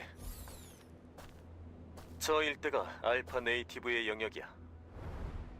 드라포드가 이런 곳에? 오래전부터 방치되어 있던 거야. 크레이터도 포드 덕분에 생긴 거고. 저건 5차 강화 부대의 포드야. That's crazy that you can tell from here. Then again, I mean, Eve probably has incredible vision, right? And I like how she dropped down like a superhero, and she stuck the landing. So I know there's one body right here. I think that's it. Just this one. This is definitely a document. Legionnaire 274's memory. Elite Division Athena has been wiped out. The lacerated state of the corpses tells us it's the work of a single Natiba. What was that sound? Something is coming this way. Fast. Damn it, it's here! And now this is our opportunity to read Gigas's document. I'm gonna leave it on blur. Okay, Natiba, Elite Natiba. Did I read Corruptors? I might have skipped Corruptors. I'll read it again. Yeah, I did not read this. Okay, so it says, though Natibas do not use tactics or strategies, but were able to evolve to fit the situation, they soon learned that contaminating the ground with toxins, compounds, and bacteria was efficient. It was then that living turrets called Corruptors, living turrets? They began to appear and shower the earth with huge numbers of contaminants. Corruptors shoot toxins like cannonballs. You need to react accordingly, depending on the size. They have poison spines that are as hard as metal. When they open their poison thorns, do not attack from the front. That's the blink attack. Use extreme caution when the Corruptor jumps up high and crashes to the ground. Poison thorns will spread, they will break through the ground, creating a powerful shockwave. That's the other blink attack, huh? And then our boy Gigas. Alpha Natiba. Okay. Gigas. Natibas are destructive, but not intelligent. Barriers, obstacles, mines, and similar objects were an effective way to stop them, until a new Natiba appeared to make a mockery of humanity's efforts. As the ground shook and cracked, the Natiba arose. After its violent uprising, only a few broken words were transmitted from the site of its rampage. Monster, Natibas, and Gigas. Gigas has strong physical strength and great agility. Beware of its continuous and charging attacks. With its unearthly strength, Gigas can strike the ground and emit a huge shockwave. Evade before it cracks your bones. When Gigas is angry, it pounds its chest to boast its strength. Don't let your guard down. Oh, I love when he does that. That's like, yeah, you gotta... The only time he does that is if you purposely dodge a blink, which we will be doing, so you can see it. Because I've even commented on that specifically in my my boss tier list video, where I rank all the boss fights. And I mentioned how expressive Gigas is, and that's why one of the reasons I like him so much. And his theme song is sick. Okay.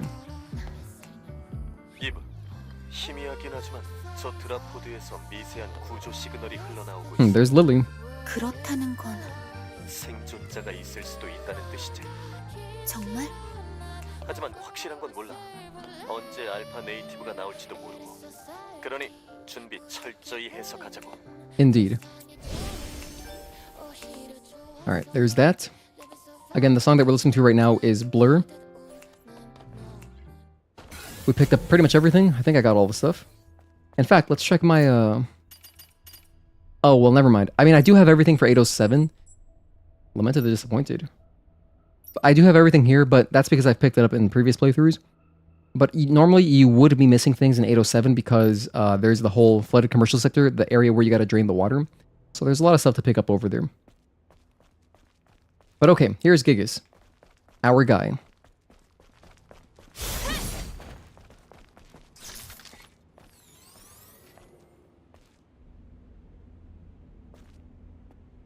어디 뭐가 있나 살펴볼까?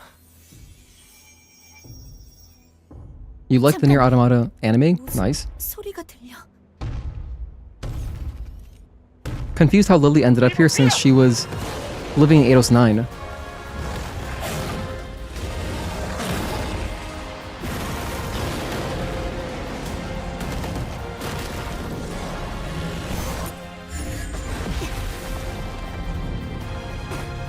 You know, I've never failed that QTE. I'm actually not sure what happens. What happens if you fail that QTE? I'm genuinely curious now.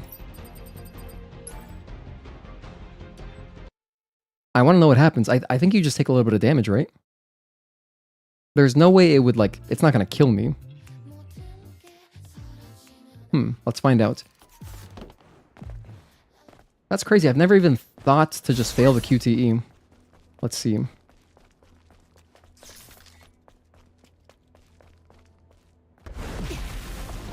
Oh, whoops. Okay, my bad. I guess I can't skip the cutscene. She gets hit and then the fight starts. Okay. Well, I still kind of just want to see it. I figured that's what would happen. I figured. But since we're doing our very casual long play... Whoa, the textures are not loading in here. What's going on? Textures look great here.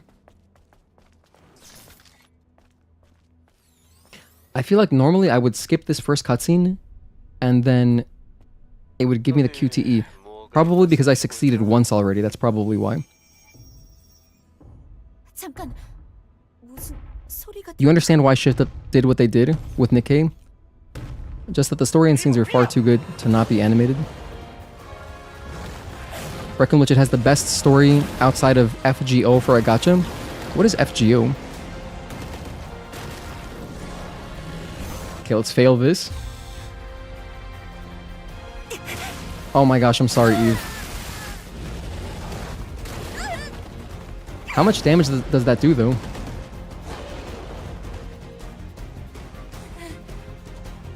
I've never seen this cutscene. This animation, huh? That does a little bit of damage.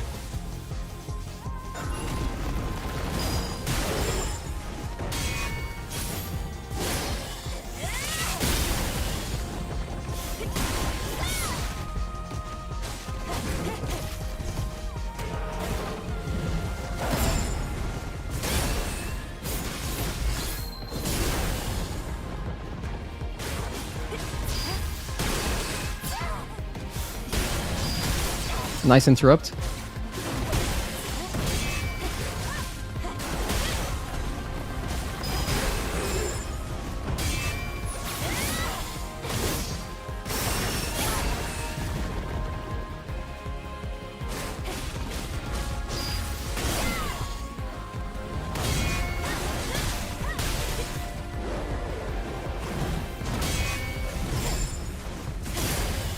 Here's phase 2. Oh, Fate's Grand Order. Gotcha.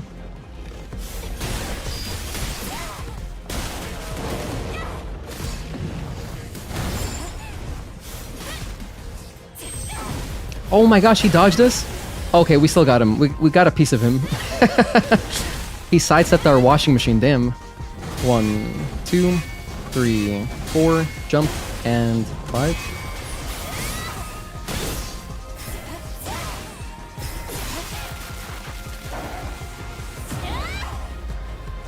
Oh, Lily was heading towards the landing site of the 7th Airborne Squad. Yeah, I guess she just got deployed, took her ship or whatever.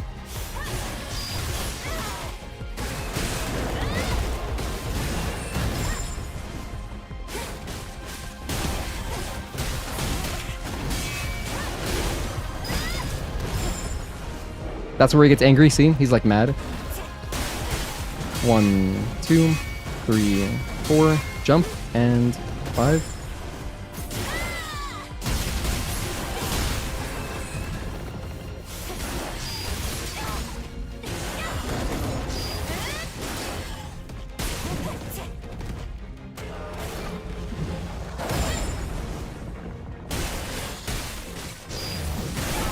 Nice interrupt.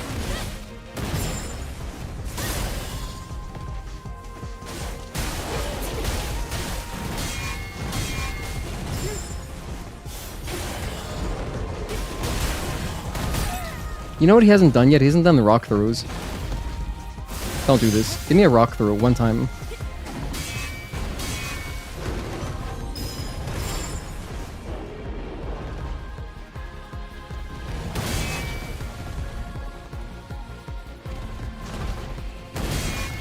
Why doesn't he want to throw rocks at me?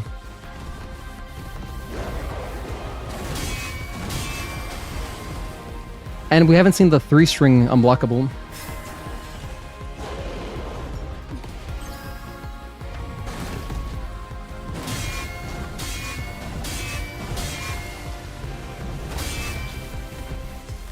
Hey Dreadstep, thank you for tuning in.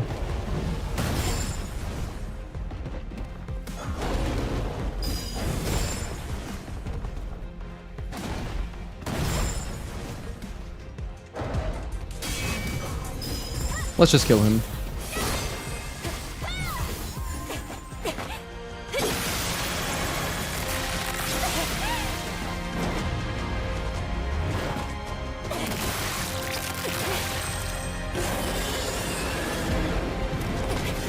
This is a great boss fight. I feel very inspired by Guardian Ape and Sekiro. If you haven't played Sekiro, by the way, and you like the combat in this game, you should play Sekiro. Sekiro is incredible. However, I think I'm gonna stop there. I'm actually not gonna pick up the item, and I'm not gonna do that yet because I don't want to go through all those cutscenes right now. So next time we can just do Zion and all that. However, I'm wondering if my mission log updated. Still not yet. It just says retrieve the alpha core of Gigas. So once you gotta complete the mission and then it updates with all this text. So next time we'll start off by like going to Zion and then but then again, you know what? Nah, we'll do the cutscene. What am I talking about? I'll get to Zion, but I'm not gonna progress into Zion. I'll just stop at the outside. Does that make sense? Or should I just I don't know what's better. I beat him too fast. I beat him a little bit fast. Can't really help it.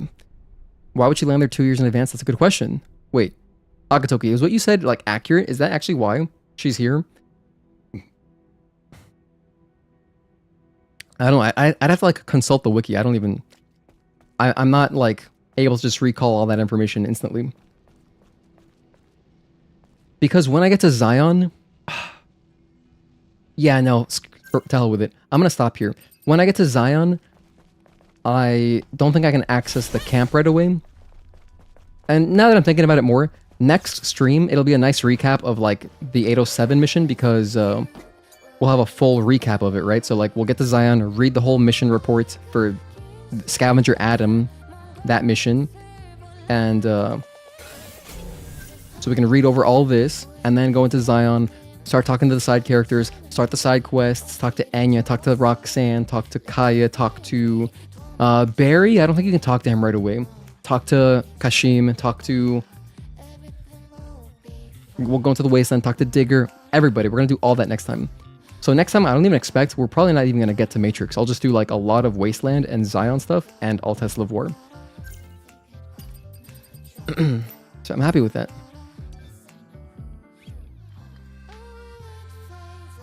What cast and description? The rematch one is angry because it is hunting her and it shows most of the damage she did earlier. The description of Gigas 2 in dialogue between Adam and Eve says that it is a new Gigas, even with that gaping tire wound. Yeah, I believe technically it is a different Gigas, but I like to think it is the same one because that's why they're pissed. But I don't know. We're gonna get there. We're gonna read all that. We're gonna fight all the optional bosses too. Everything. We're doing everything, dude.